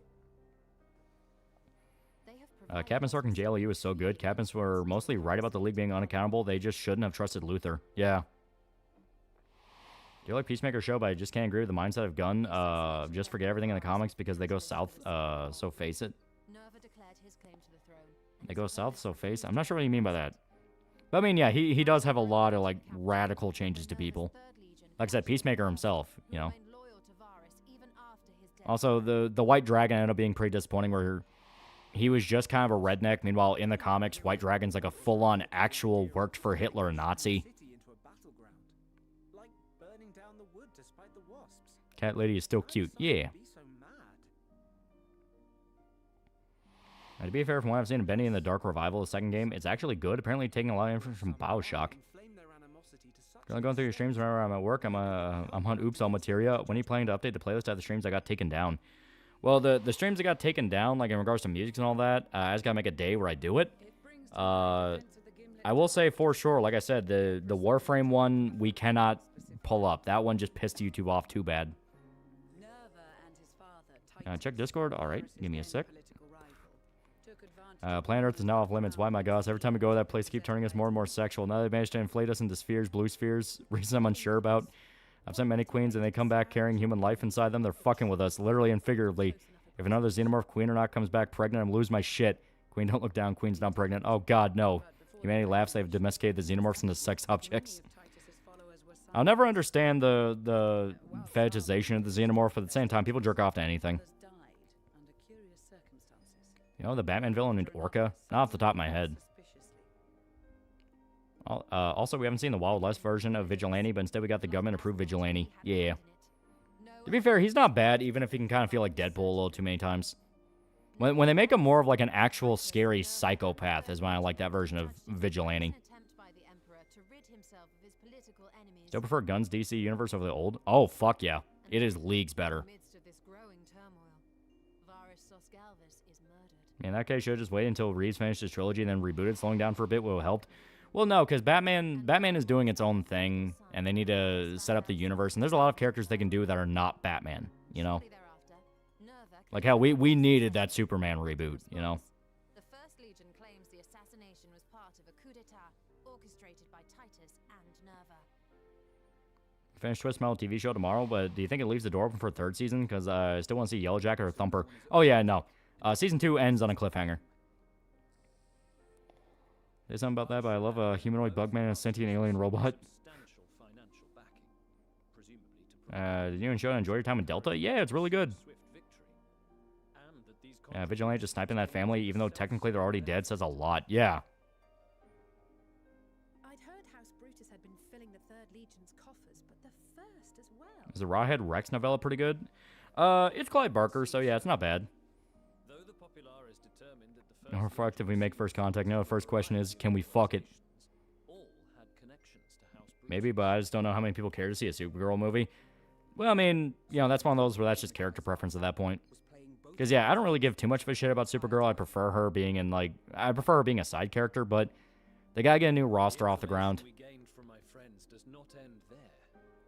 I like the thought of MGR. Raiden can't find a regular job in the civilian sector, so he just works for a security firm to provide for his family and help rebuild after the war. Yeah. I just remember Ball Buddy's art meme quote. I ain't supposed to stick my dick in that, however. I've read Hellbound Heart. Yeah, that's the thing that Hellraiser is based off of. It's classic. Also, how do I join the Discord? Donate a few streams back. Not trying to pressure anything. What are your predictions for Berserk based on where we left off? When you say donate, do you mean like Super Chat or like on Subscribestar or Patreon? Because if it's Subscribestar, you have to DM me on there because the link there just doesn't work. We have something to show you. I think the upcoming Hellraiser game could be good. I want it to be good. I like that it's not just a fucking asymmetrical horror game. I think Green Lantern should be the next movie instead of TV show, but that's just me. Yeah, I also agree. I get they're trying to flesh out the core because we're going to have... We have Guy, we have John. They may make reference to Hal, and I think Kyle's going to show up. Flying Bowser for $2. What media we consider to have Reddit humor? Well, I said, you know, Twisted Metal can have it. Peacemaker has it. A lot of late-phase MCU has it. It is a thing. You're a writer, so you think you're better than me. Well, I'm a Twitter user, so I think I'm better than you and have anger issues. Is Deliverance your favorite movie? It's one of them, but not my all-time. With Super Chat, I get paid in a few hours. I can redonate if you need verification. Well, no, I mean, it's like, the way to get into the Discord is through shit like I said, the Patreon, Subscribestar, or being a member here. Yeah, we're getting Peak Lantern himself, Kyle. Yeah. I'm trying to take my writing seriously after procrastinating on it for years, but I've gotten quite bad. Yeah. So Idris Elba's gonna be Jon Stewart. No, the guy that's gonna be Jon Stewart was in it was in a new movie by the Blue Ruin director, and he was actually pretty good in that. I forgot his name. Give me a sec. Yeah.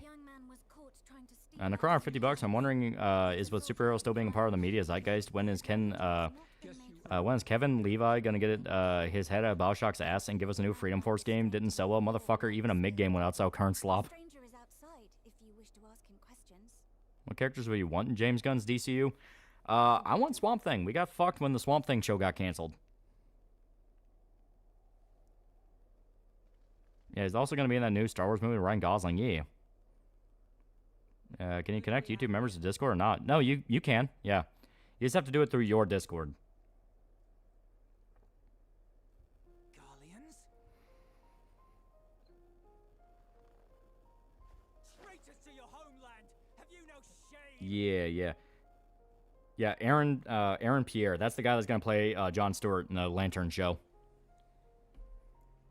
Yeah, I want Gunn to adapt Manchester Black. X to the head for 279.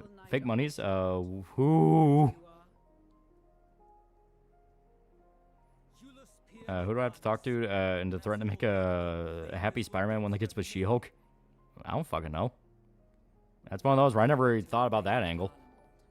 Yawa Connoisseur's now a pretty cool dude. YouTube members didn't work for me, which is why I just ended up using Subscribestar. Yeah, like I said, the way they have it for fucking YouTube is like so fucking weird. You have to go to your Discord account, you have to go to your connections, you have to link your YouTube to your Discord. It's this whole fucking thing.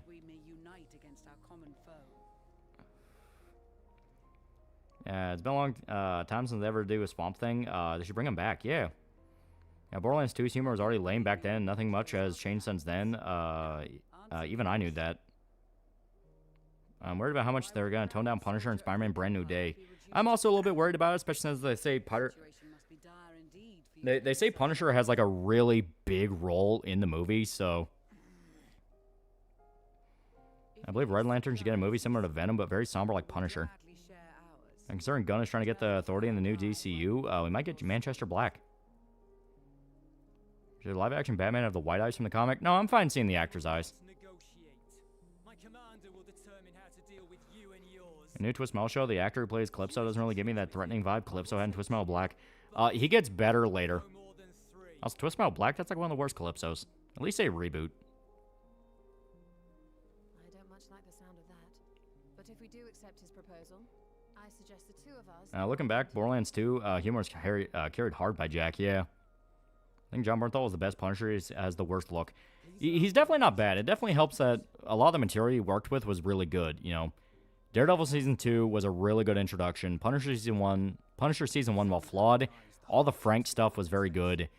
Punisher Season 2, that's where it really started getting rocky.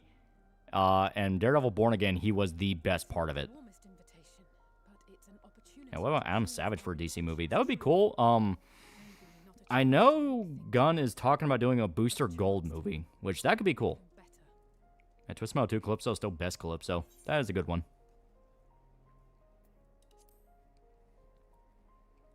Punisher was a Spider-Man villain at first. In his first appearance, he believed JJ's article on Spider-Man. Yeah. I like Twist Metal Black Calypso and Twist Metal Head-On Calypso. Those two are my favorite. I wasn't a big fan of Black Calypso. Just because, like, he was just a guy with a scar on his face, and they took away a lot of, like, his supernatural shit. You know what I mean? Does your car have a sunroof? Not. You need to get one. How else will that 7-foot-tall woman fit inside your car? I'll think about it. Picked up a few comics recently. Volume 1 of Absolute Wonder Woman, IDW Godzilla, first collection of Hellblazer. Lots of stuff to love. How excited are you for Borderlands 4? I'm not really. I was never a big Borderlands 4. I was never a big Borderlands fan. What about Captain Atom? I've not heard anything about that, but that'd be cool. I think John Bernthal needs a standalone R-rated Punisher movie. He's sort of getting that. They're giving him a special to hype up the new Spider-Man. They just finished filming it, so could be cool. And she could slump back in the passenger seat. Exactly. Yeah, Nightwing. Nightwing would be dope. Yeah, just saying The Miz as Booster Gold. There's a lot of the best Borderlands games made by Telltale, not Gearbox. What do you think Kojima said he will not be playing MGS3 Delta besides the obvious reason? It's probably just exactly that, you know? He's still very pissed about what happened with Konami. And on top of that, he also just doesn't have time. Yeah, I'd go for Adam Strange. It'd be dope to get a Dr. Fate movie. I think they show Mr. Grimm. I think they made him too goofy. Black's Mr. Grimm is the only time I liked a psychotic Grimm that isn't a Reaper. Yeah, I agree. Some of his jokes are pretty funny, like the fact that he can see when he sucks out someone's soul, but no one else sees it. They just think he's weird. But they don't really do anything with him. They kind of forget about him for a long time until like the final 2 episodes before he dies. That disappointed me. That made me go like, "Aw."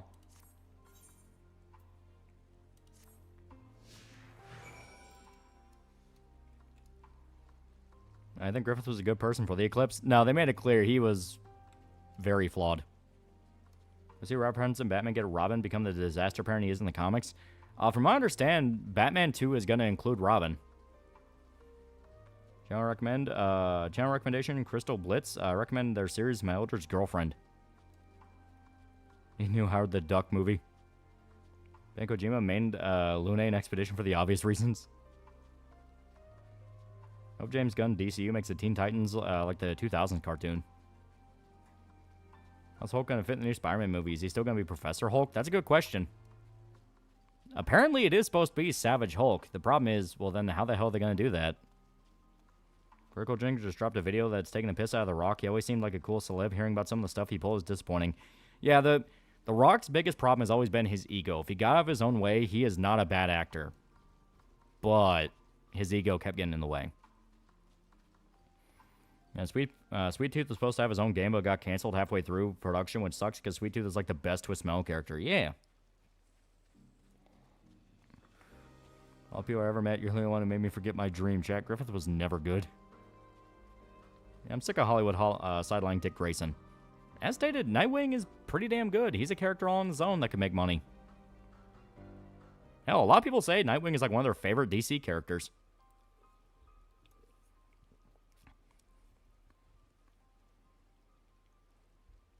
How uncanny will they make Savage Hulk? Professor Hulk scares me. Yeah, here's hoping Smashing Machine makes The Rock take acting more seriously in the future. Yeah. Yeah, taking the piss out of The Rock. Now, that piss was deposited into piss bottles. What actor should play Dick Grayson? Honestly, a good question. They're doing a more grounded Batman. It could be hard to do Robin without making Batman look like a lunatic. What happened to that Killer Clowns from Outer Space game? It's another asymmetrical horror game, so it lasted for a little while. Fans of the movie were happy, but then it just kind of quietly went away.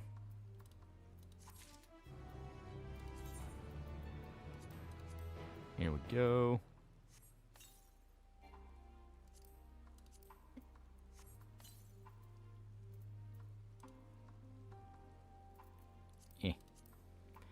Now give Nightwing a game, test the water. Yeah, I'm not against it.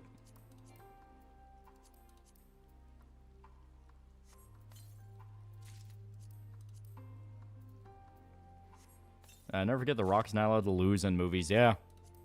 Like I said, that's kind of one of his big problem is his ego, you know? A movie is not fun if the main character doesn't get their ass kicked at least once.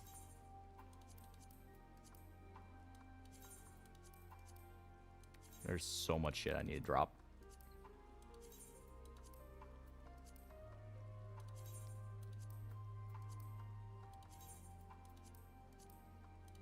Here we go. I need that fishing rod.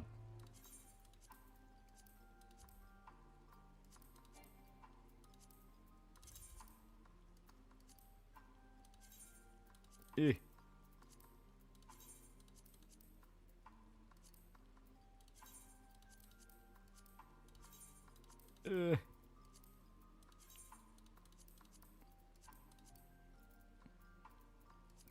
Okay, and now armor.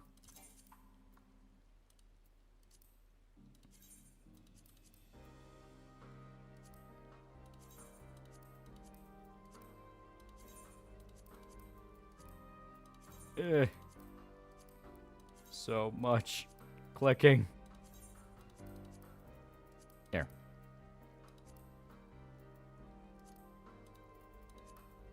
I'm pretty sure I just got something. Oh well.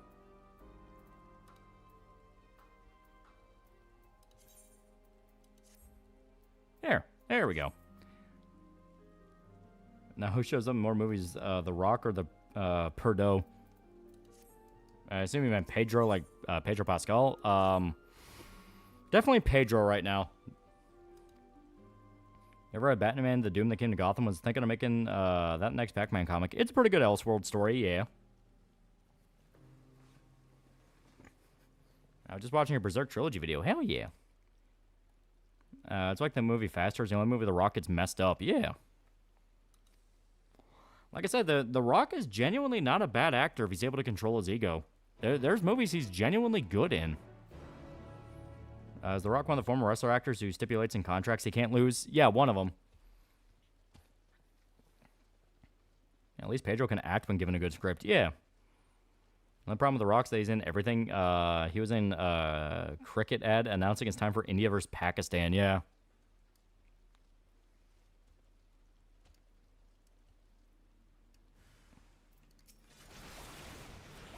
Here we go. Didn't The Rock lose and Get Smart? I think so, but I think that was before his stipulation. Because his stipulation was like a recent thing. Because people even noticed that. It's like, but dude, you got your ass whooped in a few different movies. What the hell? Did you hear Bella Ramsey wants to be Spider-Man? Yeah, that's not going to work. Yeah, it's really funny looking at Black Adam and how The Rock wanted to make his own cinematic universe as Black Adam, yeah. Yeah, The Rock lost in the Doom movie, yeah. Would you recommend Persona 5 Strikers? It's not bad. Yeah, I think it's before his highest paid actor in Hollywood, yeah. Yeah, stipulation was around when he really started showing up in movies, yeah.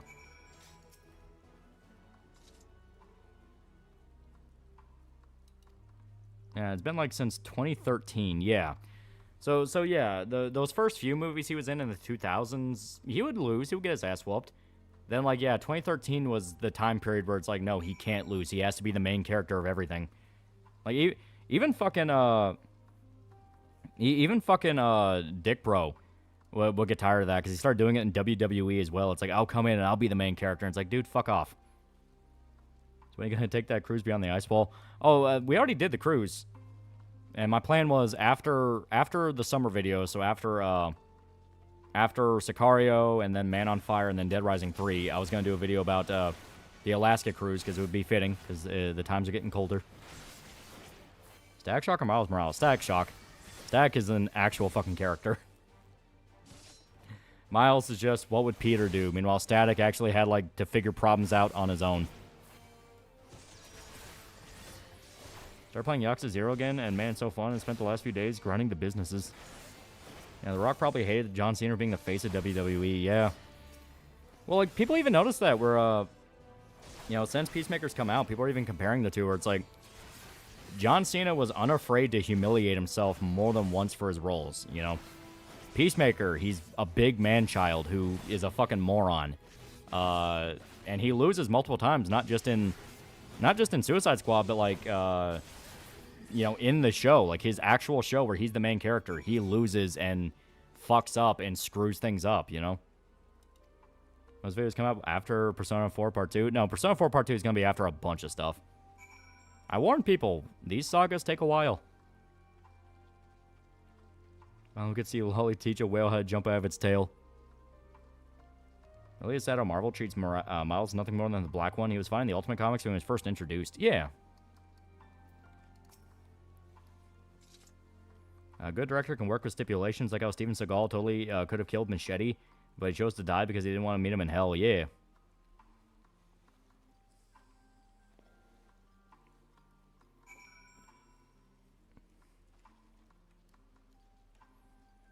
Cousins who lived in the Azores Islands. Never actually met him. He went scuba diving alone one day, disappeared without a trace. Don't even think he was in his 20s yet. Yeah, Rockletter had written in his contract he can't lose a fight in any media. I'm hoping that one day Konami can burn the bridge they have with Kojima, unburn the bridge they have with Kojima since they have new blood there now. Just kind of want to see Kojima light a fire in Metal Gear again. Yeah.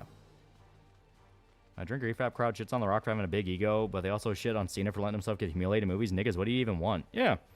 No, like I said, I like the fact that Cena's willing to humiliate himself. Now, granted, people still are pissed off about the China thing, and I fully understand people pissed off about the China thing. That wasn't exactly a small issue. But at this point, it's like it's been how many different years now, and all of Hollywood's fucking sold out to China. So, fuck it, you know, whatever. Last cruise was for fun. Ice Wall cruise will be for science. Colonizing tribal women who never saw a white man before. Yeah, Bing chilling, yeah. People should remind him of it. See, Machete's hilarious. This ain't shit puta yet. A lot of the English voice actors for Berserk dub treat it like a job because I barely see anyone at conventions or meet and greets. No, they do that. They're like voice actors. They do a bunch of different stuff. Kevin T. Collins fucking loved the role. He voiced Did You Know video about Berserk. And he was super pissed off when Funimation never called any of them to come back for the characters for 2016. I think Kojima wanted MGS4 to be the last game in the series. He also said that about 3. And yeah, they did kind of force 4 out of him. But yeah, he intended Metal Gear to end.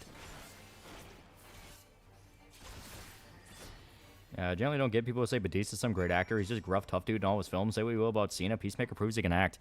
I don't think Batista's a bad actor, but yeah, no. The people who say he's like one of the best ones, like, no, he's just very lucky. He's just very lucky with the scripts he chooses, you know? He got to show up in a James Bond movie. He got to show up in the Blade Runner sequel, you know, things like that. Yeah, Miles is, to quote Eric July, Peter Darker. Yeah, and Marvel intentionally made him that way. It took Into the Spider-Verse for them to start going, all right, let's not make Miles just Peter.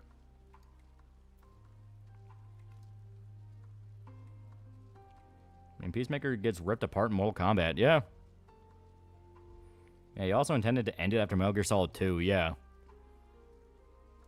Kevin T. Collins is a freaking gift. Plus, spontaneous singing a lot of the outtakes is hilarious. Yeah. Yeah, Kevin T. is in Did You Know Anime. Yeah. Yeah, he loved playing Griffith. Like, he genuinely loves the character. I understand that, but he referenced Metal Gear so much in Death Stranding 1 and 2, you can tell he still has something he wants to do. Yeah, he's definitely...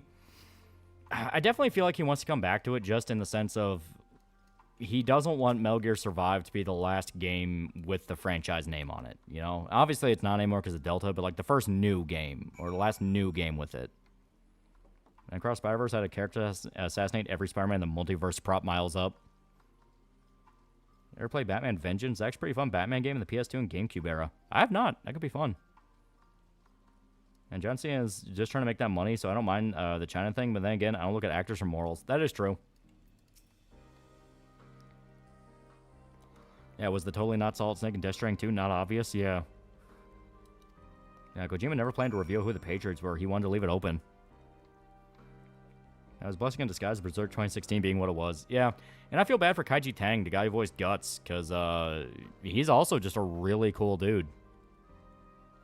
Going back to the old rock for vintage watching when I got nothing going on is weird. He looks like a completely different person. Face feels more pinched. Hair, wouldn't believe it. Yeah. Metal Gear stole his baby after the divorce. He does not have custody. Yeah. My opinion, remaster the NES and Metal Gear games in 3D and have Kojima be the lead behind them. Honestly, it's not a bad idea. Include more references to what would later become in the timeline. I wish the 98 Berserk dub cast returned. They did for Memorial Edition. Remember, Memorial Edition did bring them back for the new scenes. Do you know that David Hayter does the dub for Kashiwagi and Yakuza? Oh. That's pretty cool. Might be a really cool dude, but he almost certainly isn't some cool dude. Oh, almost certainly. Has Kojima ever made a spiritual successor to Metal Gear? I know that many developers make them when they leave a company. Yeah, Death Stranding.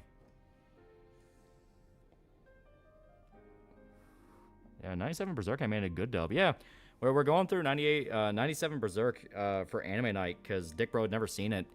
And yeah, it's really good. Last Day in Outer Heaven fan comic and animation is what I consider canon, even though it was fan-made. Yeah, many people think Kojima should make a new game IP about war espionage. As stated, he kind of did with Death Stranding.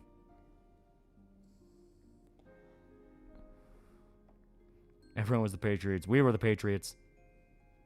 And 97 Berserk is just good. Yeah.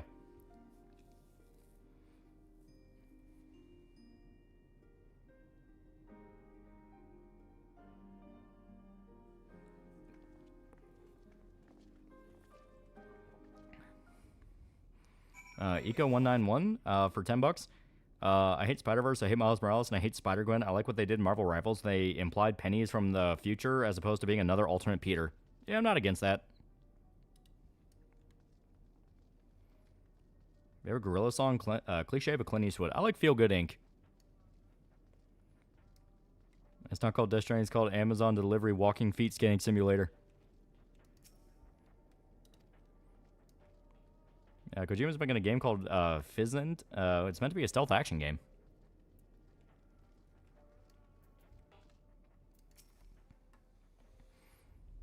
I kind of want to see a true ending to Venom Snake. Bastard by what the story told, but he was my first Snake, and I just want to see a proper send-off for him. You have that. It's Metal Gear 1 and 2. Not Metal Gear Solid. Metal Gear. Like I say, Kojima make that one last installment in MGS, even if it's not a big thing, but also wouldn't want to force it. Not to mention Konami swallow their pride, yeah. Honestly, the thing that annoys me about Peacemaker are the fanboys that make him too serious and endlessly quote his rant about Batman's no-kill rule. Well, I already said before, the whole point of that rant was that he's a hypocrite. Like, they even addressed that. Like, he's a fucking murderer.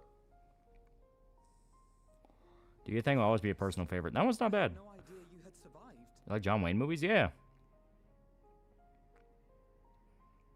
Also, 97 Berserk anime imply that would follow Lost Children. Yeah, you do see Rosine. I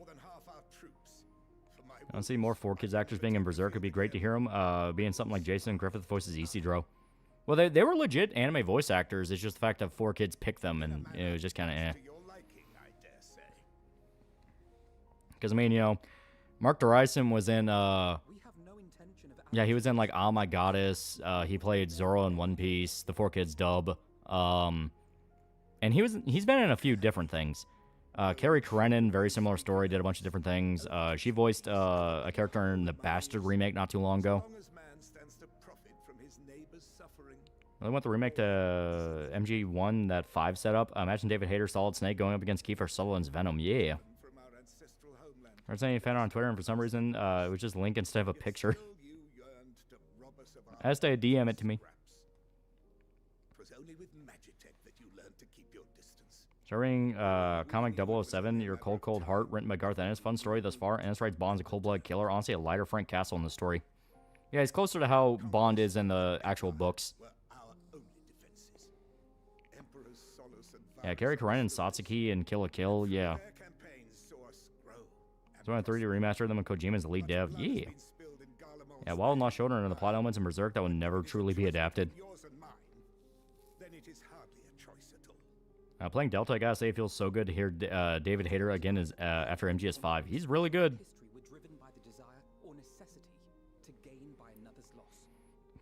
Have you heard Dare perform live? The fat guy is drunk as fuck every show. What? Berserk VAs singing Tell Me Why be the funniest shit ever. Yeah, issue is David Hayter already said he wouldn't want Kiefer to be an MG1 remake, though maybe David's mind has changed for 5. Let us help you. Yeah, to be fair, Metal Gear 2 already references things in future games like The Boss.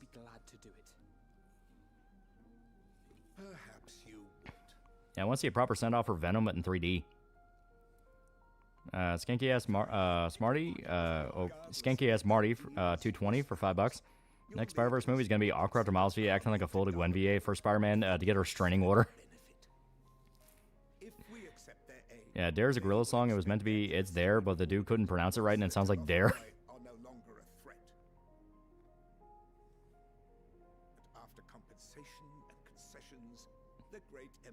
Yeah, his ass got a restraining order?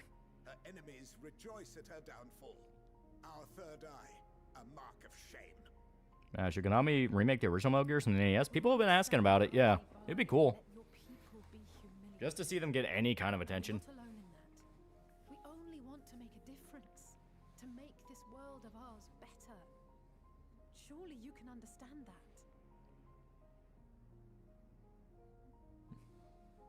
What I'm trying to say is, there are so many people who just Yeah, goddammit, my sausage fingers. Yeah, nobody's be causing the downfall for all my black brothers. Almost insulting after all the suffering you feel the world has subjected your people to, but Yeah, I'm just one remake would be dope. Apparently Konami said if Snake Eater Delta does well, they might do it. and now we're here. Also, the arcs in Berserk that take place after Golden Age have been adapted more, but unlike Golden Age, it's a matter of quantity rather than quality. Well, the only one that adapted anything post Golden Age was a single episode of 97 with Black Swordsman and Berserk 2016 with Conviction. Well, there's how Marvel got Mary Jane to dump Paul. They couldn't push it anymore yet. This is Knife Ears keeps yapping at the screen.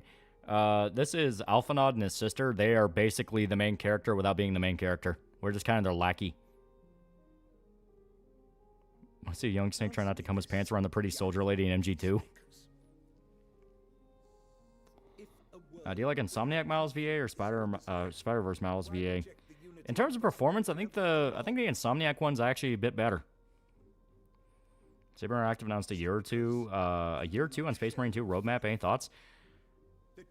Leaning into the live service is going to kill the game, and they should focus more on single player. And Berserk 2016, Berserk Muso, Guts Rage, and Sword of the Berserk. Well, that's not really... Like, Sword of the Berserk, that doesn't actually adapt any arc. That was an original story. Berserk Muso was like Cliff Notes, because that's a Muso game. And Berserk PS2, that was basically just doing Millennium Falcon War. Quiet's actor talking about feed scans is funny as fuck.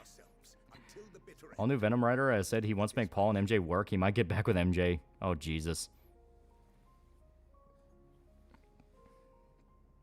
Yeah, Berserk Volume 43 is now on sale like almost an hour ago. Fuck yeah.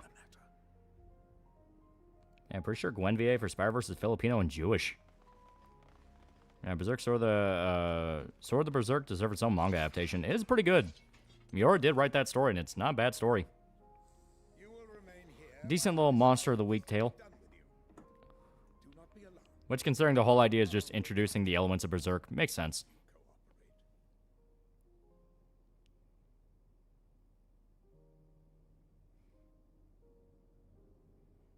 Yeah, Kojima's brain chemistry changed when he discovered feet scanning. I ask that we be allowed to speak with the other members of your group. As you wish. The only point the Muso gets in its favor is it actually has wild, yeah. As by dawn you would be frozen stiff and you're no good to be dead. You are free to move about the encampment. That's what Japanese devs and feet. They care about the craft. $5 says the writers for Paul are getting cucked to making a self-insert character to feel cool.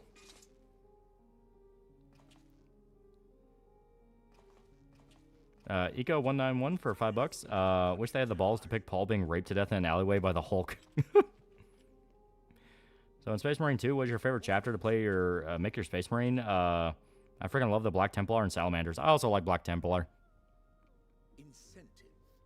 It's not just Japanese devs, it's the French. The sad truth is that foot fetishes seem to be the best game developers. Yeah, literally nobody wants Paul. He's basically an interdimensional rapist and MJ's a victim. Your thoughts on Lego Batman games? I never really cared about them, but the new one they have coming out where it's basically a new Arkham game, it's like, fuck. I guess I gotta play that. Just read what VA for Miles got up to. Apparently hit on Haley Steinfeld because he felt it made sense for him as Spider-Man to try to date actors playing his love interest, corny and creepy. Even if she allowed herself to be collared. Have you played Kenshi? Yeah, it's okay. I only played a little bit of it, though. No.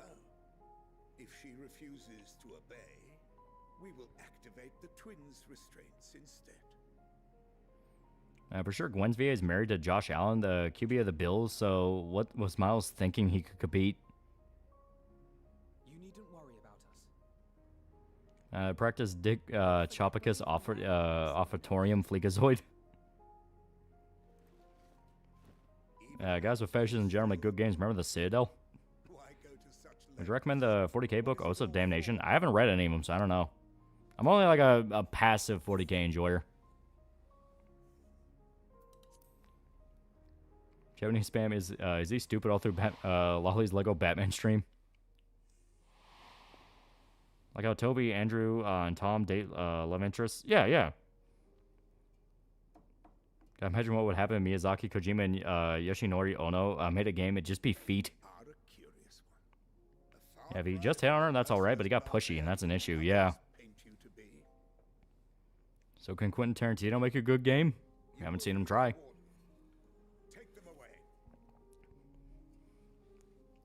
Yeah, can't you be fun for a stream? You ever really get into Doctor Who? Yeah, I mean, I like Doctor Who well enough. I like the Christopher Eccleston, David Tennant, Matt Smith years. CFS Kane books are a pretty good starting point for 40k. Eisenhower trilogy as well. And I tried to do some stuff with the actors played Liz Allen, Spider-Man Homecoming. She called him on Twitter saying I'm married, leave me alone, creep.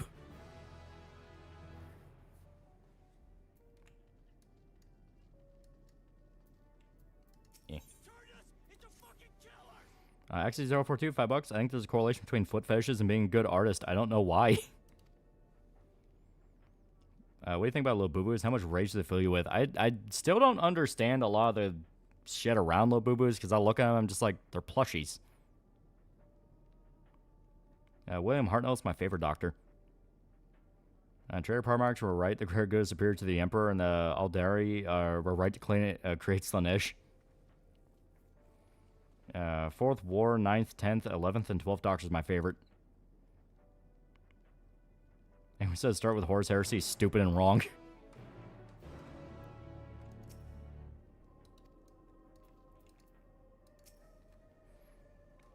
People with a foot fetish make great games and you make Lumia a game developer.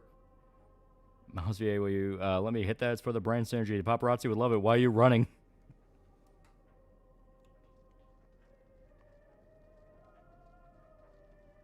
What's on the salamanders? Like I said, I don't know a lot about them. I know they're basically like a commando unit. Thing is, the VA for Miles is part of one of those live action shows where when CN was pushing stuff like Destroy, Build, Destroy. Yeah, Labubus are Funko Pops from women. Kojima's only problem is he needs to stop coping by his fetishes. Admit what you are. We won't judge. Got my dad in the doctor who says favorite doctors are the order he appears in.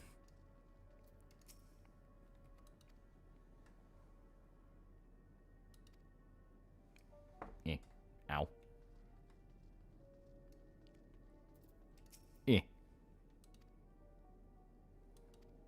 Also, the Metal Gear games basically have Grey Fox's whole priest-cyborg story arc. That is true. Yeah, salamanders are flame troopers. Oh, okay.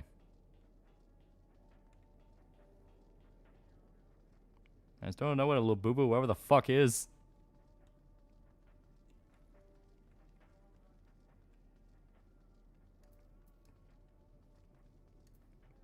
Yeah, 11th Doctor is best. I recommend reading up on 16th century Italian artist Benvenuto Cellini. Man was a genuine mad lad. Man was a warrior artist.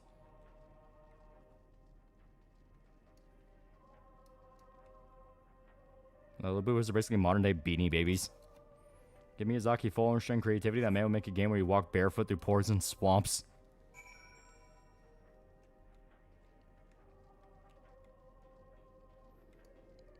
Salamanders are a Space Marine chapter that is all about forging new machines and weapons, and all about that fire, but they're also the most caring group out there.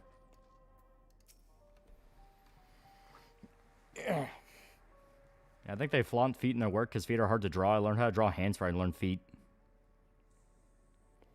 Get more adventures with Gatorman next week? More than likely. We're already pretty much past the halfway point for Metal Gear 3. Salamanders also have a code of honor. I just have your brother on stream only to have him explain and rant about 40k lore for 6 hours. He'd do it. Where I got a little boo-boo for my birthday? Just sits on my dresser staring at me. I low-key think it's haunted.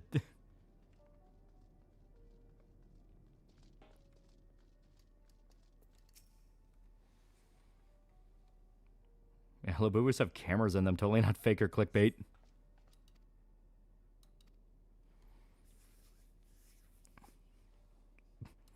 Yeah, I like the 10th Doctor in his original run. Yeah, David Tennant's probably my favorite. Dude's a great actor. And someone asked why crossbreed Priscilla's barefoot in the show, in the snow, and his answer was simply, I wreck feet.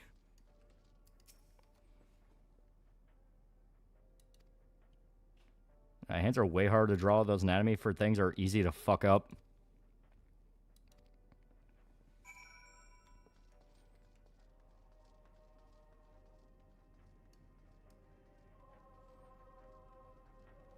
Yeah, Labubu is basically a teddy bear with a weird demon baby face if you're curious about their appearance.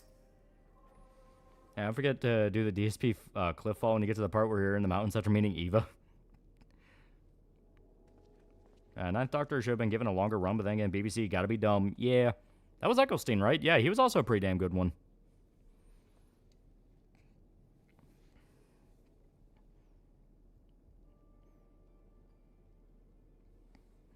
Ugh. Yeah, Labubus are this decade's troll dolls.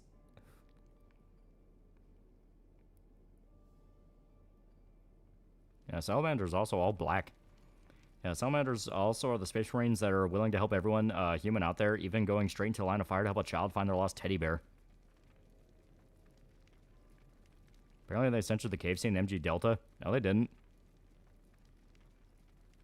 Like, any claim of censorship so far has immediately been disproven because people will just post the clip of the remake and go, no, they didn't. Basically, Salamander is one of the few good guy chapters where the other chapters might be quicker to kill other humans or pull some bullshit. Apparently, Kishimoto taught himself how to draw feet so well he made a whole manga around it about ninjas that have to wear open-toed sandals. And keeping up with your horse girls? No. It actually is turning into that thing of like, alright, I'll play this for a little bit and then I just forget. Yeah, art has melancholy history. Before almost all artists started vilifying it, I remember a meme where they had a robot going, hands are really fucking hard to draw, with an artist going, I know, right? Seen Daniel Day-Lewis coming out of retirement? Yeah, he's coming out of retirement to star in a movie his son is making. Yeah, Eva's tits physics got nerfed, not really censorship, just attention to detail. How much does Twitter pay to have someone lie and rage bait?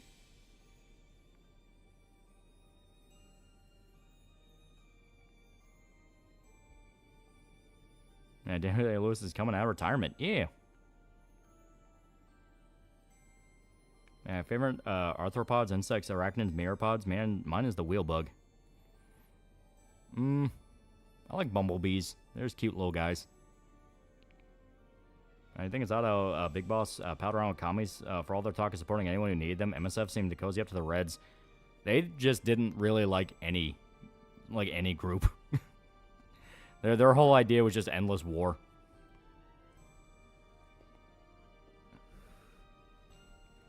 BMG Delta is everything I wanted and more. Eva Stitch jiggle in the cave scene, I'm pretty sure. Yeah. It pays enough if you're a Guatemalan white supremacist. What do you like about Black Templars? From what I heard about the chapter, or Space Marine chapter, they're basically just completely psychotic. Like they're like one of the more outwardly crazy and violent ones. Like you send them in to really fuck shit up, and that to me is hilarious. Like I love the Flash Gets animations where that's actually not too far off from how they act. Some people saying they won't buy MGS3 Delta over that thing at the start of the game that says the game was made in a different time. I don't like it either, but it's not that big a deal. It's still really gay. It is really stupid, and it does not need to be there. But considering the fact that they didn't touch any of the cutscenes and nothing has been censored, yeah, fuck it, whatever. Yeah, brother, avenge me. Yeah.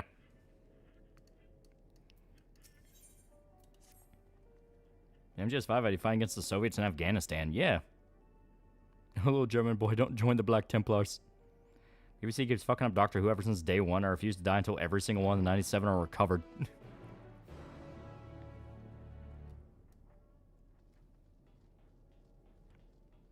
Actually, this is my favorite Space Marine chapter. The Carcharodons are very close second. The Grey Knights are third. I watched Hell's Reach, Black Templar focused fan animation. I have not, but I might. I don't play Delta because MGS3 didn't need a remake. You can buy the Master Collection for like $20. Big Boss by the end, start a war, fan the flames, create victims, and save them, train them, and feed them back onto the battlefield. I've been doing this a long time. How the furry arc of Flash gets yet. I think the new James Bond's gonna play like Hitman. Maybe? It'd be cool if it could.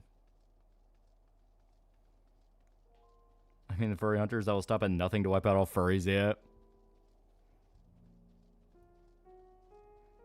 Yeah, Blood Raven's special place in my heart because of Dawn of War nostalgia.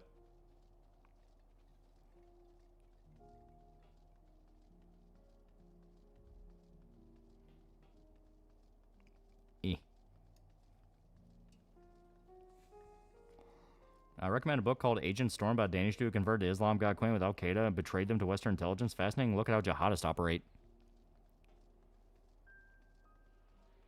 I'm more of a Raptors and Guardsmen fanboy.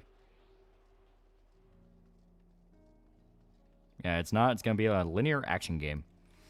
I'm okay with that.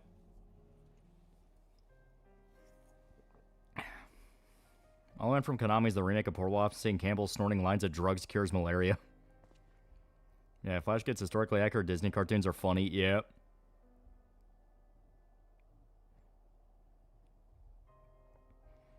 Yeah, I like the Mantor Space Marines. They're the paid to win chapter. They get funding from the High Lords of Terror and basically specialize hunting down other Space Marines.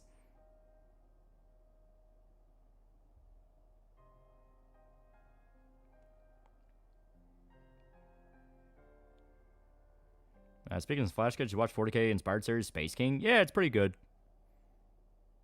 A new Bond looks like Henry of Skalitz. I was finally able to DM the RJPEG. Sorry for the slight spam. It's good. It's good.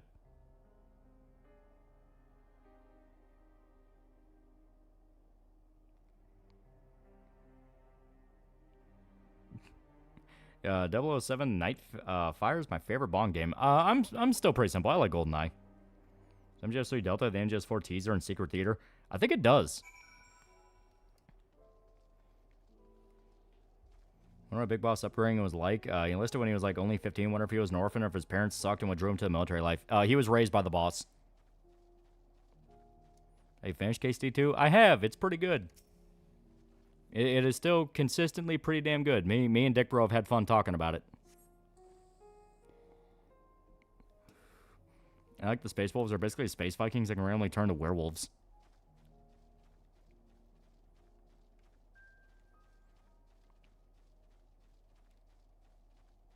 Yeah, Space King can get a little too jokey for my liking. I play the Ape Escape minigame. We have not gotten there yet, no. But it'll be fun too.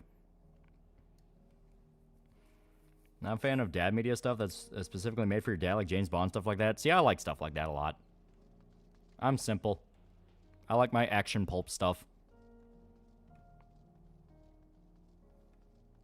I just have a Secret Theory, but they're all new animations. The original Secret Theory of MGS4 is so funny, it has nothing to do with the actual game would end at, yeah. You gonna play the KST2 DLC before the video? Yeah, I may as well. I do want to see how the DLC will affect it. Yeah. And by the time I'll get everything ready for it, yeah, that DLC will probably be out.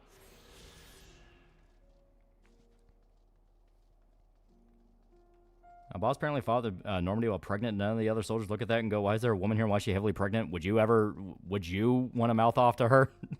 She could whoop your fucking ass.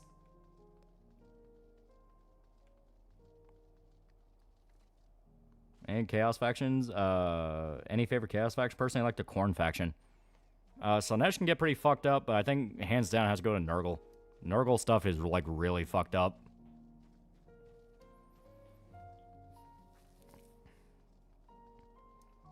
Did the boss pull her punches in the final fight with Snake? She go all out. She went all out because basically it's you have to prove that you earned this.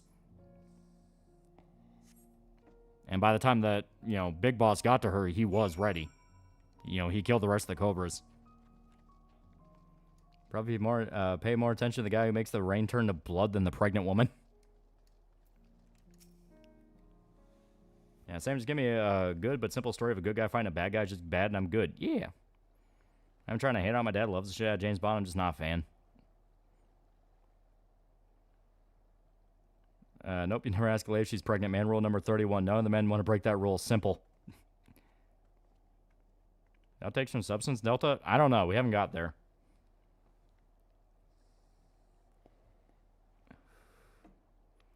Do you think philosophers gave the boss Jack as a consolation for kidnapping her son? Yeah, we have your baby as a ransom, but you can have this kid we picked off the street.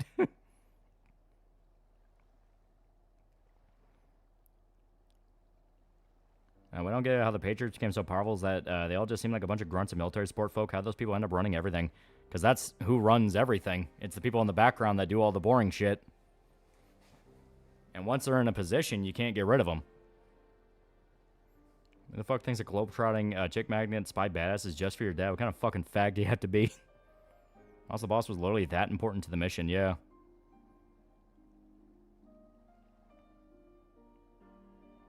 Oddly, despite being a quote-unquote dad show, my dad didn't care for Reacher. It's implied Ocelot knew the boss's mom, right? Yeah. Because Ocelot knew a lot more than anyone thought. A lot more. Yeah, evolved just being AI. Yeah. Past a certain point, it wasn't even humans managing everything. It was the AIs.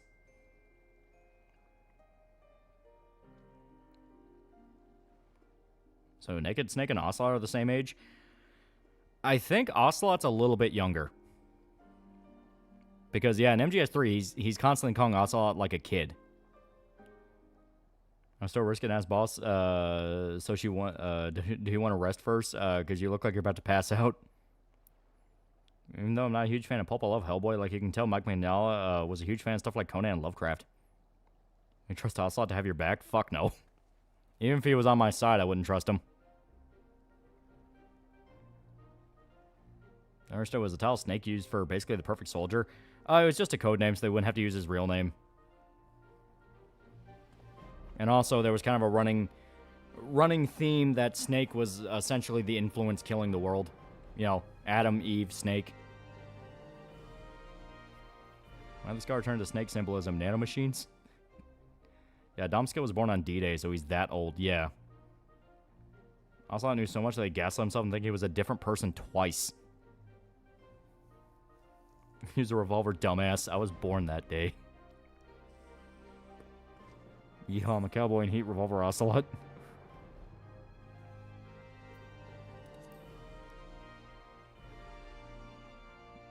As you can say, Snake sold the world.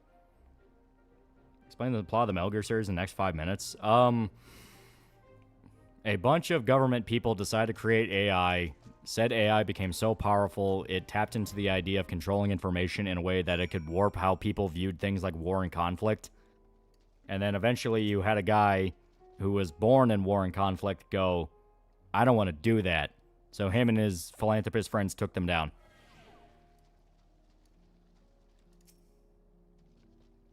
How did Ocelot lose his arm? Why did he get liquids attached? Play Metal Gear 1. Well, Metal Gear Solid 1. Yeah, nanomachines are cool. I thought Japan has a fascination with nanomachines, Metal Gear, Black Cat, and Trendy Blood. Well, it's an easy way to write bullshit sci-fi stuff. Yeah, Otacon MVP. Yeah, war bad, nukes bad.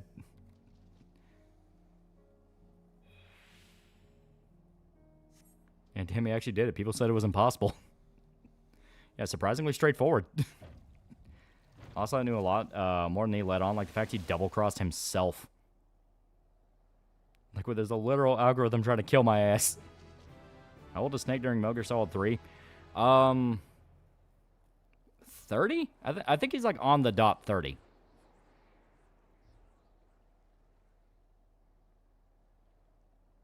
Such a lust for revenge. Ooh. And favorite Primarchs from Lolas to Trader Primarchs and 40k? I don't know a lot of them. Like I said, I don't know a lot about 40k stuff. I know Dorn.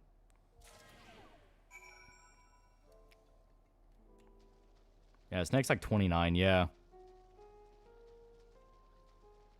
Yeah, Big Boss was born in 1935. He's 9 years older than Ocelot.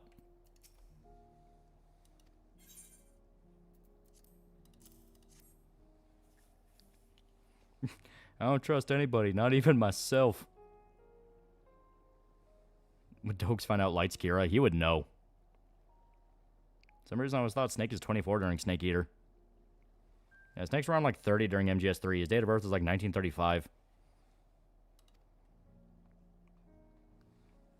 But D-Day didn't happen. Didn't D-Day happen in the 40s? Yeah. Snake wasn't born during D-Day. Ocelot was.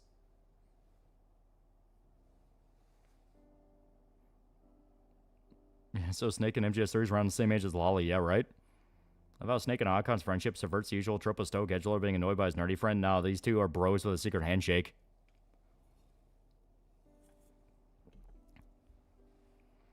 I gotta remember, Japan exports economies based around high quality and cutting edge technology. The fascination is reasonable. It's something the average Japanese person deals with. Yeah. I need to know, Chaz, that they try to follow the boss's will. Spoilers, none of them do except David. He's a good boy. Yeah. You think Ocelot's a furry when he's not ocelotting? Yeah, Big Boss first met the boss in 1950 when he was going to fight in Korea.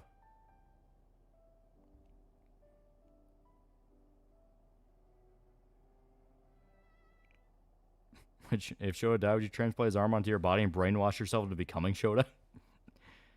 Was Real Big Boss building Outer Heaven in an MGS5? Could that theoretically be its own game somewhere down the line? Sorta, kinda. Venom had Outer Heaven, that was the oil platform, while the real Big Boss was in Liberia. What was the boss's will? The boss's will, ironically, was the end of war.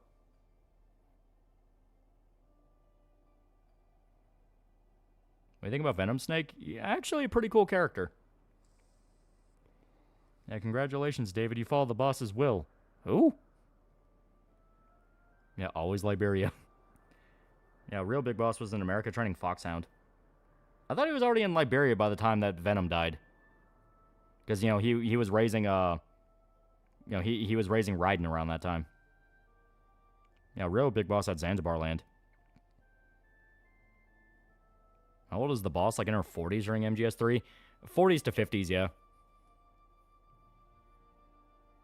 Him out of brainwashing the Hems of Melgear is strange. I always found it very interesting. Snake never developed cancer despite being one of the atomic soldiers, yeah.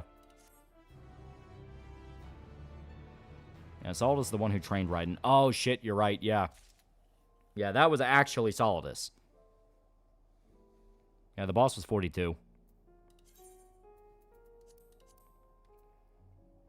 Do you think James Bond could seduce boss? In which Metal Gear game could James survive and complete? Any James Bonds allowed? Metal Gear Solid 3, because that's literally meant to be a James Bond film.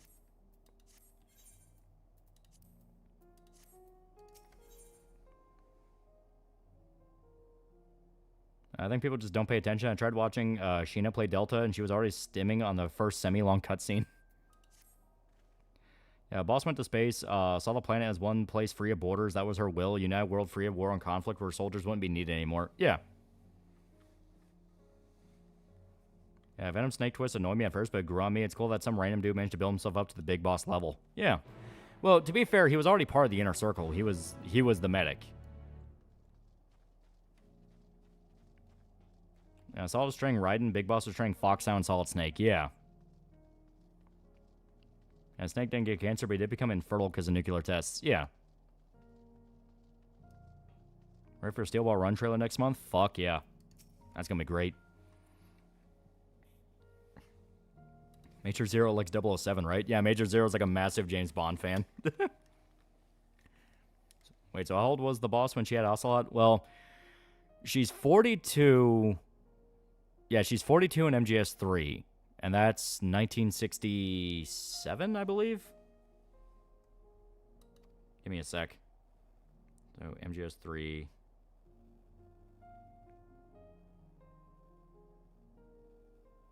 Okay, 1964. So, 1964...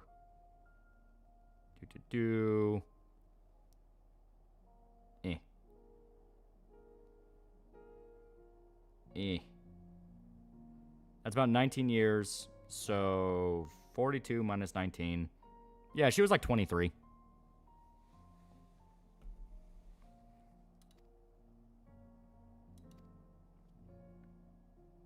Yeah, MGS3 is like right around the JFK assassination.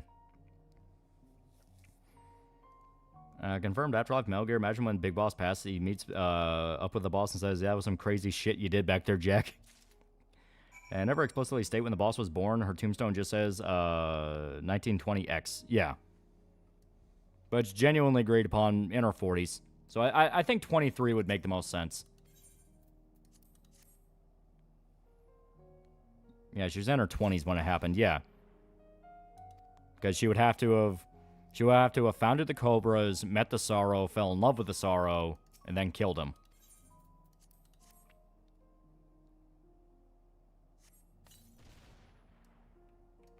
Okay, I think Big Boss going to heaven?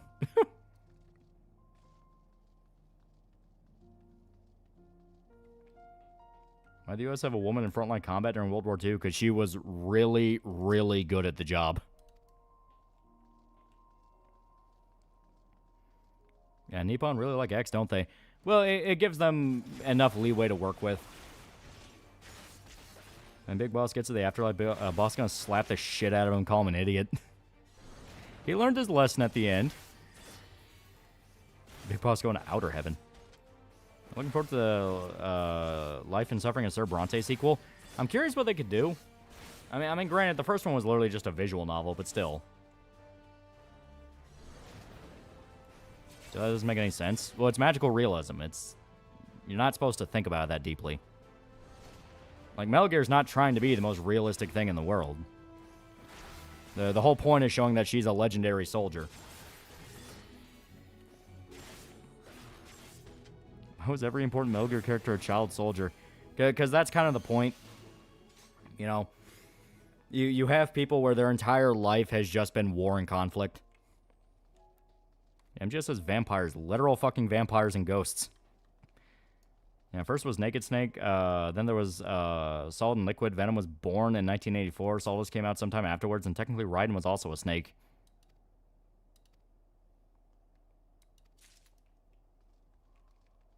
Yeah, just imagine Venom Snake in heaven with Quiet. Yeah. Well, Venom absolutely would not go to heaven. Yeah, one man's crash out decided everything. MGS3 is less than a year after JFK was assassinated. LBJ was president during the Virtuous Mission. Yeah, because they make it a plot point where that actually caused like political instability in the Soviet Union. Also, the boss is a legit super soldier. First cutscene, she appears and she carries nuclear artillery all alone. And then immediately whoops Naked Snake's ass, a man in his prime. Like I said, they do a lot to really sell you on the fact of like, okay, this is a big fucking deal. What did Venom do? He was basically the evil big boss. He did a lot of really evil shit.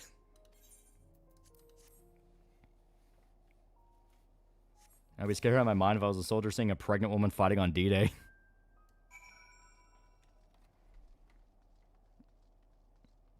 Boss make more sense if she was Russian? No, her being American's like the point. Like, she unironically needs to be American. Because the entire mission to kill her and her betrayal is what sets up everything in the series.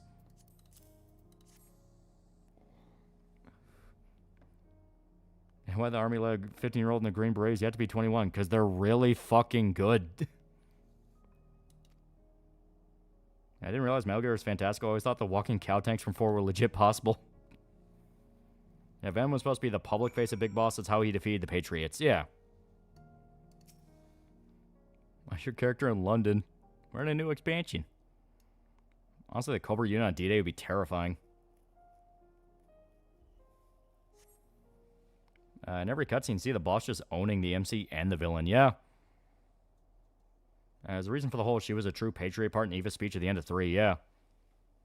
Yeah, the Outer Heaven Uprising. Also after that, what he did to his own men after Shining Light, he wouldn't let himself go to heaven. Yeah. I honestly wonder what how the Sorrow got a woman like that to fall for him. What a Chad.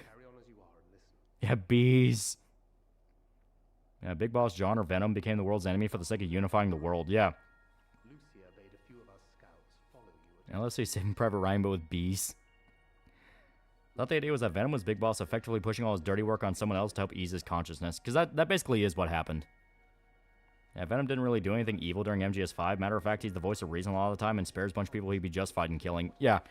Well, that comes from the fact that the game wasn't finished because the third act was supposed to be about how Venom devolved. He started doing a lot of the evil shit.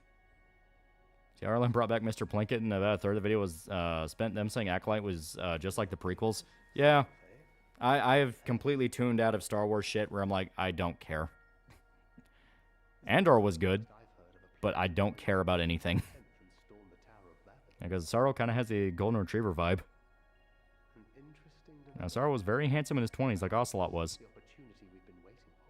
And the boss also a child of one of the original Patriots, yeah. It wasn't Chapter 3 just meant to be the one mission where Venom fights Liquid? No, it was going to be a whole act. For now, keeping yourselves out of harm's way. If a guy starts shooting bees at me, I call the war right there. It's over. I think the new Konami people could have finished MGS5. That'd be a pipe dream, but just getting a version of the game where we actually see what the intention was would be great. How many hours left? I got to finish my fan art. The deadline is on Friday by midnight, so you got a while. You still got a day. They had not gone far. Pay attention to Star Wars, see what might be happening, but I'll stick to the stuff I enjoy. Yeah. I might have guessed you'd be the only one to find anything. Yeah, Chapter 3 is supposed to have more going for it, but you know, Kojima and Konami being head asses, yeah.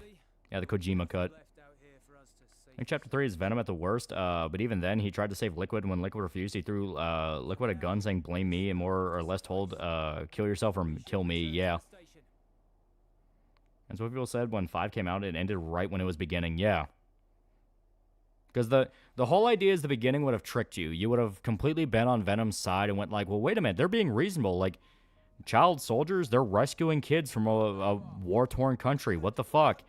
And it would have been as the game went on and you did more and more fucked up shit that you started realizing, oh, that's what we're doing.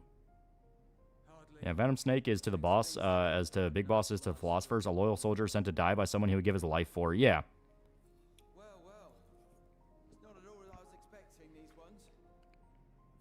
Yeah, the point of Venom was that he was being used the same way the boss was used, that Big Boss was becoming exactly like the government. Yeah.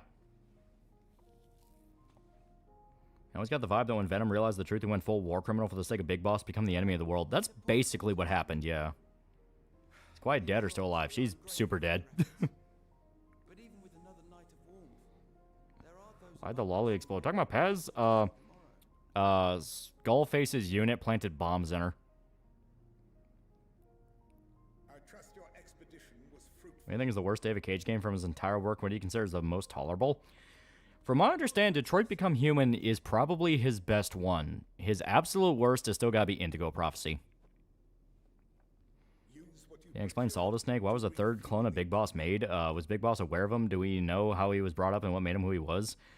A lot of what Solidus did is still pretty hidden, but yeah, he was made as essentially a backup plan in case Eli or David failed, and he ended up doing the most. He outright became president of the United States for a little bit. Yeah, Paz also got severely raped. Remember all the big plans Disney have for Star Wars for the next 100 years? Some shit there'll be Star Wars every year. Now look at it. No one cares. Not Beyond Two Souls. Not gonna lie, I forgot Beyond Two Souls. Did he make Heavy Rain? Yeah, Heavy Rain used to be his agreed upon best, but then Detroit Became Human came out, and at first I heard a lot of like people making fun of Detroit Become Human. And then, as time went on, more and more people were like, no, this one's just kind of unironically good. The time for action. What did he mean? One good thing from Indigo Prophecy was that tutorial where you can torture the ragdoll in the tutorial, yeah. I can only speculate. Like how Miller was in MG2, says, do it, Snake, kill that monster when you advocate for child murder. Remember, they only have two choices, heaven or hell, yeah. Utilize it now, or after they join with the 10th is another question. Yeah, Paz exploded because of a pussy bomb, which is referenced by Smash Ultimate. MGS5 secret tapes, and learned Big Boss John learned about Leo Infanton Terrible, and he wants those kids fucking dead. If it was John in Africa, he would have killed Liquid. Yeah. Well, yeah, because the same thing happens with Big Boss and Solid, where he also wanted Solid dead for a little bit, and Solid kills him, quote unquote. And then in Metal Gear Solid 4. Like, the big defining moment is when he meets with Snake again, and he actually, like, accepts him as his son. Yeah, John hated the clones. Yeah, because he didn't believe they should exist. Yeah, Detroit had only Connor, an old guy. Everything else sucked. Yeah, Beyond Two Souls above Indigo Prophecy says Willem Dafoe. That is true. Yeah, Connor's story in Detroit's legit good. Marcus' story's too heavy-handed with the slave analogy, and Kara's mid. Yeah, Willie's reaction to the civil rights references were great, yeah. I think all the evil shit Venom did was an accumulation of things like Quiet dying and shit, but in the end, he decides to play his part. Yeah. Sean. Sean. Have you ever heard the cut rape audio from Beyond Two Souls? I've heard bits and pieces, yeah, where, like, it was supposed to be a lot more explicit. And I think it was Ellen Page put her foot down and basically said, we're not doing that. I might find out right now, but I can't figure out Rachel's hair is too big, Lolly. Why did you choose this? What's going on with the big fire guy and gas mask girl in MGS5? Gas mask was Psycho Mantis as a child, and he was basically sent to, you know, kill Venom. And the big fire guy was Colonel Vogan from MGS3, who was already dead, but his body still wanted to kill Snake. Real Big Boss actively indoctrinating children he displaced in Zanzibar land. He was the real evil one, honestly. Yeah, that's kind of the thing. It's like, what Big Boss was trying to do had good intentions and then went very wrong, and it was only down the line did he realize what he was doing. Heavy Rain was a fun game. I remember how cool it was that you could get a radically different outcome for the story depending on your choices. Pretty ambitious for the time. The MGS3 Subsistence Edition sells for $400 on Lucky Games. When Vulcan realized Venom wasn't naked, his soul moved on. Yeah. Yeah, Man on Fire knew because of the eyes. Yeah. It seems to be willing to forget Omicron.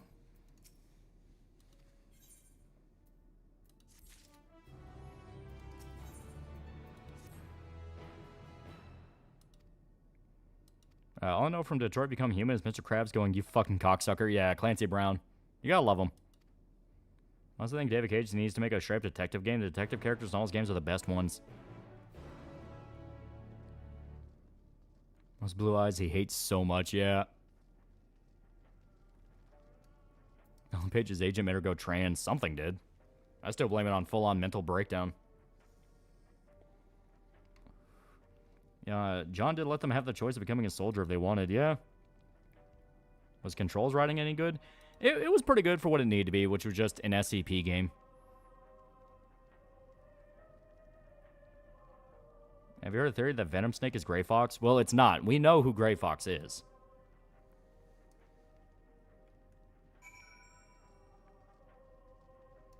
Yeah, Venom Snake recalls life for joining MSF and thinks to himself, shit, this gig was supposed to be a summer job. I don't understand David's obsession with emotions when all he has are characters' facial animations are dog shit. Yeah, botching the QTEs and David Cage games are comedy gold.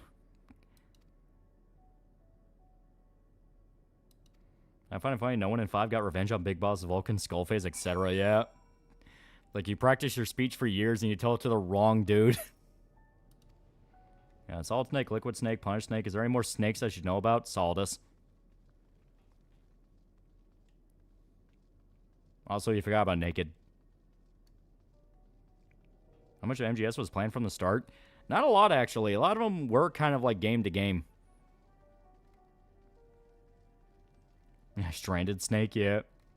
Too bad for Venom, bro. It's just a medic.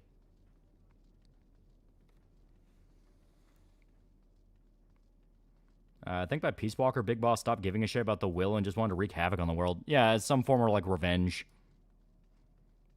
Yeah, being a young woman in Hollywood, God only knows the shit that was done to that poor woman, yeah. Got about my snake chart. Still waiting for the long-lost clone of Big Boss to make his appearance. Trouser Snake. Yeah, they did set up Solidus at the end of MGS1.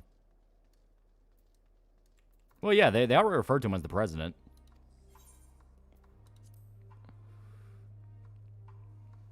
Now, Kojima wanted to end Metal Gear with 2 originally before he got roped into doing 3, 4, and 5. Yeah. What happens to Quiet? She dies. And she dies bad. Both Big Bosses took in children from war. Former child soldiers are not to protect them. John will let them become soldiers and became adults, but they never use kids on field.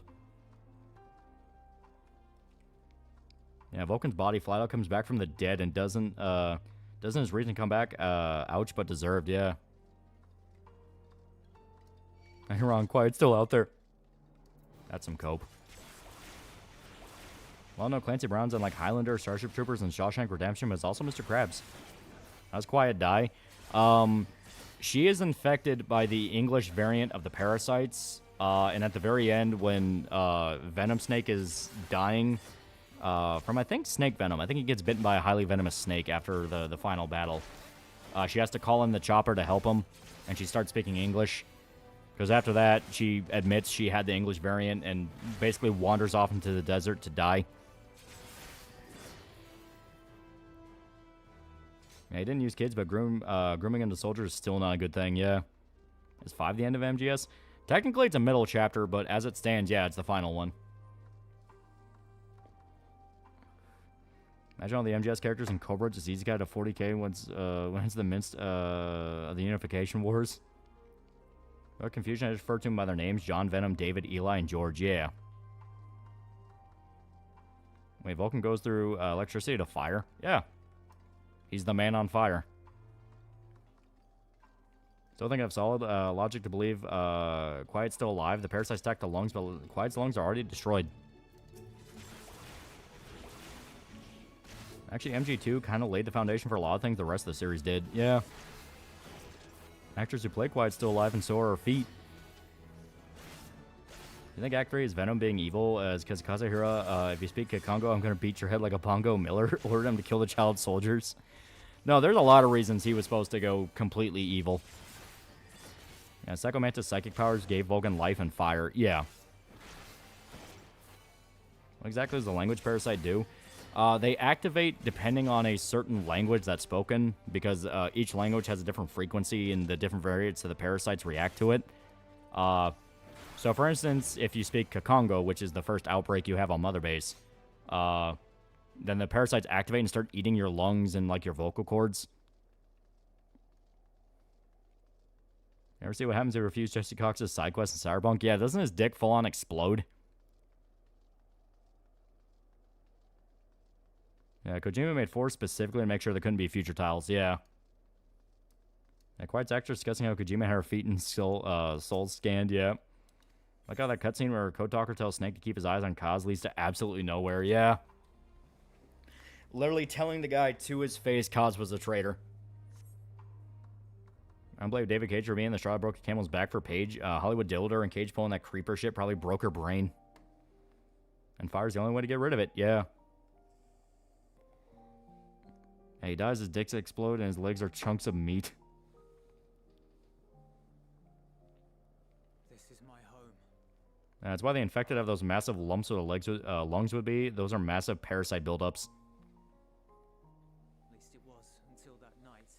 As Kaz, an evil scumbag, I forgot what his role was. Yeah, Kaz was a traitor. My family. It's either implied or I think outright said in one of the tapes that Kaz also helped set up the attack on Mother Base the first time. When dawn came, I made my way. But he didn't think he'd be tortured, you know. My little brother and sister. Yeah, Ellen Page is really pissed because Cage made her a new model of her in-game without her knowledge. But they weren't themselves. Yeah, we live and die by your orders, sir. They tried to.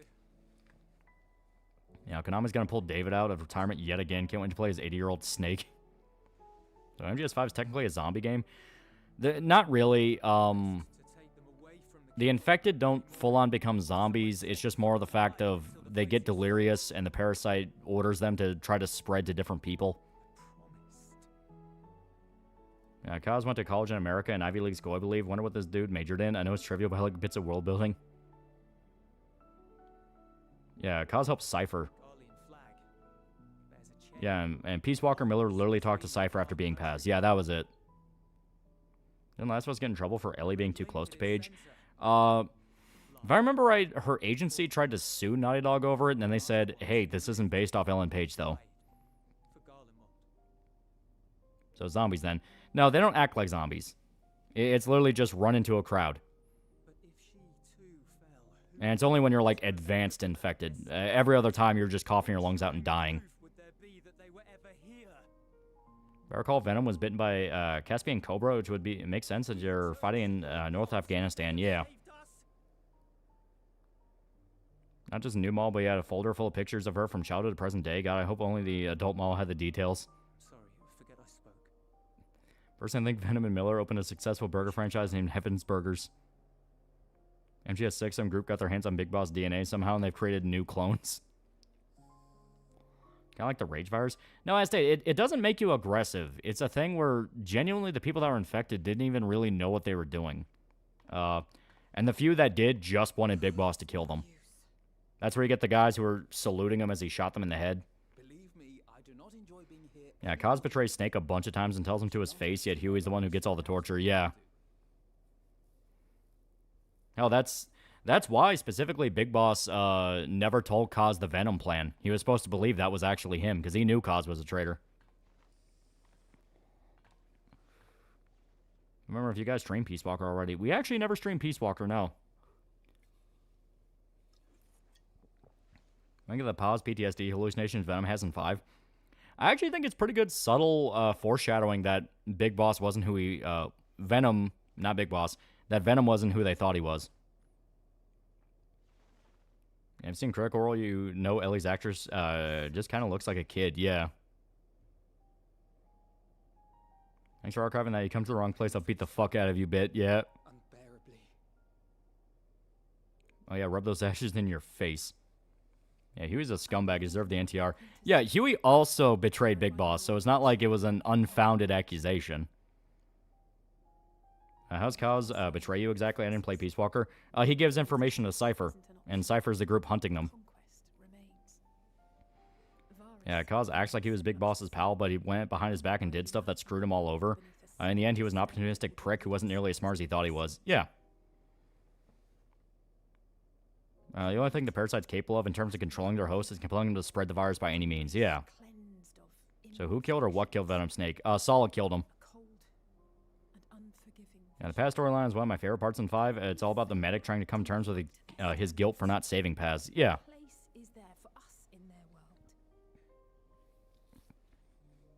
Would this real Big Boss even be bothered by Paz's death? Exactly. Where it's like, he knew Paz, he liked Paz, but by that point, he wouldn't really be fucked up by it. At least not in the sense that the medic would be. Because the medic was the one actively trying to save her.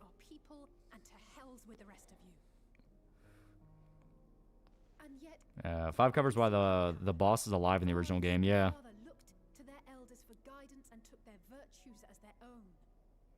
I played 5 for years and keep forgetting to boot up on my birthday. Fuck. And why is every MGS character I like a subhuman piece of shit? Huey said, and the retard button was sent away.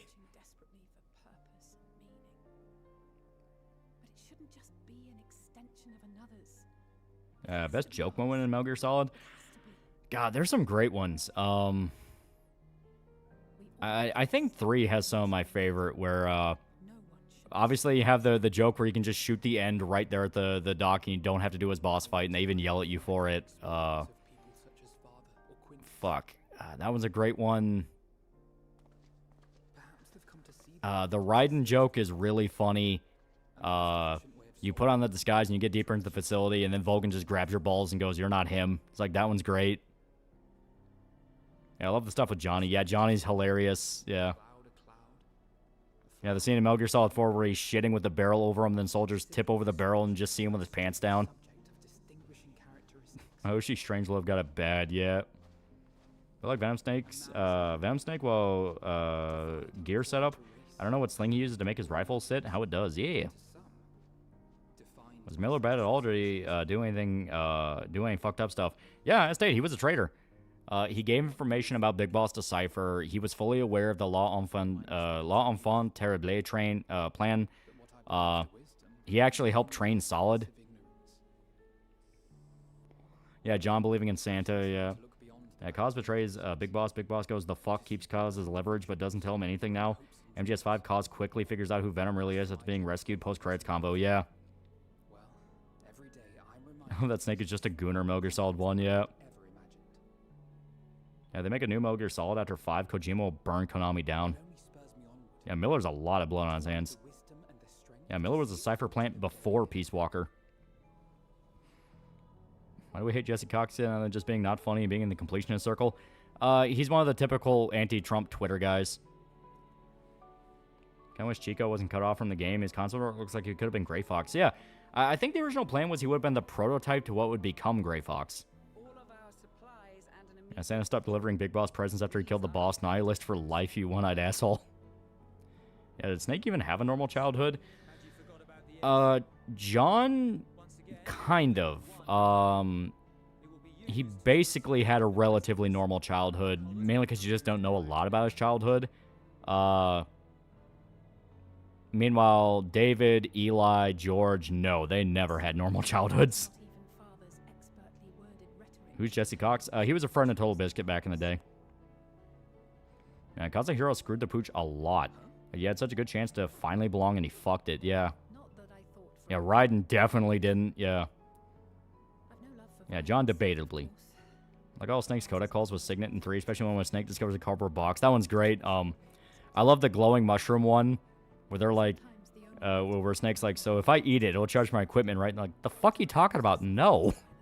And then he eats it, and it's like, hey, my equipment charged up, and they're all like, okay, fuck it, yeah, whatever, it worked. And Chico's quiet theories, they tried to push for MGS5, yeah. Yeah, David, Eli, and George, oh boy, no way. Yeah, you know, Saul pulled the first NWF at the end of MG2, eat your heart out, Leon. Yes, I have. Yeah, wearing black face paint, huh? Yeah. When we can finally lay down our arms, and there will be peace. Yeah, Liquid Snake, I'm your brother. Oh my god, you're English, gross. Not until the Telophoroi have been defeated once.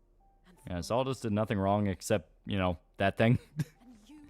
Yeah, if Decoy Octopus was the DARPA chief, then does that mean he's doing fucking blackface? One funny moment, Raiden had an MGS2 when Rose catches him smoking cigs, yeah. Favorite part about that radio transmission, just everyone freaking out and trying to rationalize how it worked, yeah.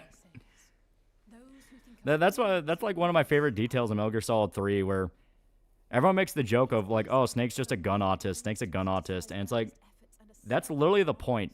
Metal Gear Solid 3 Snake is kind of a fucking idiot. He's just kind of a buffoon in a lot of ways.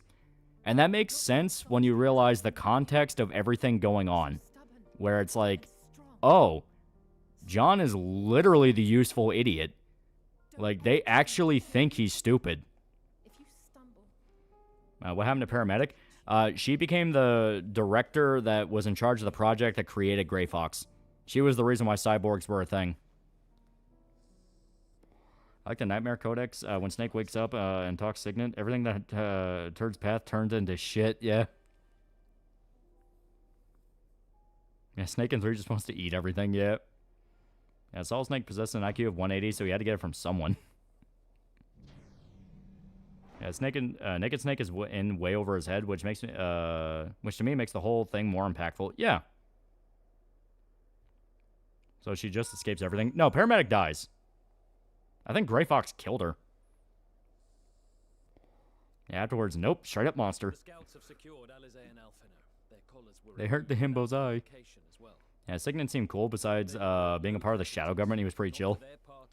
Yeah, probably the Japanese woman Saul got some of the DNA from. Snake just reached for Malcolm in the middle. So she's the person we should thank for giving the world Metal Gear Rising. Yeah, Gray Fox and Naomi kill her, yeah.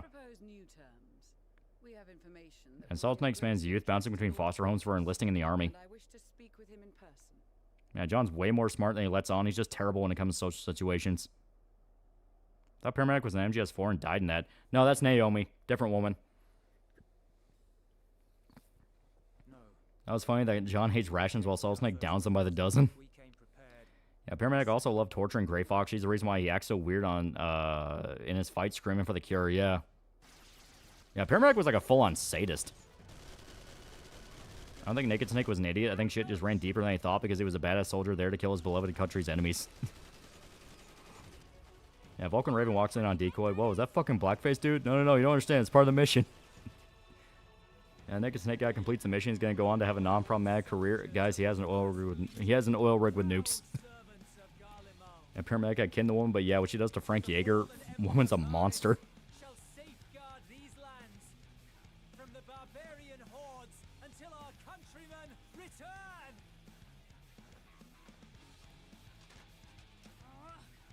How did a cute girl obsessed with movies turn into a psycho? Well, that's the thing. Like I said, it's There's a lot of little hints in MGS3 that the people you're talking to on the codec are lying to Snake about a lot. So it's very possible the version you're seeing of them is the persona they're putting on, and the real versions of who they are a lot more fucked up.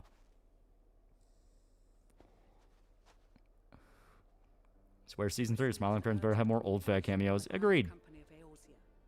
I'd actually be okay with Doug becoming a more recurring character, because I watched the slightly artistic video they had with Doug, and like I said, he did very well. Like, there was a really good chemistry. You can tell they actually like talking to each other. Playing through GTA 5, man, Jimmy's retarded. Yeah, 3 was about the useful aides being responsible for creating the Patriots. Yeah. Paramedic was also kind of ditzy bimbo, gets mad at herself for calling Snake cute. Yeah, your wacky radio crew almost brought the world to the brink. Kim Edgar played a cancer patient in Season 3. I kind of wish Holly and Gustavo were mentioned more in MGS4, especially flashback scenes. Yeah, right? I mean, I get it because it's more about like the Solid series, but a little bit of love of MSX wouldn't have been bad. Yeah, to be fair, she's not wrong. So Medic doesn't like Godzilla. No, months ago, someone in chat said Doug better have an entire episode. Like I said, the banter they had was great. Like, the story he told of the furry stalking him at a convention was hilarious. So Zero's a student of the boss too? No, sorta kinda. Like, Zero also listened to the boss's will, but it was in the sense of like, okay, so the government should control the world, right? Like, we should control war. Apparently, she was obsessed with sci-fi to the point she did what she did to Gray Fox. Signet was surprisingly normal, save for some things. Zero was the only honest man, yeah. Now, Christian is meant to have a cameo before he did his oopsie.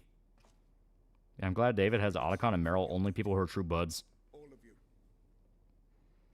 Yeah, Paramedic and Snake drunkenly watched Godzilla rise again once, and then promptly made the gator suit. Zero thought it was useful for the mission, thus killed the joke. Yeah, Zero was with the boss during World War II. Yeah, that's why I say yes and no. It's like she didn't raise him, but he knew her. He fought with her. It was a grand, glorious dream we shared. Yeah, people are complicated. Just because you have a good interaction with someone doesn't mean they're good forever. Yeah. I like if it was a recurring joke that whenever the crew needs to look up something, it's always Doug putting on different personas, yeah. What's your favorite lolcow? Chris was kind of the big one for a while, just because that was the one where there was so much to unpack with Chris. Then he had the Geno Samuel documentary that was really good, and it's like, yeah, he kind of became the default for a while. I think one of the best jokes in the series was Snake discovering the cardboard tank and Peace Walker, yeah.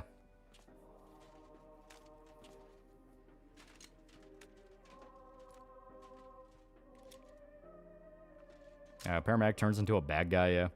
Did Meryl ever speak to Otacon? You know what, now you mention it, I don't think so. Maybe like one little interaction in MGS4, but I don't remember anything substantial. Biggest lolcow is myself all along. But in fact, the VA of Zero also voiced Angent 1 in the console version of Return to Castle Wolfenstein. Yeah, Bossman checking her fails to make me laugh. MGS3's team is probably the best team you want on your side. Sure, they're all quacks in some way, but they don't betray you. Mainly because they know it's too useful to betray you. It's funny, I have all the Channel Awesome guys who want desperately to get into the big leagues. The only one who did was the ones who didn't try and just did their own thing because it was fun. Yeah. You mentioned the fact she has a cute butt. That is true. MGS4 is so awkward, makes you feel like an old man.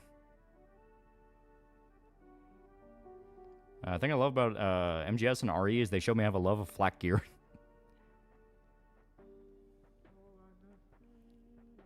His name is Snake, but he likes boxes. Is John David a cat? Zero had a different relationship with the boss. She was a surrogate mother to Big Boss, but Zero was more of a colleague. Yeah. That's why he could interpret the will while still disagreeing with it. Because it's like, well, I mean, you need war. So why not just control the war? Think about it, they don't betray you because they've already betrayed. Yeah. Or sentiment style that was actually competent enough to do what he wanted to do compared to Linkara. Big Boss, the woman who loves movies. The Big Boss, the woman who loves movies and sexual says. What type of movie she watching? Yeah, bloody his own people's banner. Yeah. I guess I'd rather have the MGs one team. Yeah, most of them betray you, but they're not straight up evil. Well, even then, like, the only one that betrays him is Miller, and that's because of very specific circumstances. Bang Bang Dead 132 is a pretty cool guy. Pretty cool guy. Dave was probably the smartest snake because he always knew he was being used and only did what he had to do because he was forced to. Yeah. Yeah, Otacon stared at Meryl's ass and immediately deduced she was a woman. Does this imply he stares at Guy's ass? How most must have been really boring for Hal. I'm proud of Hal. Dude became an absolute slayer. Wings' crash outs are very quotable, though I never kept track of him whenever Keemstar wrangled him to Locale Live. Yeah. Shadows and persona malevolent entities are some actually benevolent and very least neutral. It's all the worst parts of a personality, so always malicious. Unless you're like a very specific entity like Teddy.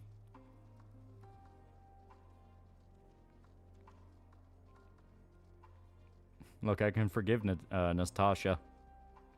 Naomi and Campbell betray Snake by giving him injected fox dye and keeping secrets from him the whole mission. Yeah, but even then, it's a thing of like... he was going in to eliminate a lot of them anyway? Like, it's weird, you know what I mean?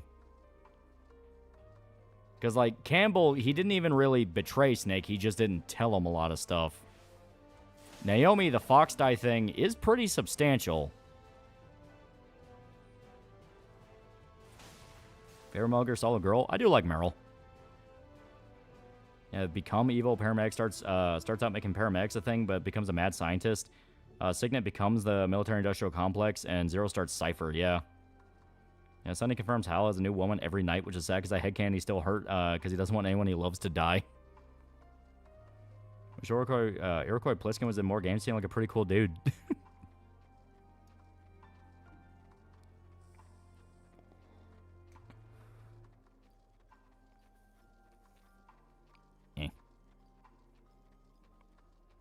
Yeah, Meryl's awesome. Yeah, everyone loves Meryl.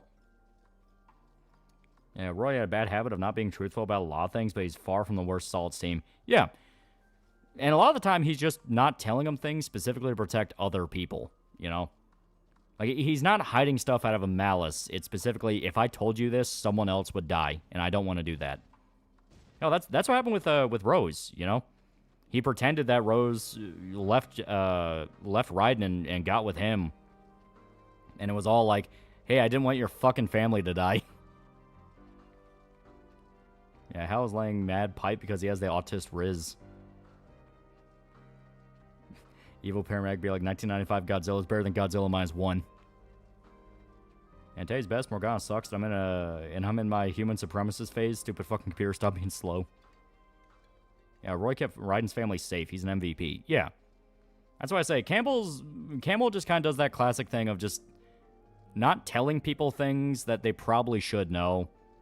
Naomi's the one where it's like, she definitely rode the line on being evil more than once, but even then, she did do a lot of good as well. It's fucking weird. Yeah, I wish David told Naomi what Gray Fox told him, yeah. Yeah, Roy hesitated to tell Meryl she was his daughter, because it would be admitting he slept with his brother's wife and the shame of that betrayal. Yeah. Snake walks back into Hal's house after 10 years. Otacon, I'm back. What the fuck happened? Too bad that Raiden went full cyborg because of it, but hey, at least he got to still live a life with him once again, ignoring MGR. Yeah, he has I have to protect him energy. Yeah, Snake got injected by Fox by orders of the Patriots. Naomi literally implied that in her codec when she exposed herself by Gray Fox. Yeah. And yeah, Naomi was more than willing to do it because she still blames Snake for what happened to Gray Fox, but it's also one of those of the Patriots are going to do it one way or the other. If not Naomi, it would have been someone else. Naomi as I moan backwards. Metal Gear Rising vaguely implies Old Snake is still alive because Raiden refers to him in the present tense.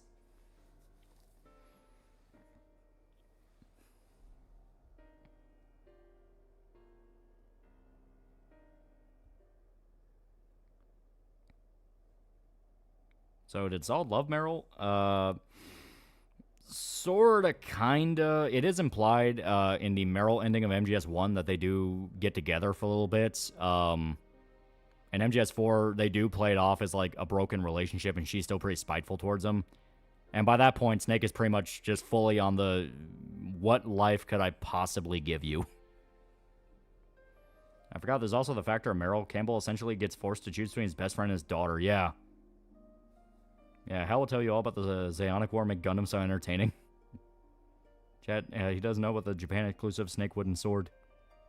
Doesn't Wooden Sword imply Snake's soul? Hope we get Metal Gear Solid 4, because it being stuck on PlayStation 3 sucks. Yeah.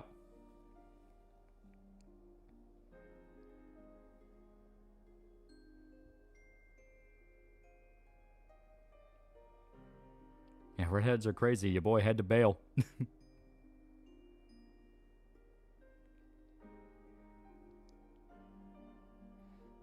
Yeah, Saul just dumped Meryl just like he did to Holly. Even if Revengeance screws up Raiden's whole story, Jet Stream's Stam is still really cool. Yeah, as its own game, it's really good. It's just the fact that when you compare it to a lot of the Metal Gear stuff, it's like, oh, that kind of, you know, didn't need to do that. Seen the King of the Hill Japanese dub yet? Yeah, Saul went on to write a shit ton of books after the events of Metal Gear. His author name is Tom Clancy. Snake also had a thing for a blonde cutie named Holly, but it's implied their breakup is part of the reason Snake became an alcoholic recluse in Alaska for the start of MGS1. Yeah, the way David lives, the only way Meryl could have been safe was if he left her, yeah. Especially since the Fox die started breaking down, meaning she probably could have died. Yeah, depressing to think the only character from Peace Walker that got a happy ending was the French girl.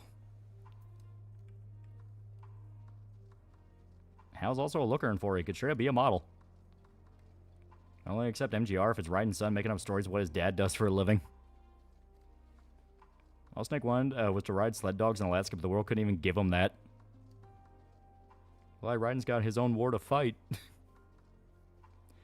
Like I said, Metal Gear Rising is really good. It's just in context with what happens in 4. It's like, it probably should have been before 4. Yeah, who wants to talk about Amanda's fate? Picture Raiden going through Army basic training as drill instructor. Thinks this damn kid acts like he's already got PTSD. Yeah, Meryl and Snake felt very differently about war, and I imagine that caused friction in a relationship. Yeah. Meryl was still a career soldier, you know, she was still pretty proud of, you know, everything she was doing. Snake past a point was explicitly an activist against war. Yeah, Amanda got to live, but she still lost her little brother.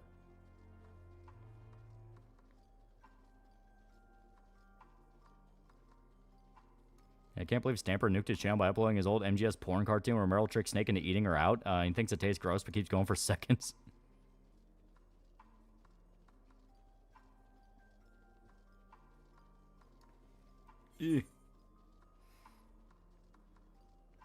Alright, yeah, this is the weird one. Yeah. Who got worse in the series? Probably Gray Fox. I mean, blown up on a minefield, resurrected as a cyborg that's constantly tortured, and then stomped on by a Metal Gear. Not a very good way to die. Amanda was weirdly okay with it too, like too okay with it. Why is it called Revengeance? Because sometimes you do to vengeance again. War never changes, except when Naked Snake shot an old man. Yeah, Strangelove goes out in a very bad way, yeah. Here's what I don't get about Liquid. What was he actually after? Why was he always so pissed? Liquid basically just lashed out against the Patriots. He found out that he apparently wasn't the actual, like... If I remember right, he was under the belief that he got the worst genes of Big Boss, and wanted revenge about that. You know, he wanted revenge and was lashing out against the world. And then you find out at the end of Solid that, no, he actually had the recessive genes. Or was that the other way around? Fuck, I'm already forgetting. I'm already forgetting details about Metal Gear Solid 1. Yeah, Liquid thought he was that guy, but it turns out he wasn't that guy, yeah. Yeah, that disrespect my Liquid was crazy. Stomped him like a bug, yeah. Yeah, Liquid simply fueled by daddy issues and pettiness. Yeah, Liquid was also pissed off Solid killed Big Boss before him, yeah. It's implied Amanda had something to do with Chico's death.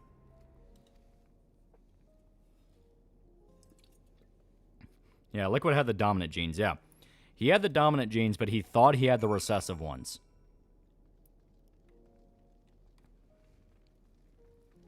Yeah, Liquid was told he had the regressive, but he actually had the dominant, yeah.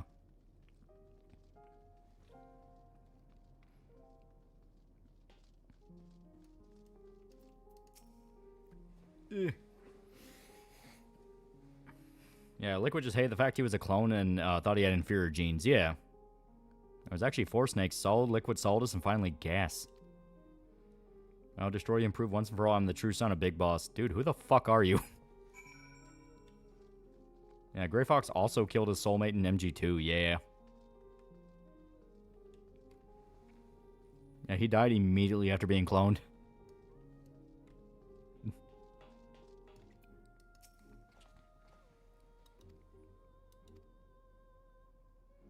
Which is hilarious that Liquid's bitter that Solid killed Naked, but in actuality, Solid killed Venom, who is also who Liquid thought was naked. Forgot about Plasma Snake. How come we never saw Gassy Snake? I thought Gray Fox was dead on MG2. You fist fight him on a minefield and he gets blown up, and it's thought that he's dead, and then he's resurrected as a cyborg in Solid 1. Yeah, Frank Yeager had a rough.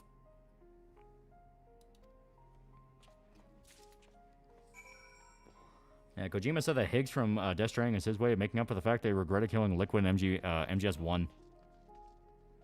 Makes sense. Motherfucker's spiteful. Your copies of Dragon Age Veilguard are being given away with some Amazon orders, and people are still rejecting the game even for free. The game is expensive. It is too expensive. And the intro of MGS1, David had long blonde hair like his mother.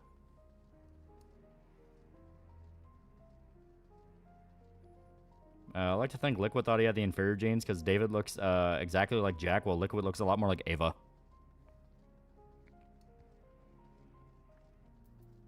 Yeah, Higgs is a professional hater.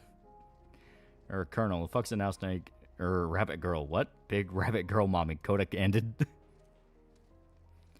Plasma Snake is the secret 5th clone of Big Boss user DNA of Sparta, showing up in Metal Gear Rising Revengeance featuring Dante from Devil May Cry.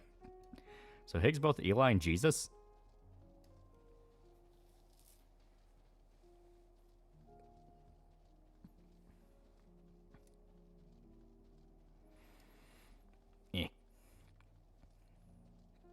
Not now, my snake is solid. I need some liquid now. Gassy Snake 3-hour theory video coming out when? Guys, my Metal Gear OC fiber optic cable snake.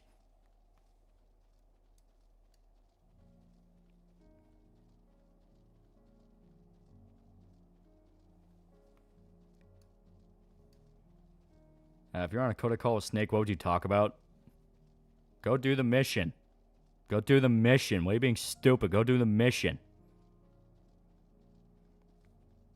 I know I'm the inferior clone. How do you know that? I'm English. You really want David to break out of the cycle even after he beat the shit out of him in the minefield? Yeah. How about Trouser Snake? Got you killed a kid. Amazing. Mission complete. That right there is why you're the best.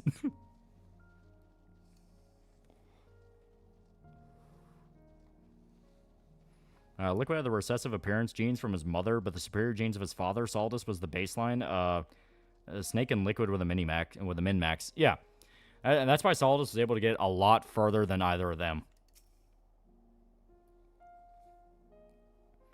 It turns out they pulled Naked Snake from McNamar's Morons.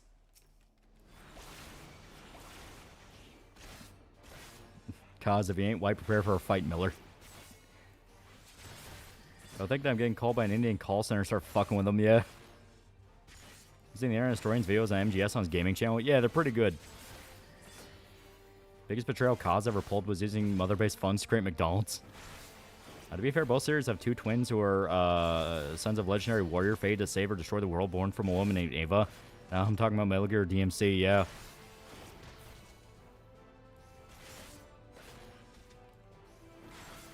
I missed the time Japanese creators agreed to have their antagonists based off David Bowie. Yeah, Saldus didn't have any enhancements today. What? The God Baby ate Troy Baker, he can come back. I could throw our video on Chico interacted with Quiet and told her, I am you and you are me. Together we are quiet. Surprised Maxor hasn't done a video on MGS at all. Yeah, the only thing he's really done is Metal Gear Rising. Have you played Unmetal parody of MGS? I have not. Imagine Metal Gear written from the perspective of some random grunt, not Johnny, but just some random dude who happens to be around from like 1 to 4. Yeah, Saul just had a mech suit. Wasn't Saul just genetically engineered? I mean, technically in the sense that he was one of the clones of Big Boss. Yeah, Maxor did do a video on 5. That is true.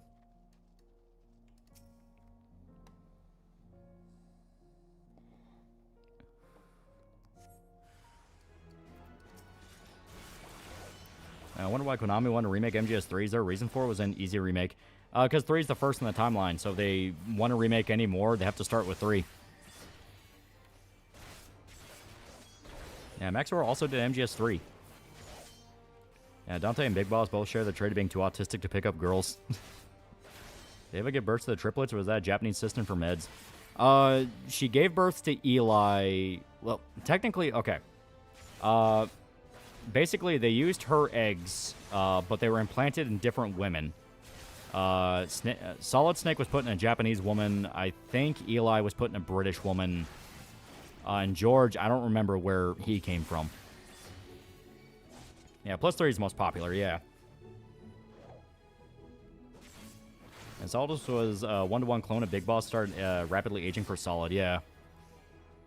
Right, we need you to stop Joe Biden's America. You're too late, Corn Pop. I've already vocalized your voice to Gangster's Paradise. Yeah, George came from the jungle. Oh, for some reason it's not dead. Okay. Right, MGS 5 from the perspective of Pequod, the helicopter pilot. They used the eggs of a Japanese woman and planted them in Ava. Oh, yeah, you're right. It was the other way around.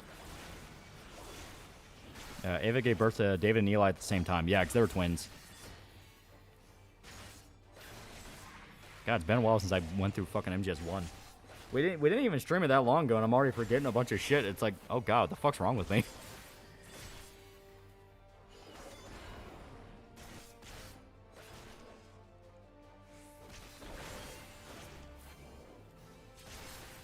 Yeah, it's all in Liquid had the same mother, hence twin snakes. David was raised in America. Eli was raised in Britain, but fled to Africa. Yeah.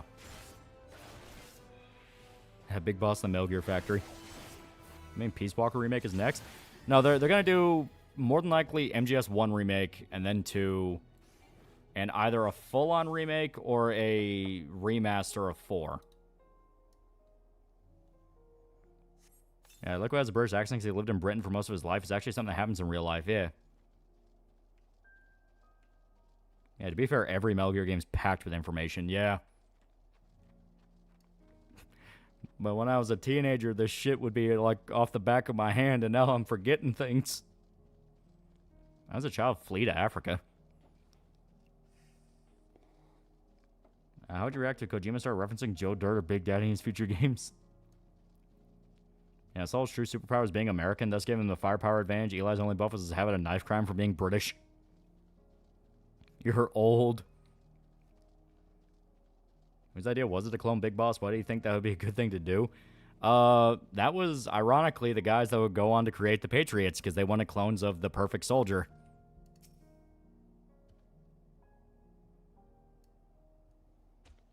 I mean, technically, a lot of the guys involved with Peace Walker also helped out.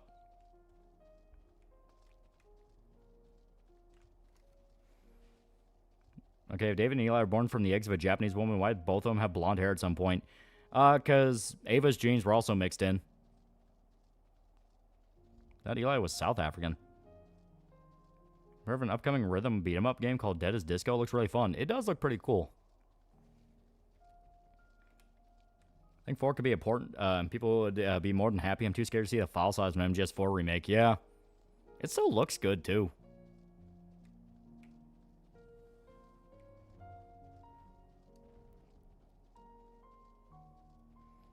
Tell me an in-depth summary for every game you've ever played. If not, get something wrong, you're gay. Yeah, Ava and Big Boss genes were the primary DNA source for David and Eli. Yeah. It was that somehow Eli was in the southern half of Africa with his handlers and escaped into the bush. Yeah. Because David and Eli were monitored their entire lives. What happened to Venom's dog in 5? Did it die off screen? I think by the time of Metal Gear 1, it does die. Because Metal Gear 1 was sometime after 5. America, okay, so we need another Big Boss just in case he actually works. One Snake Eater, Black Op later. America, make more of that ass. That is America's ass. So when I saw first saw the thumbnail of Des Disco, I thought it was another Suda game. Again, the dogs we see in OG Metal Gear are the dogs from DD. Yeah, D-Dog would be dead by MG1. There's any plot holes. It's because of Nano Machines, Kojima probably. Probably trying to rack their brains on how to port for a modern console, especially since they name dropped the PS3 multiple times in-game. Yeah. Yeah, 5 was my first MGS game. They're really good. It's a really good series. Was MGR written by Kojima or by someone else? He helped out, but mainly Platinum wrote it. It's why it's way more wacky. DD lives on in our hearts. Yeah, Major Zero didn't choose a black woman to carry the twins. What do you mean by this? Yeah, MG1 was in 1995. Diamond Dog would be over 10 years old. Yeah. Yeah, D-Dog went to a farm upstate. Source, trust me, bro. Good, I'm not ready for MGS4, especially with the Beauty Beast, especially Raging Raven. My poor hand's about to be like Venom. Could Solid have had kids if he wanted, or is he sterile by design? Sterile by design. All the clones were. They were very, very, very protective of the DNA of any of the clones getting out. MSDD as you kick his children in the ribs. You think Venom loved quiet? I think to some degree. Zero Snake, do you remember when you were on a date and a woman brushed your thigh and you came? It was me, Snake. I had nanomachines put into your blood to make you come with a touch of another woman. It was all part of the Big Boss borderline autistic plan. Code Talker was dead. Dee Dee was dead. All that was left for Venom was left for Venom to be taken out. Yeah, Justin from Djibouti Dubs loved Dee Dee so much he named his dog after him. She's very cute. She's a Roddy mix. You should really be surprised if Zero turns out to be racist. What are your hopes for, and what do you want to see in Kingdom Hearts 4? I want more Final Fantasy references. I think a random Japanese woman was Ava's genes not good enough. They need the eggs. Because if I remember right, Ava was also sterile.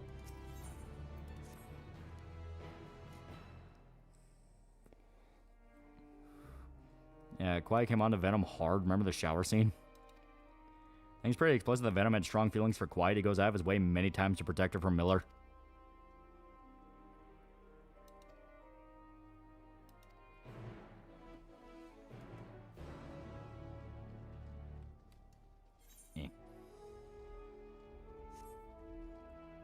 Superpower of the Snake Bloodline's unfiltered autism. We all know Naked's true love is in 1911 using God's caliber. Was Ava white or was she a Chinese gal dolled up to look European? If I remember right, she was American, but her family were communist and moved to China.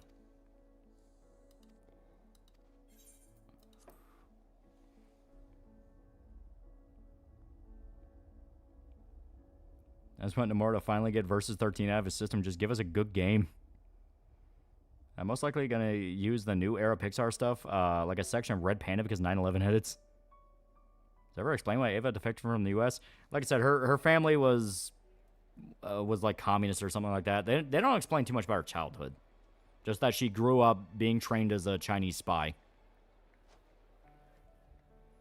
Yeah, Ava's white, but she was kidnapped by the Chinese government as a child and raised to become a sleeper agent. Yeah. Couldn't Big Boss just have impregnated Ava? I mean, Jesus. If I remember right, Big Boss was sterilized by the atomic bomb testing.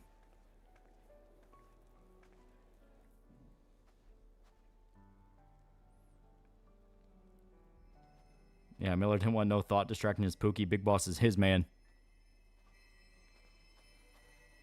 Yeah, Ava was a child trained by the philosophers to be a spy, yeah. Watched Game 3 and MGS5 about MGS3 simulation and trained Venom Snake. Yeah, that makes sense. Yeah, Snake got nuked twice for double infertility, yeah. The last of those who agreed to join us, yes. We left heaters and provisions for those who wish to stay behind. They won't last forever, but hopefully they'll last long enough. For now, I think everyone's earned a rest. Oh no, a second panda hit the towers. Which is fine because Ava's a terrible spy. She's actually a really good one. She was the one that swiped the Philosopher's Legacy. It's just along the way she fell in love with Big Boss. Also imagine the mutant flipper babies that would come from him. Second nuke cancel out the first. That's totally how it works. Boss nuke his balls. Imagine moving to China during Mao Zedong's regime. Yeah, Ava was actually born in Meridian, Idaho. She was taken in by the philosophers and raised in a joint U.S.-China-Soviet facility. She ended up going to China, yeah. I'm glad I got my lore from video essays. This is a joke. Fuck MGS essay videos. Yeah, Ava was good. It's just Ocelot was better. Ava's mission was almost fucked from the get-go because she didn't think she needed a password and she met Snake.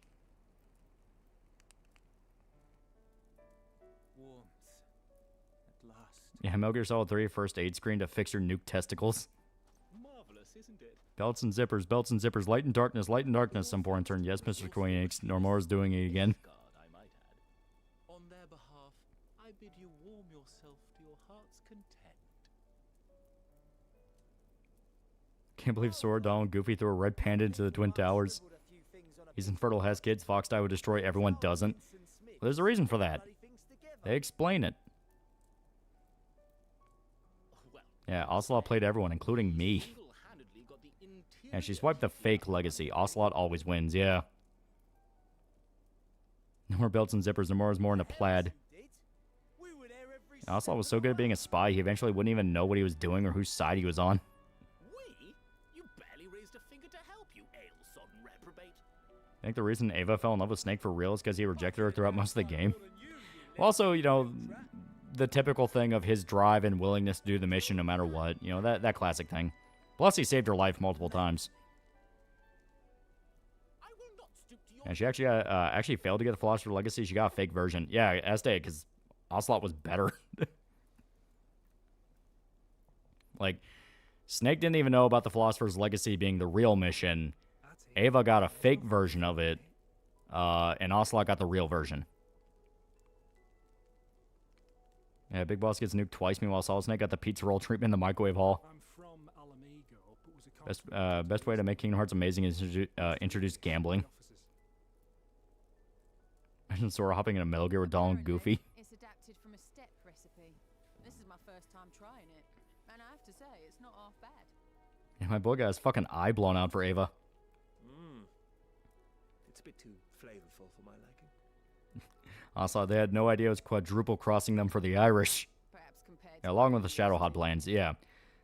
Yeah, because the real mission was stealing the prototype of the Shago, stealing the design for the Shago Hod, and then the Philosopher's Legacy, which would allow them to even build it. Legacy is just a bunch of money, right? Yeah, it's like billions of dollars, all compounded, in case another world war broke out. Like, the boss was going to leave the Philosopher's Legacy to some hussy instead of her own son that was a spy.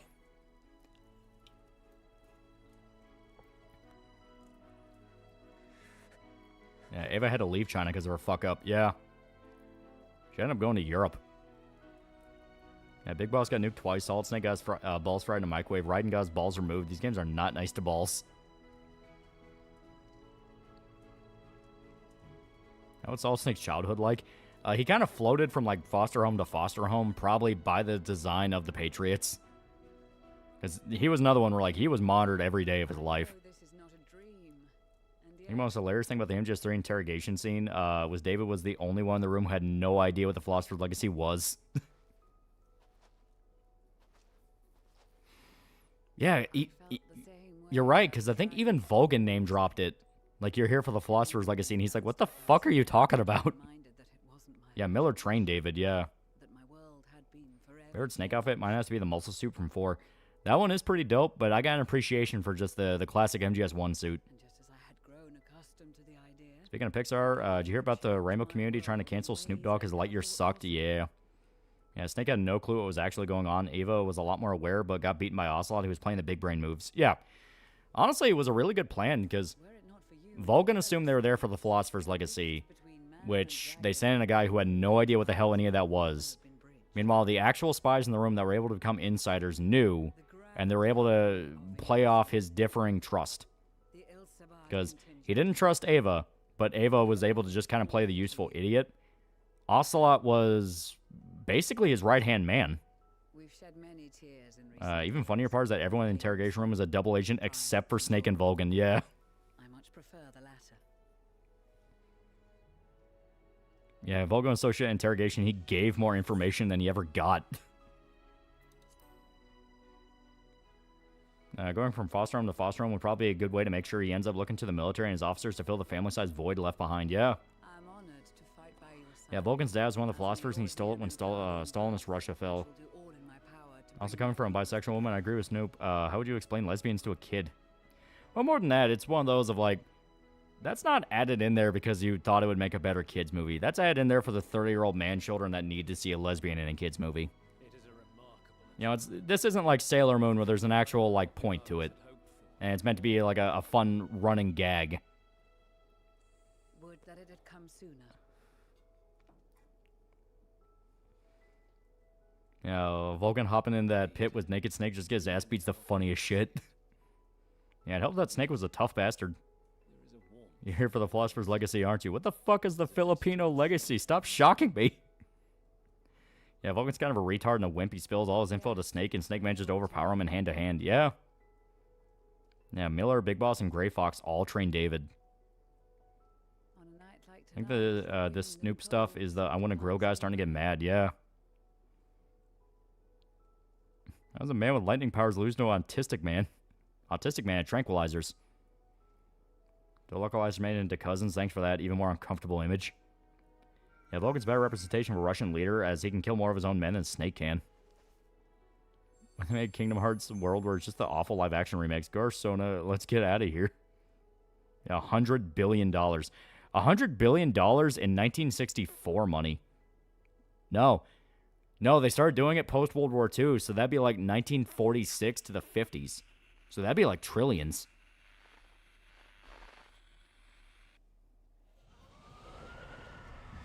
I don't make cartoons for kids anymore. They make them for 30-year-old animations is cinema people. Yeah, Ryan's even more powerful because he has lightning and autism.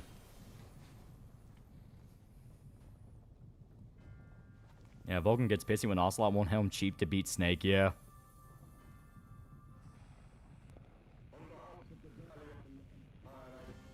But doesn't have his cock and balls, thus weakening Raiden.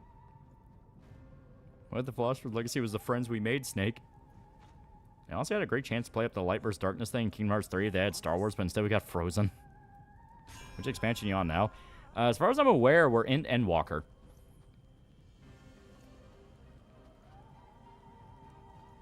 Autist with Spec Ops training and Sleepy Bullets versus a communist homosexual with lightning hands. He recognized his man by touch.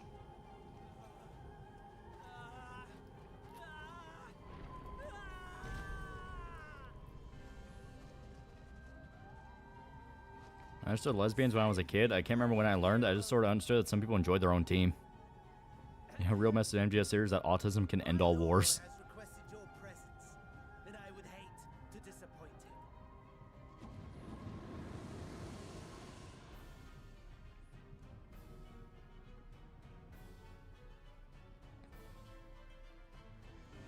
Edson Blad Rykov's dick was that huge. Yeah, finding out your boy's a spy by the feel of his balls is wild. Thank you, Kojima. Very cool. You're saying you aren't able to ID your homies by a ball fundle?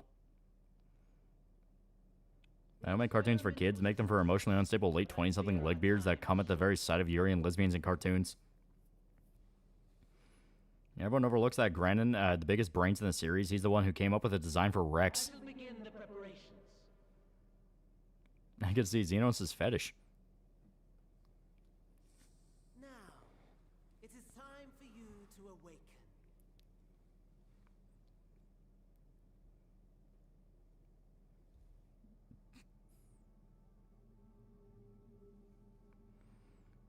Wait, haven't we had this conversation before about the worth of Philosopher's Legacy? I swear this happened months ago.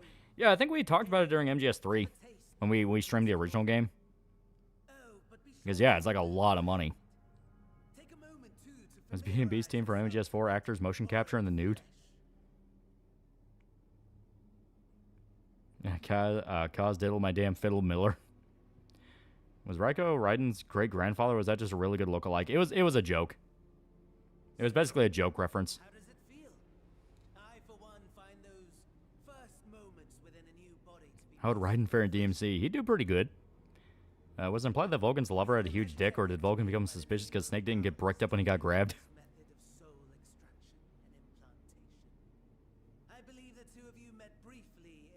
I feel bad for young David getting his ship pushed by Big Boss during CQC training. His was a rather sticky end, wasn't it? Thankfully, he was thoughtful enough to leave behind... And Dobson was, really was ahead of his time. If he pulled his shenanigans today, he'd be unstoppable. Yeah, Western fans hated Raiden back in the day. Yeah.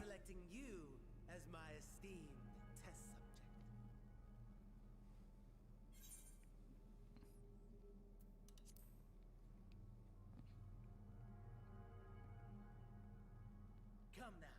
To us Asians, it is no different from trying on new clothes. Why not make the most of it by partaking in... It's that most eerie lesbian stuff nowadays, our gay first character later. Yeah. Who do you think would win, Raiden or Nero? To be fair, Nero's actually pretty OP. When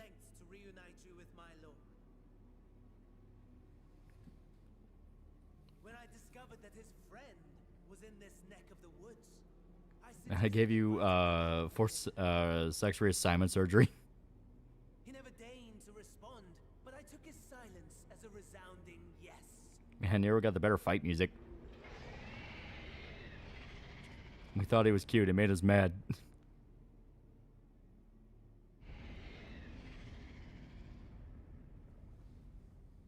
Oh my!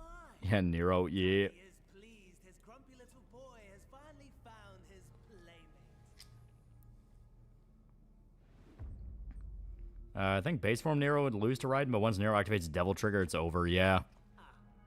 Exposition is in order. The Garlean Empire has long outlawed all forms of religion. No gods to worship, no risk of summoning. Well, killing Rykov is an instant game over despite you not seeing him again after impersonating him. There might be some meat in that theory. It's more the fact that the only time you run into him is when you need to knock him out and steal his uniform. So you don't want to kill him. As far as I'm aware, he's not meant to be, like, an actual relative. He's just kind of meant to be a joke reference. Yeah, Nero's a healing factor. Raiden doesn't.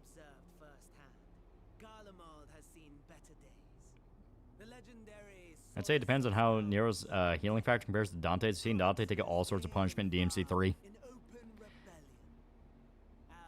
Yeah, the boss getting pregnant sort of proves that she's firstly female, secondly soldier.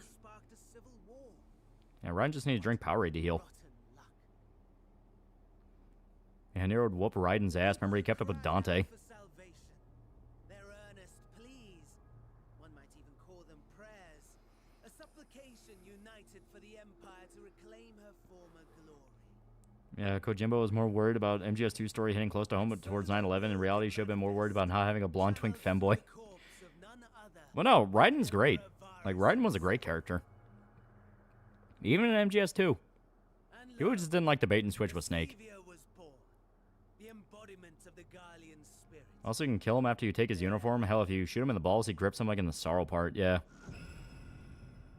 You can kill Rykov so you can find him in Sorrow's fight, and if you shoot him in the dick enough times, he'll hold his balls during the Sorrow sequence. Yeah. That power is only in specific enemies, and other cyborgs.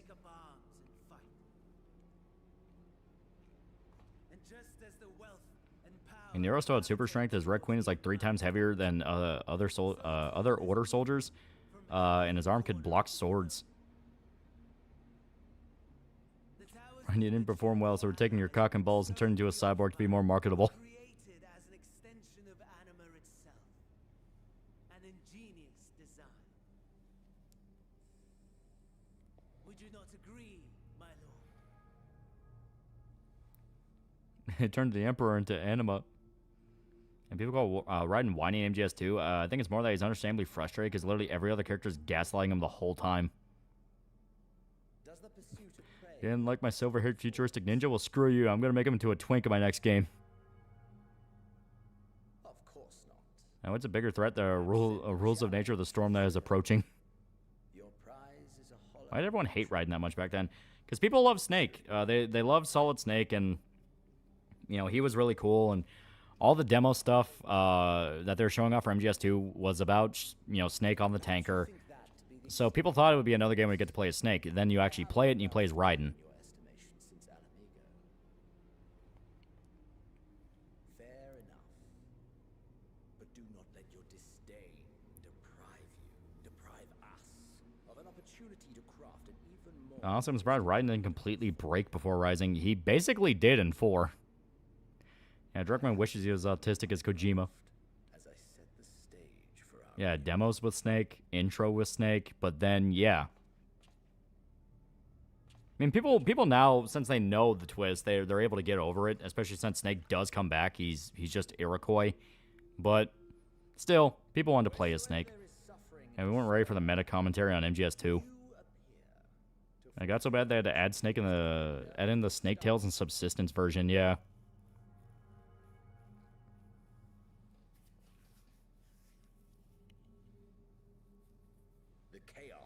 Yeah, Raiden looked unnatural and creepy as hell to me when I first saw him in MGR. Are my gifts to you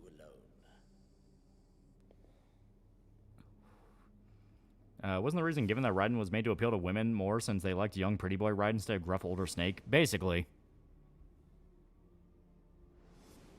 I mean, hell, like, well, one of the big things with Raiden in MGS2 was that, you know, he had a wife. And the whole thing was he had to be vulnerable to her. It's like, yeah, he was a little bit of woman bait. Yeah, the nudist segment in 2, yeah.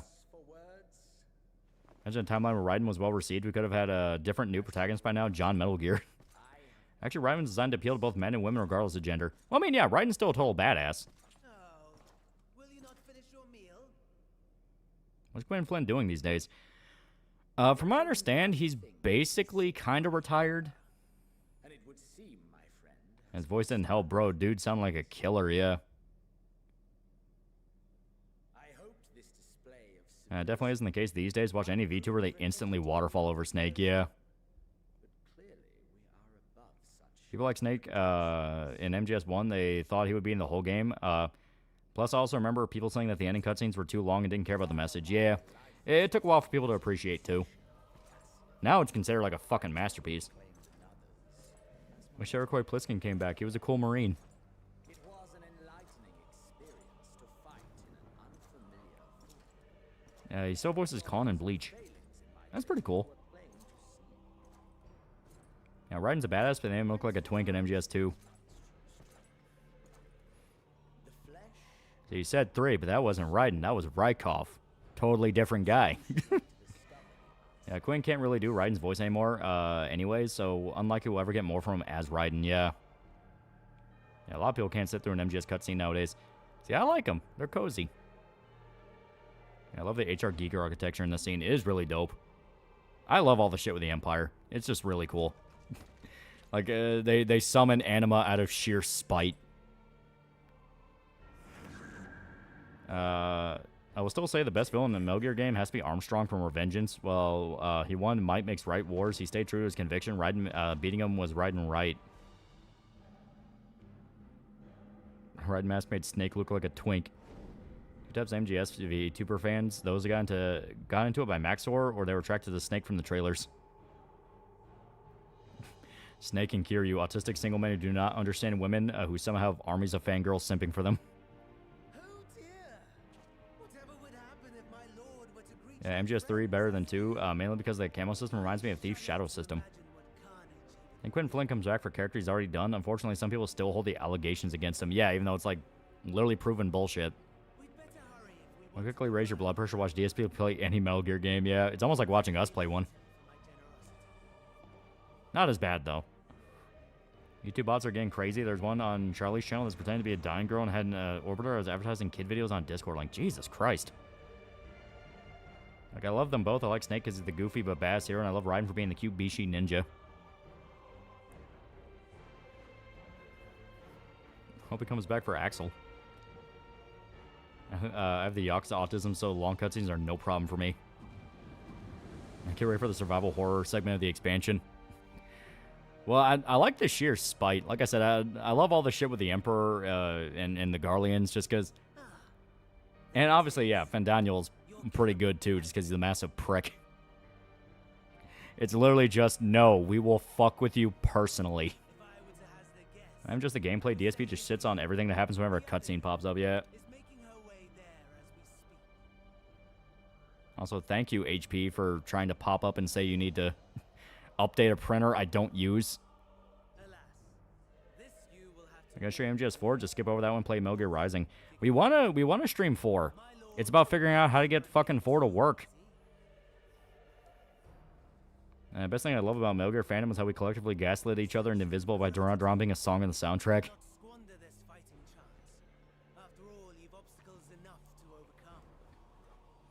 And the more I think about it, the more I realize how fucking sad everyone is. Yeah, Darkest Sidus Phileas is the cockroach demigod will outlive us all.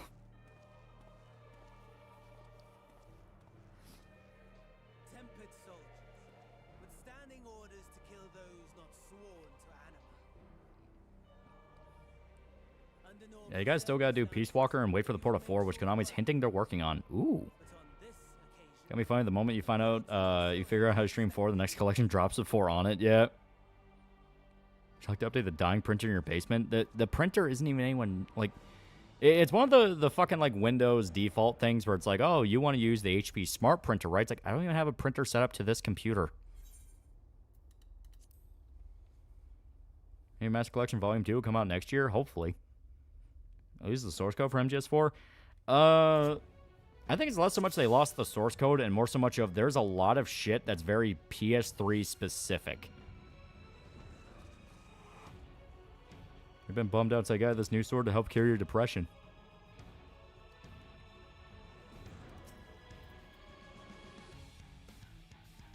Okay.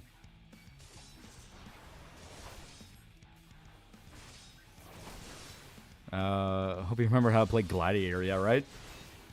Upside is just, you know, it's simple. But that is pretty cool. And I assume whatever class you play as here is whatever your default was for you swapped over. So, like, if you're playing DPS, you start as, like, one of the default DPS classes? Or is it all just you play Gladiator? Oh, fuck. There we go. Yeah, emulation's hard. You have to stream from PS3, but PS3 makes it difficult to stream, yeah. MGS4 is very hard to separate from PS3 hardware. It would basically need to be reverse engineered to work on anything that isn't the PS3. Yeah.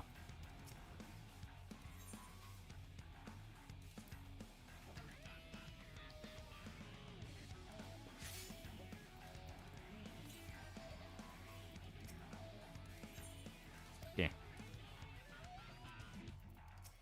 You know, I may as well...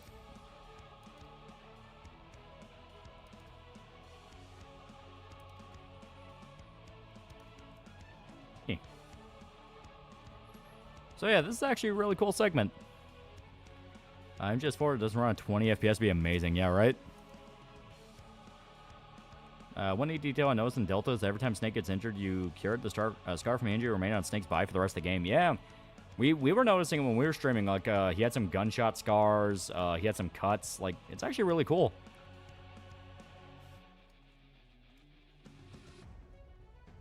Okay. Yeah, fuck it. And there we go, made it.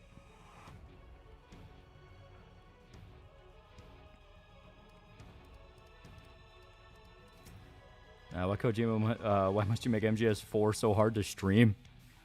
To be fair, the reason we can't stream it is because the PS3 has inbuilt HDCP by default, which is like copy protection shit. So it just refuses to not you know, it refused to let us stream it at all. It's one of those things where if there was a way to turn it off or a way to kind of get around it and make it a lot easier, but it's the fact that it is literally a default option. Being stolen from your biological mother sucks. Killing your stepmom sucks. Being a spy for the Chinese who fucks random men for information sucks, and Vulcan just sucks.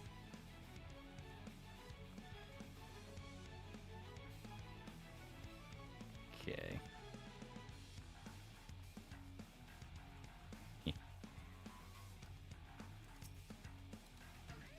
we go. Probably this way. I just gotta wheeze my way past all these guys. How's PS3 like this? Is it stupid? PS3 cell processor is probably the problem with MGS4. Cell processor made it difficult for devs to port games to other platforms at the time. Gabe Newell hated it when making the orange box.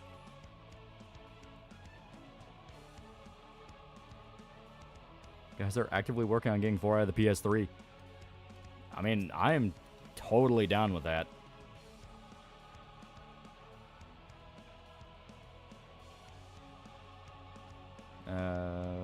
Yeah, there's a reason why the 360 kicked your ass, Sony, yeah. Your Black Rhapsody hits backer goal? Hell yeah. Good shit. I'm gonna have to, you know, take a look at the how it's doing pretty soon. What was Sony smoking? Okay, so not this way.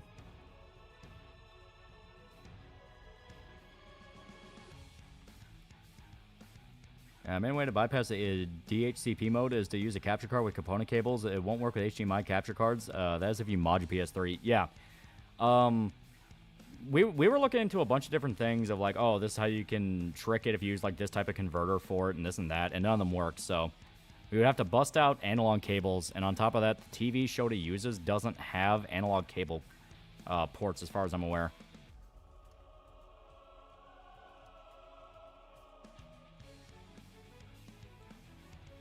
Yeah, classic Sony, making shit difficult for everyone else. Yeah, cell processors was a strong CPU for the time, but it was complicated, yeah.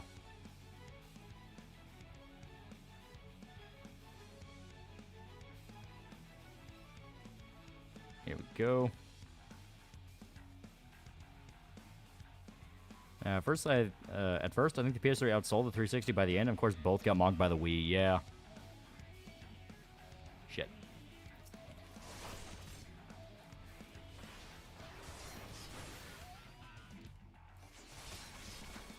Oh, God. Yeah, let me stream just for you, dirty PS3. Yeah, right? I mean, just being able to play through the entire franchise easily. That's all people want. Oh, the Master Collections even include the MSX games.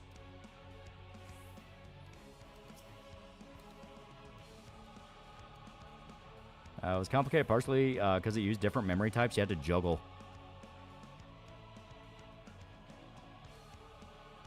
Weird how now whenever you see a PS3 now in a YouTube video, it's just it has just used the Blu-ray player function. Yeah.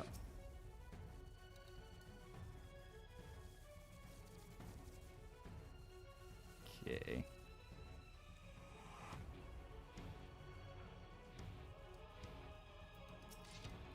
If you use something like a Hauppauge capture card, you can go component out from PS3 and HDMI to your display. Oh.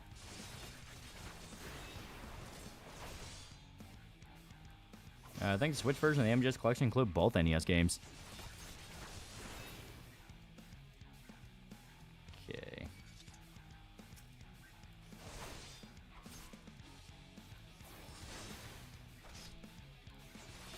There we go.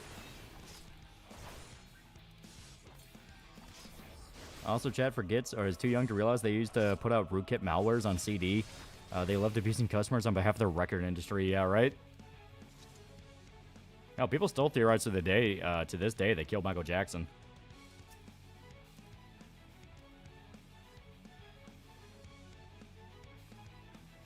Thoughts on Snake's mustache in 4? I thought it was great.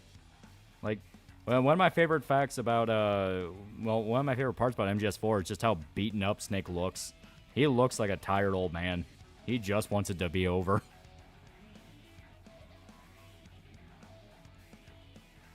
Carlos, please, $2. I think we'll ever get another Dissidia game. Maybe eventually. People like Dissidia. To be fair, not the realm possibility, yeah. So the original copy, MGS4 on PS3, I mean, it's the original one, but modded and fixed up. Yeah.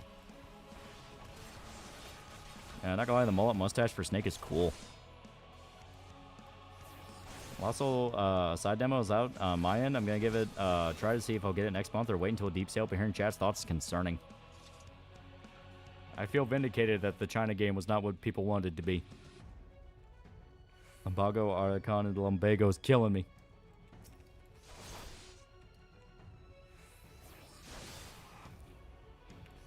Here we go.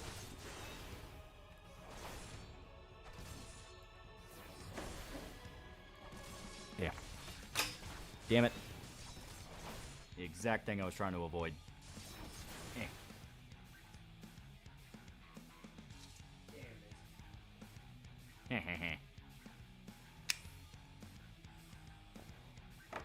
Yeah, Michael was so rich he bought the Beatles catalog. Yeah, that's one of the reasons they wanted the rights to a lot of his like his library, because he had the Elvis catalog, the Beatles catalog. He had a lot of like downright billion-dollar music catalogs.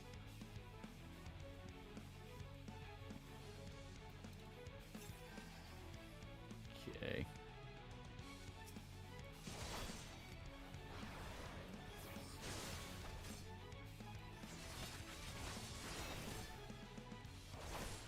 Yeah, Metal Gear Solid, everything's the same except Snake has lumbago. Any plans for Labor Day? Not really. Mainly gonna be working on shit. I mean, my family might do like a barbecue or something like that, but you know.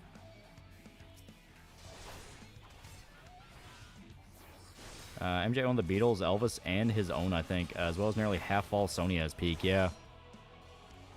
So China's government does something to... does change something less strict, would everyone else be screwed when it comes to media? Honestly, I would say no, because they still have a pretty bad culture of just rip off ideas and do them about half as well. Like it is legitimately a problem they have. Where, hell, people are even saying that with you know, Lost Soul, where it's like, I mean, it's pretty, but it's not really doing anything special on its own. It feels like it took a bunch of concepts and did them half as well.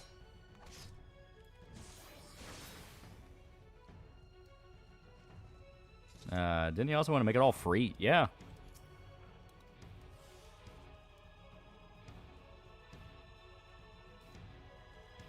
It's also really concerning since the Lost Soul side's been in development for 11 years.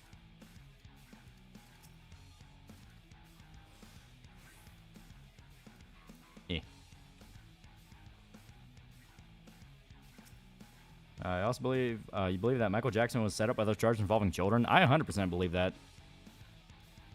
You know, because there are people that, to this day, that could have sold him out and said, yeah, he totally molested me, that never did. Like Macaulay Culkin. He still swears to this day Jackson didn't do shit. Snake takes Viagra to pills to trying to clap on laughing octopus cheeks. Don't forget he also had Eminem, plus he held almost 50% of Sony stock.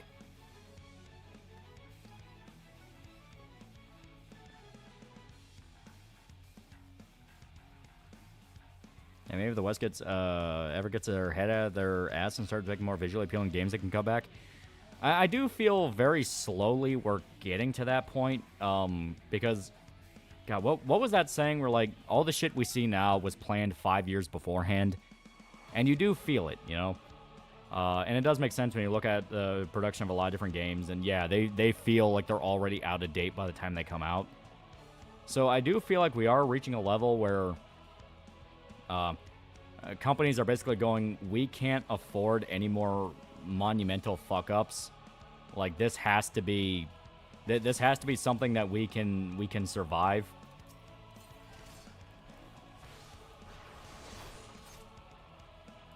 I remember Chad, Arasaka is based off Sony in their heyday, yeah.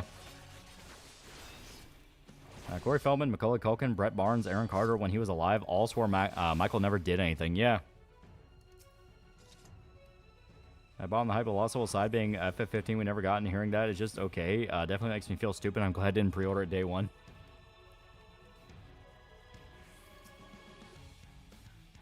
Plus, a lot of the people that did say he molested him had more reason to say that and then get the truth out. Yeah.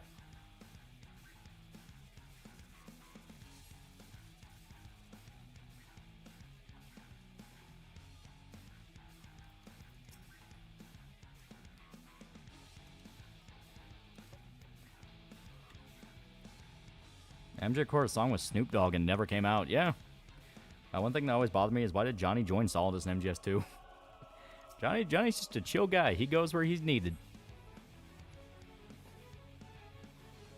Okay.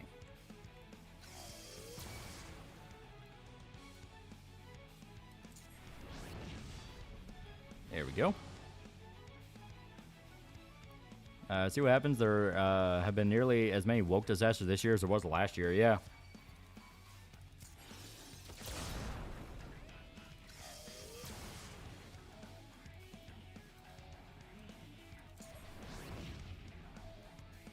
Also, I don't really think there's been that many full-on woke disaster this year. It's more the fact of they've had the most attention put on them because, you know, there has to be more attention put on it.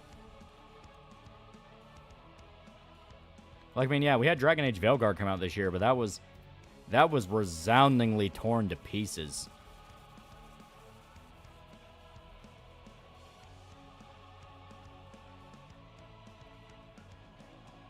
Yeah, Johnny shows up, shits himself, and leaves. A true American hero.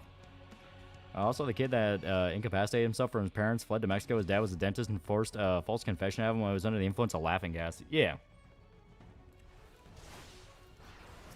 Shit, that's not good. Oh, jeez. And it's always living saints who get treated the worst or outright slandered. Walt Disney, MJ, and Stan Lee. Yeah.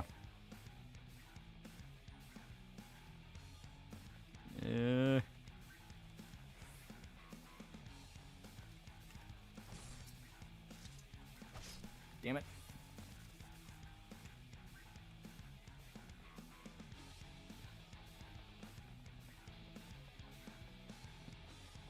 Failguard, the illegal immigrant simulator. I know there's more.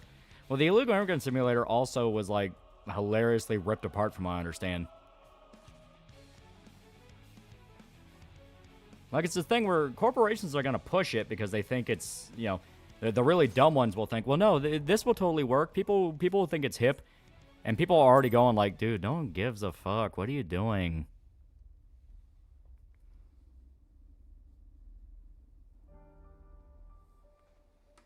Yeah, woke's just resented nowadays. The company will learn. Yeah.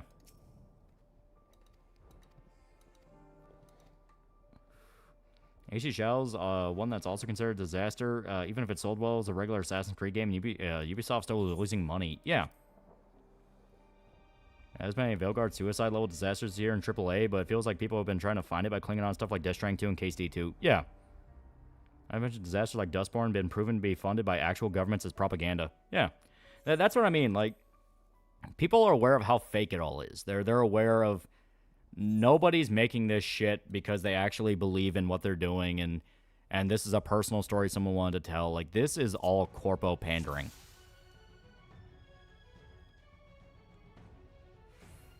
I'm bad at the disco minigame. Whenever I get to the rhythm, I still miss the timing. If you're talking about Yakuza, yeah, you're never going to feel comfortable. Yeah, Woke's just resented, yeah.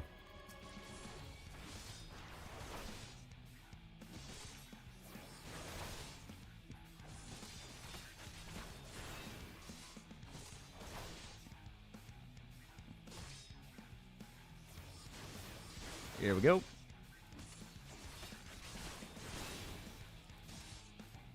Oh, God.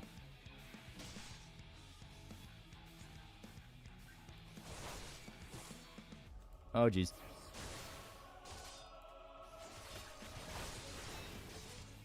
Basically, Shadows came out after AC3 Shadow. Will be considered a good AC game. Like Black Flag.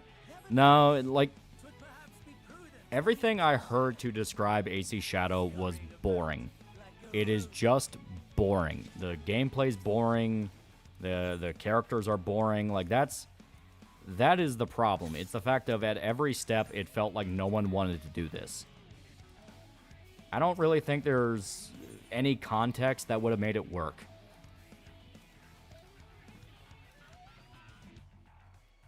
It took me forever to beat Ogita and Yakuza 0.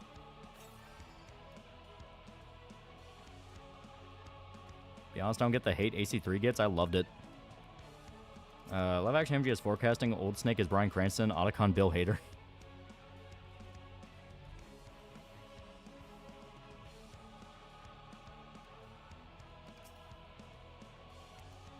Oh, God. I think I might be talking about Boston Dantro as a disco theme and styled after a frog. I'm surprised Atlas Sega hasn't sued yet.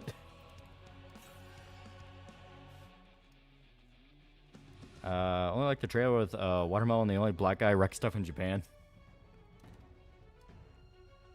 Yeah, like, I talked about it, we talked about it before the game came out, but, like, the game could be as historically inaccurate as it wanted to be, but it needed to be fun.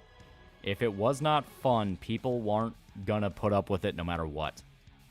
I mean, you're still gonna have people go like, well, older AC games would do this, and it's like, but people are there for fun. They're there for gameplay.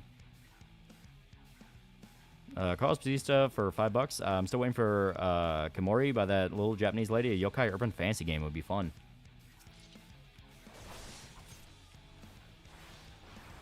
AC3 just wasn't as good as the Ezio trilogy, is what largely brought it down, and Connor not being the most compelling MC didn't help. Do you think China's going to make a console to compete with the big three? They're going to try, but it's going to fall apart. Right, level and scenario designers for Veilguard got hired for Elder Scrolls 6. If there's any proof of nepotism in gaming, yeah.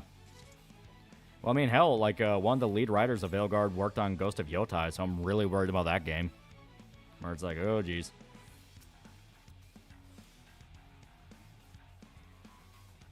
Hell no, 3 was hated, and actually, and it's actually fucking fun, unlike AC Shadows.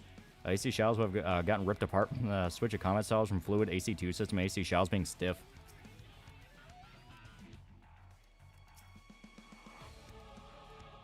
Okay, yeah, we come back to that. Where's Charles Lee? I think a lot of people misunderstood Connor. The point that is meant to be very naive and overly optimistic with a black and white worldview. One big problem AC3 had to overcome is that they wanted Connor's full life, but with Ezio, we had 3 games following his life from youth to old master. AC3 had 1 game.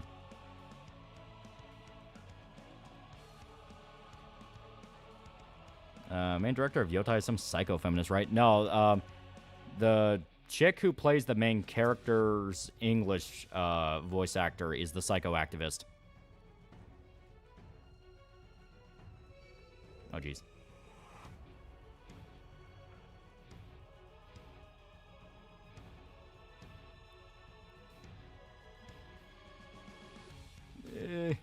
Don't hurt me.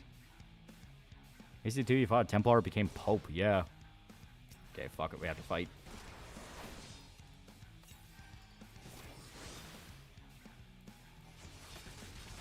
Yeah, the only cool thing from AC Shadows is the Tokusatsu commercial trailer. Yeah. AC Shadows is a perfect example of how woke brings down the overall quality of the game. There's no point for Yasuke to be in the game. They couldn't even separate his gameplay right from Naui. Yeah. Like, everyone said the same thing. If you want to include Yasuke, just have him be, like, the contact for the assassins in Japan. You know, maybe he's an assassin that went to Japan and is now trying to build up a guild over there. You know, it's like, that would work. You like Unity's story? It was fine. The co-op... I had the co-op wish for that... Motherfucker, rewrite that. Worst part for AC Shadows when the information about the writers was announced, but everyone knew even if AC Shadows did great, it was doomed from the start. Yeah.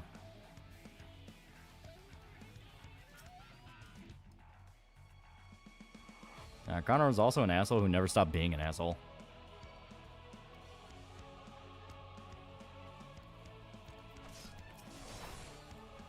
Here we go. Don't forget all the hip-hop and trap music Yasuke had, yeah. Like I said, it's a thing of... If the game was fun, people could get over stuff like that and go, oh, it's basically playing a Samurai Champloo game. That's pretty dope. But it wasn't. Like I said, The minute I watched the skill up review where he's like, yeah, it's just not gripping me. This is boring. I don't like this. It feels cynical. It's like, so the game's dead. It doesn't matter what anyone says. The game is dead. That's a little rip off a Zoro sword. Yeah, right?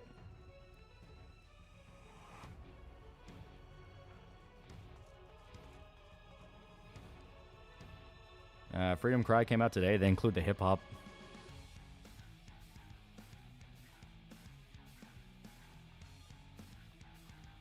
AC Brotherhood was fun, but the story was short, but the gameplay was fun. Yeah. I think AC Shadow's also the issue. If we waited so long for AC game in Japan, we found an alternative. Yeah, Ghost of Tsushima.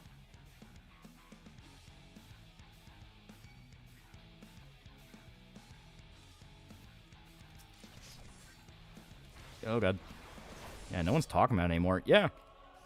Hell, the only reason he was even brought up is the fact that, you know, like I said, it's like, we've had a few big woke disasters, but it's starting to be kind of like a less and less thing. Didn't Connor keep that entire Assassin chapter alive by himself for decades?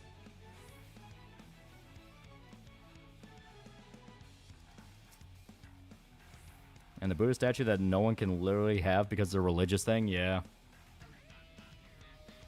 Very poor decision to limit Yasuke's gameplay capabilities. No one wants to play as him because he can't do stealth in a fucking stealth game. Yeah. God, well, someone pointed it out. Yeah, someone pointed out that basically it's very clear Naoi was meant to be the actual main character. She was the one that was supposed to be the real assassin. And Yasuke was thrown in post-George Floyd as a very cheap attempt to, you know, to simp for, like, Black Lives Matter shit. And they bet so much on Yasuke and were hoping so hard Yasuke would pull it to the finish line, and then it just didn't. Yeah, AC Brotherhood, you can unlock a ride now if you beat the virtual missions. Like, his entire thing was just a shit show, yeah. Ubisoft refused to show the sales numbers for it. They only mentioned player numbers, yeah. Which basically screams, it didn't sell very well and everyone just played it on Game Pass.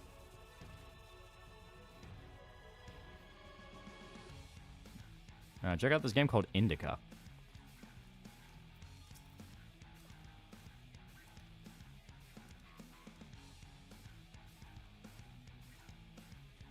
You don't get to unlock Yasuke as a playable character until about like 10 hours into the main story. Yeah.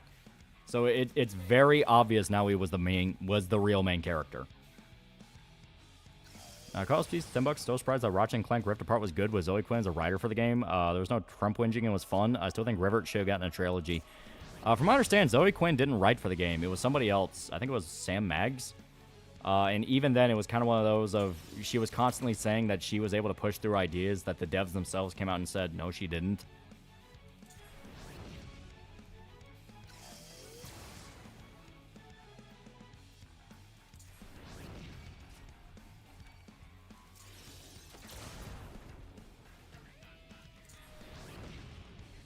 Kingdom Come 2, whatever your opinion is on the Hans Romance and Musa thing, those things don't reflect the overall quality of the game. Yeah. Well, it's one of those where, you know, it's like I said before, like, woke shit is a lot more drastic than that. It's not just there's a black guy in a medieval history game. It is full-blown, you will get a 20-minute speech about why the church as an entire institution is evil, and the entire plot would reveal the entire political turmoil was because of the church, or was done because of like, full-on racism. Like, it's cartoonish, you know? That is literally what defines woke. It being hilariously cartoonish. It quite literally can't have nuance in it because it's not trying to have nuance. It thinks in black and white.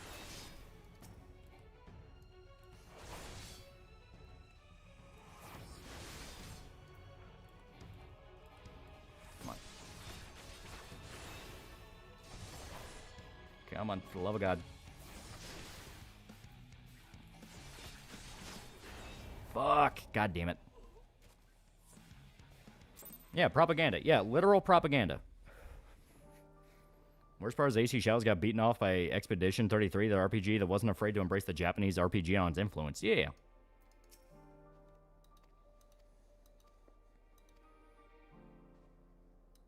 Yeah, you can make Yasuke a gay nigga.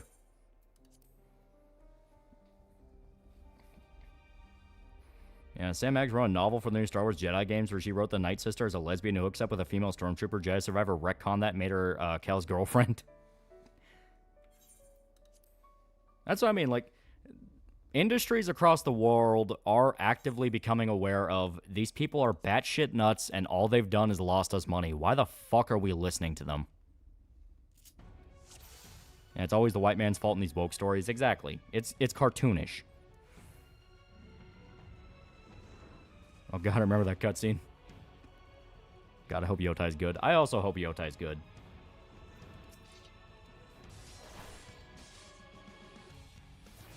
Nature is healing. Was Zoe Quinn the one who got a game composer to commit suicide? Or was that someone else? It wasn't a game composer. It was the guy who made Night in the Woods, but yes.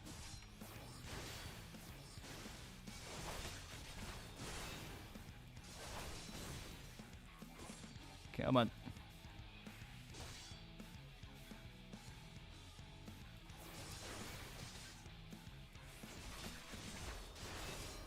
Oh god. Not bad at all, given your diminished capacity. Eh. Nevertheless, it would perhaps be prudent to keep to the shadows. Yeah, I don't know about Yotai. Yeah. Like I said, it's one of those we had to wait. Like, there's nothing we can do but wait for it to come out. There's some stuff I like about it. You know, like I said, the Takashi Miike mode, the Wananame mode, it's like, okay, that's fun. They're still having fun with samurai, you know, samurai mythos type shit and samurai media. But it's one of those of, man, I don't fucking know. God, 3 a.m., I'm going to bed. I'm currently in the middle of Sultan's game. Boy's an addicting little card game. Yeah, that wasn't Sam Maggs. It was, and then you didn't finish.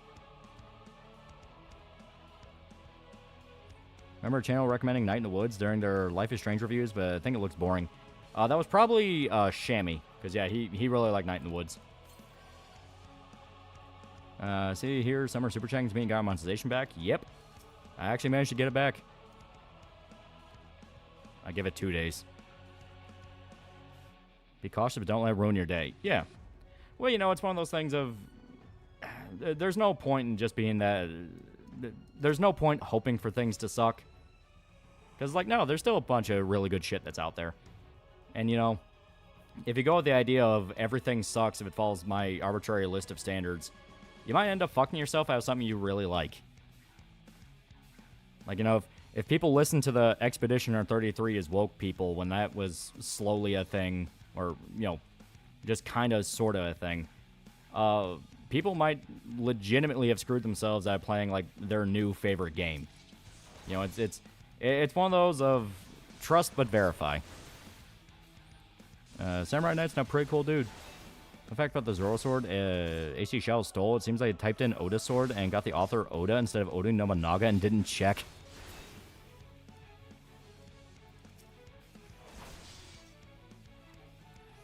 I misheard the question. Thought someone said Sam Maggs was the one who drove Alcoholica to suicide. Yeah, no, a guy did ask that, but no, it was Zoe Quinn. And a sequel for Batman Gotham by Gaslight is being announced. What would you want the story to be? Not gonna lie, I'd be curious how they could do like an 1800s version of like maybe like an 1800s version of the Penguin. That'd be kind of cool. Kind of show like the beginnings of like a street gang. Cost piece, $5. Zoe Quinn had a body count. She admitted she got multiple people commit suicide. Night in the Woods guy was just the most famous one. Yeah.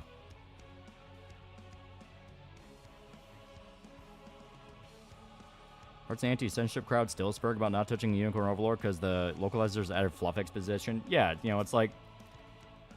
It's one of those of... Be aware of how people react to something, but also don't be afraid to look at it for yourself and go, but wait a minute, that's not what's there, or, oh shit, you were right, yeah, that's fucking bad. So, Batman Games of New York. Yeah, that'd be dope.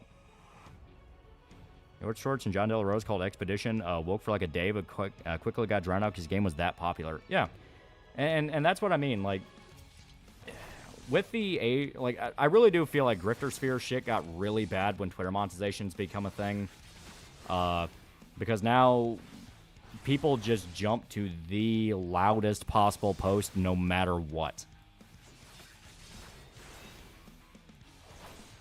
Yeah, Penguin Show was cool. Yeah. Son of a bitch. Zoe Quinn, the guy's sister, was in on too. Remember, she used the guy's money to help start Sweet Baby. Yeah.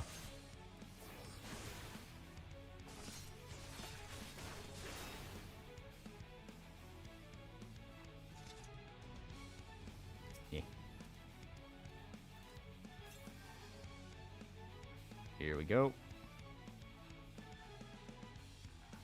Narok and Heal vs. Babyface flat out admit they rage bait on Twitter because they get paid for it. Yeah. And shit like that's what makes me go, alright, I understand you gotta make a living, but now I genuinely don't know what your real opinion is. Like, if you play up this shit specifically for financial gain, I'm gonna assume you're gonna do what you can to keep that financial gain going no matter what.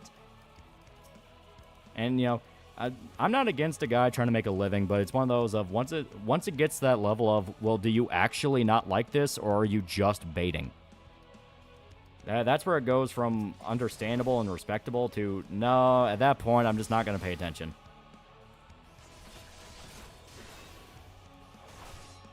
Yeah, it's a lying that pisses people off. They catch you actively lying more than once. After a certain point, people are just going to tell you to fuck off and eventually. Yeah. That Doom Dark Age, honestly, I'm having a blast with it. You're getting in at a good time where they're apparently going in and fixing a bunch of stuff. When it first launched, it was kind of rough, which made me sad. I think of the worst, most annoying grifters during this culture war. Honestly, throw a fucking dart. It's kind of becoming a thing of they're all becoming the same person. What do you think a 1800s Mr. Freeze would look like? Probably have a suit that's more steampunkish. Not sure how it would work, but the ancient concept. You know what? That would actually be really cool.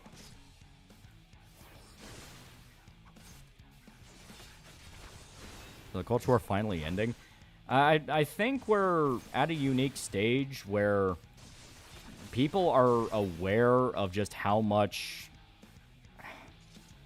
I guess the best way to describe it, and I'm really genuinely struggling for words because it is such a weird period. We're at a point where people are aware, oh, these assholes need each other. They need this constant friend-enemy shit where no matter what the movement is, they're always the main character of it. Every problem revolves around them. And there's always some new asshole that shows up to be a problem. You know what I mean? Yeah, it's culture war itself that's insufferable and annoying. Yeah. Playing a character, you can get away with it. However, you need to be clear what you are. Razorfist is bad, separating his characters and him.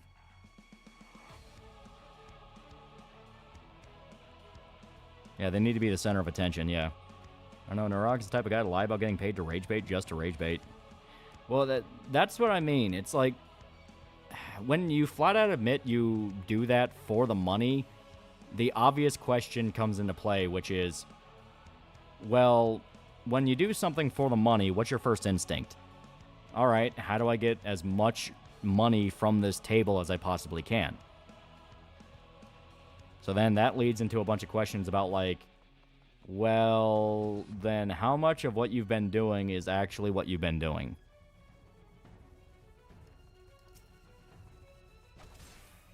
Fucker.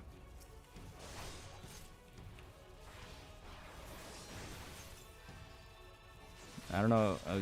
And people are aware how retarded culture war is. Yeah. This moment Grum's pretty bad due to him grifting off recent shooting. Well, it's not just him, and that's kind of the point. Like, it literally is not just him. It is a common thing going on that people are paying attention to.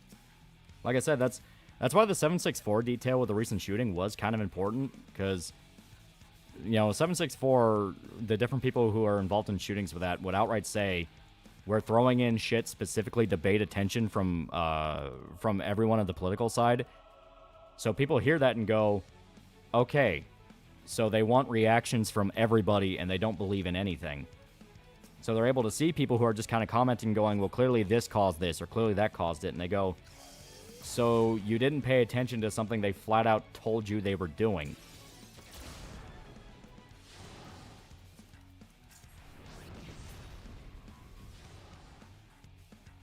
Oh man, getting his ass chased down the hood. I am Medea's strongest soldier.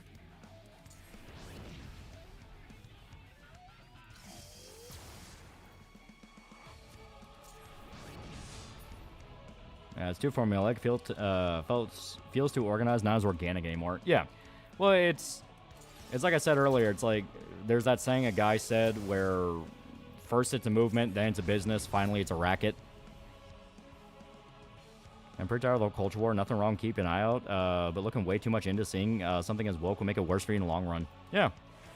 Well, it's one of those of you do reach that level of, all right, if this shit is still prevalent everywhere after like 10 fucking years, what have you people been doing? You know? Like, Like, I know people a few streams ago were bringing up the new Mikey No More video, where he talked about, like, this scam artist called, like, Dr. Umar, who's been raising money for, like, 15 years to build a school. You know, it's gonna be an academy for black boys to you know, be educated and go on to do all these great futures. It's gonna be this wonderful private school he wants to do. Whole kit and caboodle that he's selling people. He bought this dirt-ass fucking property in, like, Maryland, I think, for, like, less than $500,000. And keeps claiming that, oh, the school's coming any day now, and yet it's been 15 years, and that school is still not there. My dog can't make up his mind whether he wants to be in my room or my mom's, and he must miss my sister a lot since she's at a friend's house for the night.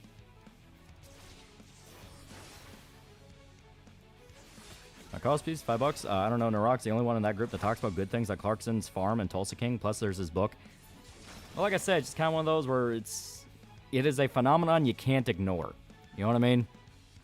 Like, if someone outright says, oh yeah, I rage bait for the money, it's like, well, then at that point, dude, I can't trust that. I can't trust that, and I'm starting to reach an age where it's like, I don't want to deal with that.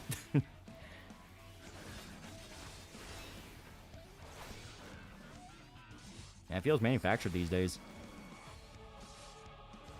Even Vaz was being genuine during a Starfield rant. He quickly ran that to the ground by saying, woe is me, the wokies are attacking. Yeah. Like I said, it's this thing of, all right, we get it. When the fuck is anything going to get done?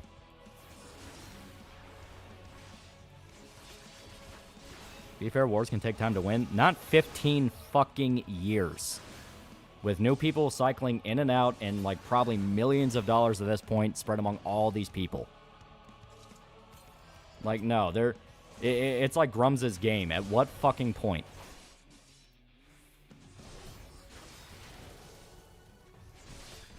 And do you rage bait for the soul or for the money? I do it for the soul. I don't monetize my Twitter. Because why would I give Elon my credit card?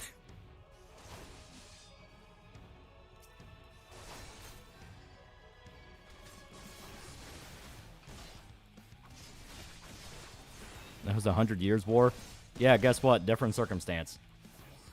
It's like, no, that is coming up with an excuse to convince yourself it's still possible. It's like, there comes a point you have to act like the asshole. You have to sound like the asshole and ask, what the fuck are we doing?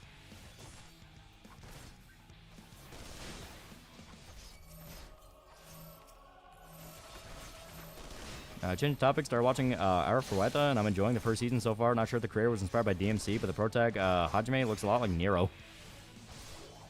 I feel like somehow buys YouTube Google, and would still run the exact same that's doing right now. Elon was another one of like, oh no, we're totally gonna win the war on woke, and guess what? Guess what? Not much fucking actually happened.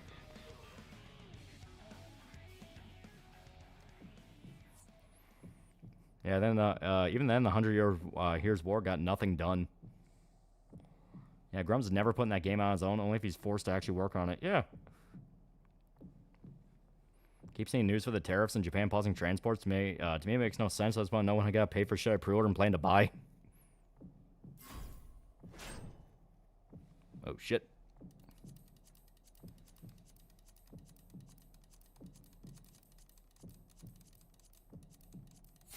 Hehehe. My sense of rebellion left America to the Battle of Athens. Yeah, chaos came from that was funny, though.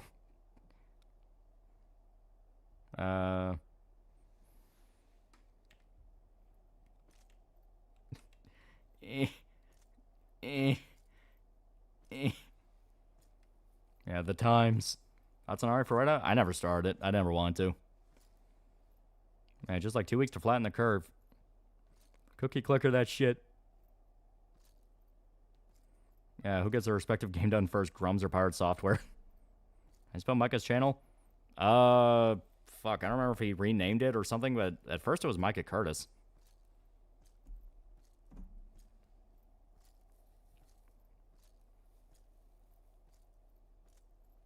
Yeah, not much fucking actually happened. Some guy named Dr. Umar scammed a whole bunch of black people out of 300K saying he's going to build a school and houses for black youth, but it's been more than 5 years and still nothing. Oh, it's been more than 5 years. It's been 15 years. Does Shazam have good comics? He has pretty good comics. It is a miracle we were able to restrain the tempered without suffering casualties. You know, it's this thing. Yeah, Big Micah C. Yeah, that's it. Arun, Senna, and the others have their hands full as it is. At least Pyro has an actual playable demo. But yeah, it's like this is my point where they get past the whole what's taking so long thing by going, well, this takes time. You know, it takes time to do all this. When in truth, look at what's actually being done. You know what I mean? Meanwhile, whereas idiots like Grums cry about culture, people like Rippa and Iconic are actively changing industries for the better. Yeah, and that's my point, you know? You know, the entire point is the fact of when they have to tell you this takes time, over and over and over again, it's because nothing's actually happening. Like, you know, I finished my art piece. Do I have to initiate it all or no? If you want to, yeah. Of all the bloody times for a disappearing act. But you know, it's this thing of people keep going, oh, video games are worse than ever before. Video games are worse than ever before. Yet supposedly we're in this La Culture war that's been going on for a long-ass time. And even though everyone keeps saying, keep fighting, keep doing this, keep doing that, everything's worse than it's ever been. So it's that paradox of, if it's worse than it has ever been before, and games are totally super fucking dead, and now you're looking back and realizing that things have been woke even before we were aware, what the fuck does fighting actually mean? You know what I mean? Like, what does any of this actually mean in practical fucking terms? None of the speeches, none of the fag shit, none of the, you know, make your voice heard, vote with your wallet, none of that bullshit. What does it fucking mean? And no one has a good answer. You'll make a video about the Culture War shit show. The KSD2 video is kind of gonna be that. Perhaps in the aftermath of the wave, there is Some people even listen to that fraudulent gook, i.e. Mark Kern. Networking. You know, he gets in bed with the right people who recommend him. People trust those people, therefore they trust by extension. Where have you been? Some good news about Dr. Umar. The bank's froze accounts and now he's begging for donations. Yeah, all platitudes, no actions. Yeah, and I fucking hate platitudes, you know? I fucking hate meaningless platitudes if it gets to a level of like, all right, nothing is getting done and we're getting in the way of actually, you know, preventing something from catching on fire. No question is what? Fucking culture is at war. Y'all be switching ideas and beliefs daily. Yeah, people are also noticing that. It doesn't involve an answer, may or may not involve the end of the world for our actions. I don't want to hear shit like that. Like, no. We're talking about fucking video games. I don't need to hear about how collapsing the U.S. government or hanging every XY group. No. Make fucking video games. Yeah, I think Culture War died the minute people tried making subtle woke a thing. Yeah. Yeah, new games are woke, old games are hidden woke. Nigga, do you even play video games? Making a Conan build in Morrowind should be fun. Yeah. Yeah, simply put, nut up or shut up. Yeah. Fuck you, me. Dr. Umar lost to the Ice Dwellers? Yeah, the times the boss was right. Why do you think I quote that so often? You're gonna play Chronos the New Dawn? I want to see more stuff about it before dedicating. You're to blame for my Persona 4 purchase. It was on sale and my refund to Breakpoint came through. Things do take time for change. Is that actual change? But you have to put effort into progress, which serious people do, but grifters don't. Yeah. If people start saying the boss from MGS was proto-woke, then you have officially lost the plot. Yeah. I don't want to hear about how Red Dead 2 is destroying Western society because Arthur didn't call Lenny a nigger. Learning how to build an engine in my spare time for games that I want to make. If get my game out first, Grums and Pirate clearly have abandoned their projects, yeah. And it just repeats itself, kitten calendar, yeah. And they said a word that meant something different in 2000s, like training or car transmission, and now 2004 game woke no. Cause please, $2 opinions on Xenos. I fucking love Xenos. He is just such a dick. I like that his entire character is, I want to fuck up the main character personally. He gets offended if he can't fuck up the main character personally. $1 billion that the people that often look hard on games being woke have secretly played and enjoy games that would be considered woke by their own standards. That's what I mean. When I hear them admit they rage bait on purpose, I genuinely have to ask, so do you actually like a lot more than what you claim? You just pretend to hate it for a character? MGS3 is woke. The boss is not a blonde female. The boss is a man from New Jersey named Bruce Springsteen. God. It was like Reverse Flash. Yeah, Xenos is just a prick. Where's the fact? Gamergate or the culture war? It's basically the same thing. And Gamergate was the beginning of it when people were actually paying attention to shit and going, hey, why is there like a weird amount of nepotism in the industry? And why are all these people constantly paying favors to each other? This is really fucked up. And ever since, it's been warped into this thing it was never meant to be. All people are half as racist as blue hairs think people were during the setting and times of Red Dead 2. There would be no people except white people. Yeah, both were shit, yeah. Look, if the game doesn't have Miyoshi, it's woke. Yeah, Xenos is so hyped to fight you again, he goes to the literal end of creation to do it.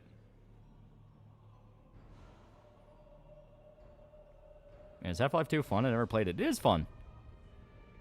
John Doe, whatever his name is, openly tweeted he wants a Gamergate 3, yeah.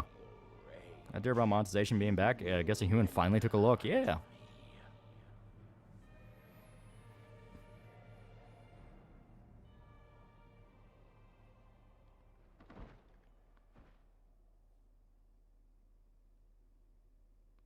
Can we at least agree Conquer's Bad Fur Day was Zionist propaganda? The sunflower was clearly Israel. Petty bitch energy, intrigued. Yeah, I love Xenos.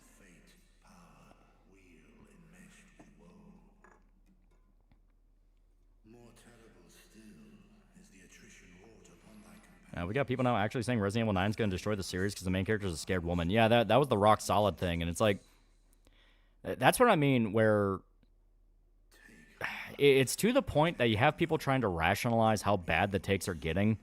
Because Rock Solid made a point of like, oh, Resident Evil 7 taught the series all the wrong lessons. And people were like, when people would argue against that, they would go, well, he's talking about the stumble animation, how bad that looks. And then Rock doubled down on that by going, no, it should never have a scared protagonist. All the protagonists were really cool. It's like, it's getting to the point that people are starting to reach a level of, oh shit, it's just getting that bad. We even be here in 20 years talking about the times all over again, or we simply have given up? Good question.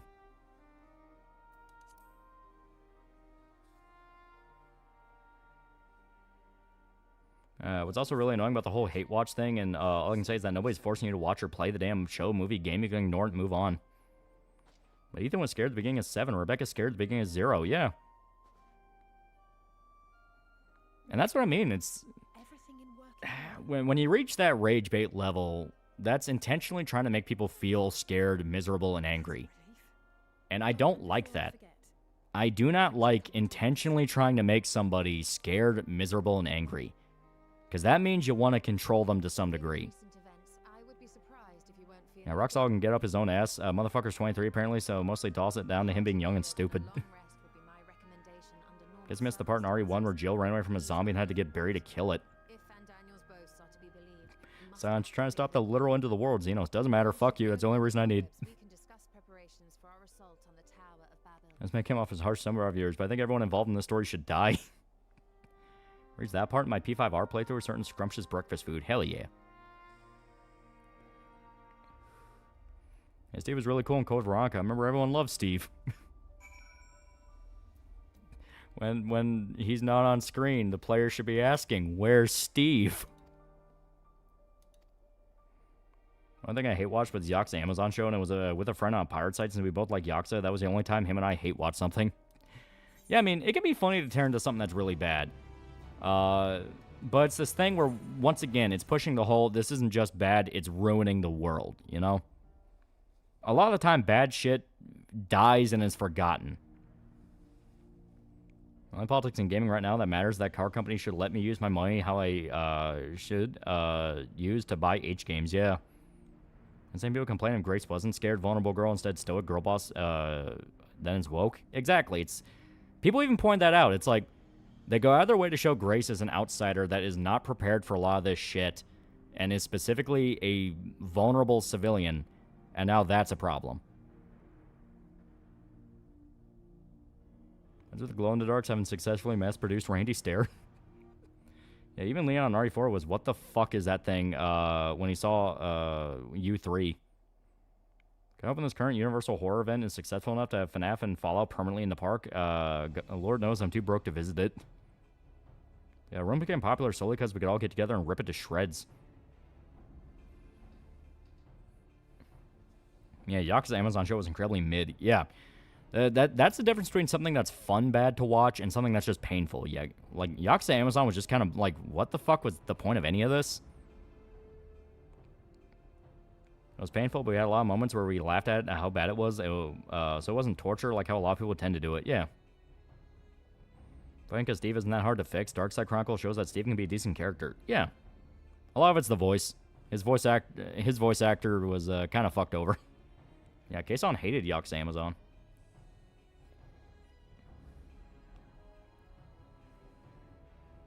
Does anyone remember Snoop, besides Snoop Games, Snoop Game fans even remember GVH? No, the game died for its release. That was like 3 to 5 years ago. If you don't count Jill or Claire as being scared, what about Moira? Everyone's fucking scared. Yeah. That was the thing I noticed with people trying to defend it, where it's like, people were genuinely offended at the idea of, like, a lot of the protagonists of Resident Evil games were scared women. It's like, it's a horror game. They're meant to be scared. The whole point is they're brave enough to put that aside and push through anyway. Don't forget Cool Cat. Daddy Derek is still trying to ride the waves of people discovering it and using it to scam poor fools, tricking and giving them money, yeah. Another hard-to-watch series, Welcome to Raccoon City. Netflix, what the fuck are you smoking? Yeah, first 2 Channel Lost movies were so bad it's good, but the third one was so bad it's horrible. Yeah, both sides of extremely open hypocrites. John Del Rose loving gay Pokemon art. AOC actually coming from a rich town instead of the Bronx. The complete opposite of what they portrayed to us. Yeah, Kyle Crane was the main character of Dying Light, and he was a highly trained badass agent. Even he got fucking scared when seeing the advanced infected. Only humans didn't scare him. Yeah.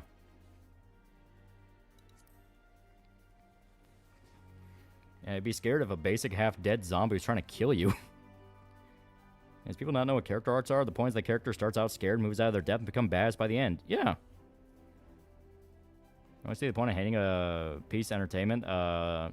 It's just not really worth the effort. I feel if you do like it, just move on to something else. Well, it's like, everyone will find something they just hate, you know? I hated Netflix DMC. I hated HBO Watchmen. There's a lot of stuff out there that you're going to see it and you're going to go, what the fuck was that? Why did I waste my time on that? You know, it's a human reaction. That's normal.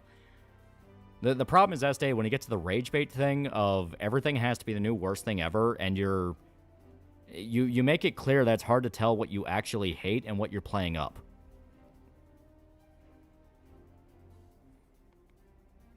Yeah, Amazon Yakuza wasn't that great. One of my top baffling moments in the show was how Kiryu and Yumi being very passive and bored when they learned that Haruka running away. I laughed hard. Yeah, right? We've had too many action Resident Evils take off that normies don't realize the characters start off as normal people trapped in a living nightmare. Netflix made cry and Netflix Bebop fucking infuriated me. Yeah. You know, stuff like that I fucking hate, but at the same time, it's like, I'm not going to let that ruin my appreciation of the original, and there's no reason to, because this was just a cheap attempt at cashing in. You know, the whole point is they didn't respect the original, so fuck that. Not a zombie game, but with the people going, but the main character can't be scared in a horror game, be stupid to try to pull the same crap for Outlast. Yeah, I mean, it's one of those things where the entire point of Grace is that she's not Jill or Claire. It's the Ethan thing again, you know? It's like, this is an everyman pulled into something they are not prepared for. Like, the people I actually noticed and agreed with kind of was the stumble animation people of, like, Yeah, the stumble animation could get in the way if they try to make that a mechanic. I don't think it's mechanic. I think it's just a scripted thing for that specific chase. But, you know, people had a point there of like, well, that kind of got in the way of being able to trigger certain stuff, so hopefully that's not a thing. Like, people arguing the mechanics had more of a legitimate point behind it. It was the whole, no, they shouldn't be scared at all. Yeah, people can't comprehend that, yeah, Chris and Jill are highly trained police officers, but nothing can prepare you to take on zombies and other giant monsters. Yeah.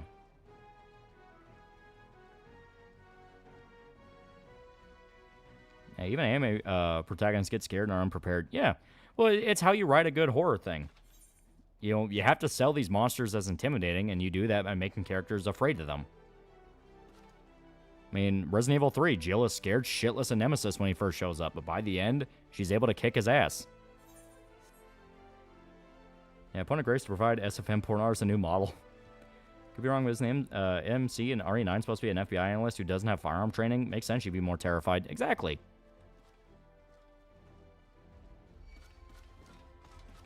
Oh, God.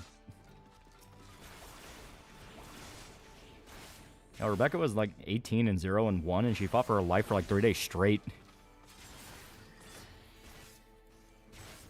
Yeah, someone scared in horror? No, clearly there's the death of the West. Yeah. It's shit like that that gets people to that level of like, man, fuck this. This is getting silly.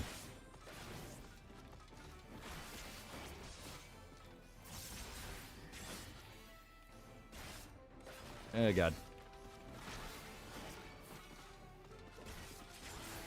I don't like horror games where I can't fight back, so I don't play them, nor do I talk shit about them. I mean, like I said, it is a thing of you can vocalize why you don't like them, but it's playing it up. You know, it's the playing it up factor. That's an RE9 Stalker creature. Could be cool. I heard they're taking more inspiration from Alien Isolation, so it's going to be a bit smarter compared to like Mr. X, which just ran up and punched you in the face. Imagine Grace has gun training because she's in the FBI, but she's still clearly meant to be a desk jock with no field experience. Yeah.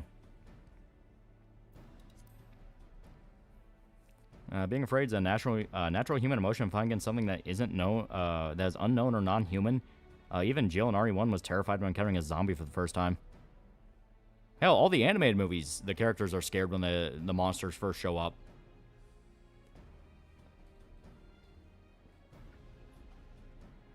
Yeah, Isaac Clarke was scared as shit in Dead Space 1 and 2, and we don't talk about 3. 3 doesn't exist. One time it would be weird that someone's scared of a zombies if the game was pure action like Lollipop Chainsaw. Yeah. Like Lollipop Chainsaw, Juliet being scared of a zombie wouldn't make too much sense, because she kills them for fun. You playing Slavjank or Eurojank? Yeah, I played like Stalker and things like that. Yeah, I heard the creature will destroy hiding spots. If I was the best of Star Soldier, I would still shit myself as I saw Nemesis coming after me. Yeah, Guts was scared when he first met Zod. Yeah. You know, allowing the character to feel vulnerable. The problem is, a lot of the time, people don't like that. They don't like a character feeling vulnerable. They'll either write them off as just a full-on coward or you know, some kind of pussy. And it's like, yeah, you can have a character that's whiny. Everyone agrees upon, you know, Steve from Code Veronica was whiny. That was when it was bad. But Ethan's an example of, no, he was scared shitless, but he was great. Also, Jill and Lollipop Chainsaw comes from a family of monster hunters. I mean, a lot of old stories where characters end up in some place that's unnatural. They're usually afraid, like Dante and Dante's Inferno. Yeah. Yeah, Juliet straight up brags about her killing her first zombie as a baby with a rattle. Girl was built diffy.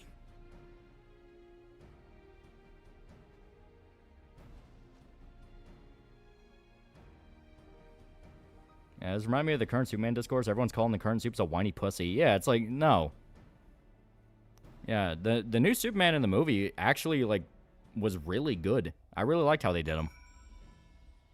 And something that was to be Versus 13 we never got. How would you make the action RPG since Lost Soul Side's just okay so far?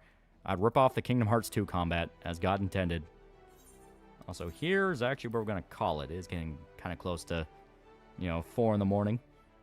Dead Space Remake sold well so we can get a new game. Honestly, I think it's the fate it kind of deserved.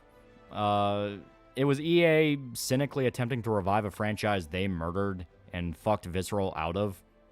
So even though they tried their damnedest and made a great game, people still go, well, I don't know. I don't think it was good enough. It's like, you know what? Yeah, it's kind of poetic. I just keep repeating, why isn't he cool and stoic like Christopher Reeves? I think Lollipop Chainsaw sequel could do a different monster trope like vampire or werewolf. Yeah, there's a lot they could do. I must stream forever for my amusement. What was Verse 13 supposed to be? I heard that game a lot, but never looked into it. That's the thing. Not even Nomura knew. It was supposed to be like 50 different things. Speaking of horror, what's the whole story of Outlast? People go to an abandoned place, and it's spooky. Commissar Legion for 5 fake monies. Even Pulse Dude and Postal 1 was scared if you looked at the war journal from the manual or hard mode and the Redux remaster. Yeah. Well, you know, if you want a story done right, you need to have the main character experience all 3 of the major emotions. You know, happiness, sad, fear.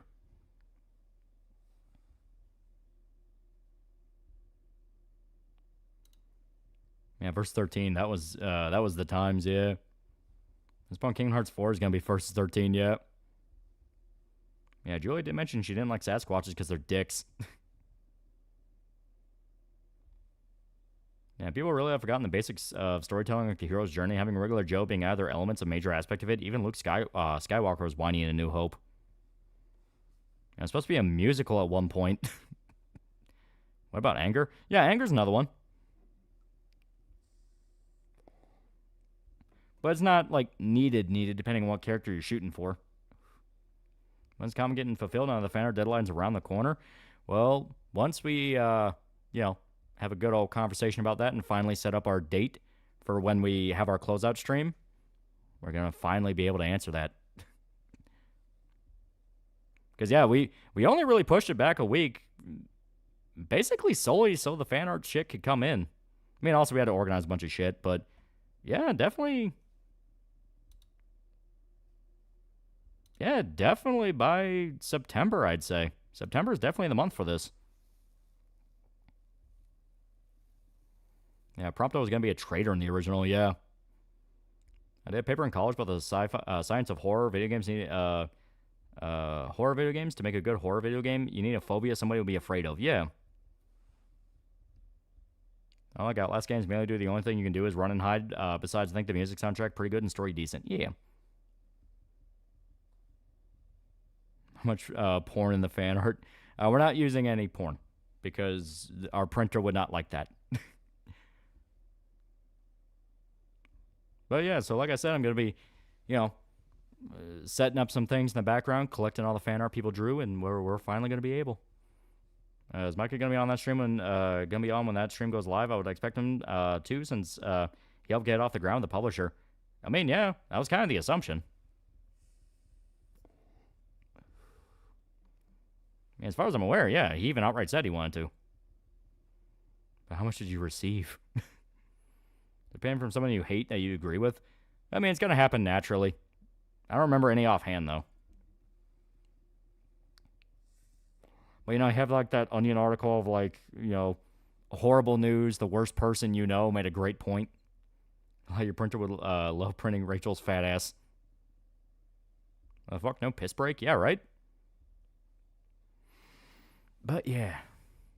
So, it's going to be a good day. It's going to be a good day tomorrow. Because, like I said, I'm going to be sent a bunch of shit. So,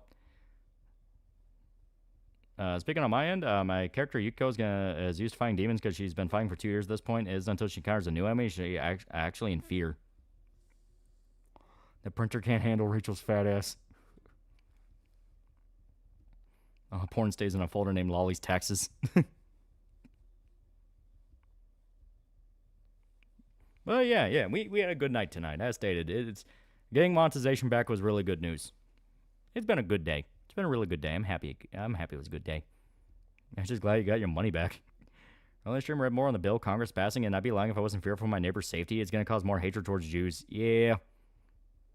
I have a problem with OP characters as long as they have someone to them, personal trauma, etc. Some of my characters like that. Yeah. Well, there's a difference between OP and then OP. It's like they still need to get their ass whooped. It is crucial in a story a character gets their ass whooped at least once.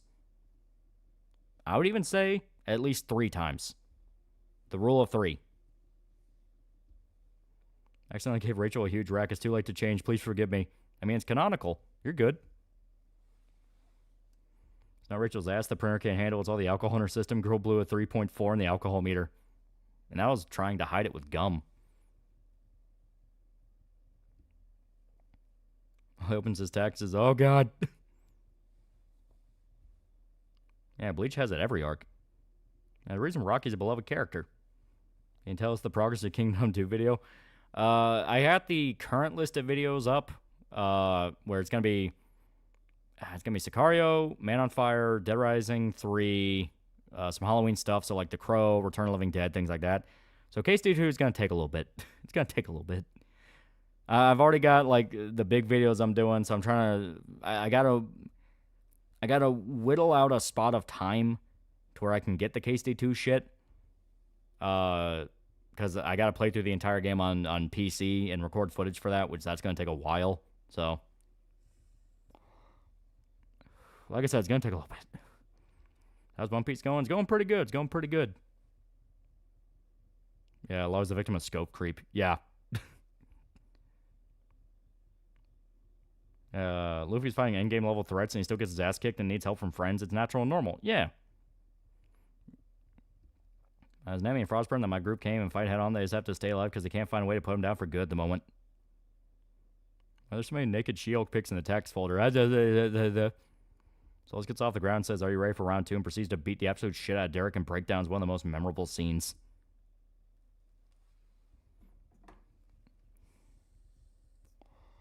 Alrighty. Well, on that note, any developments on P4 Part 2? That's going to take a while. Like I've said over and over again, like this shit's going to take a while to get the bigger ones out. Because I'm already behind on a bunch of shit. And I'm afraid you just go through the entire shitstorm catalog for Spooky Month yet. But on this note, I'm going to call it here. I'm getting tired. So thank you everybody who showed up. And see you guys.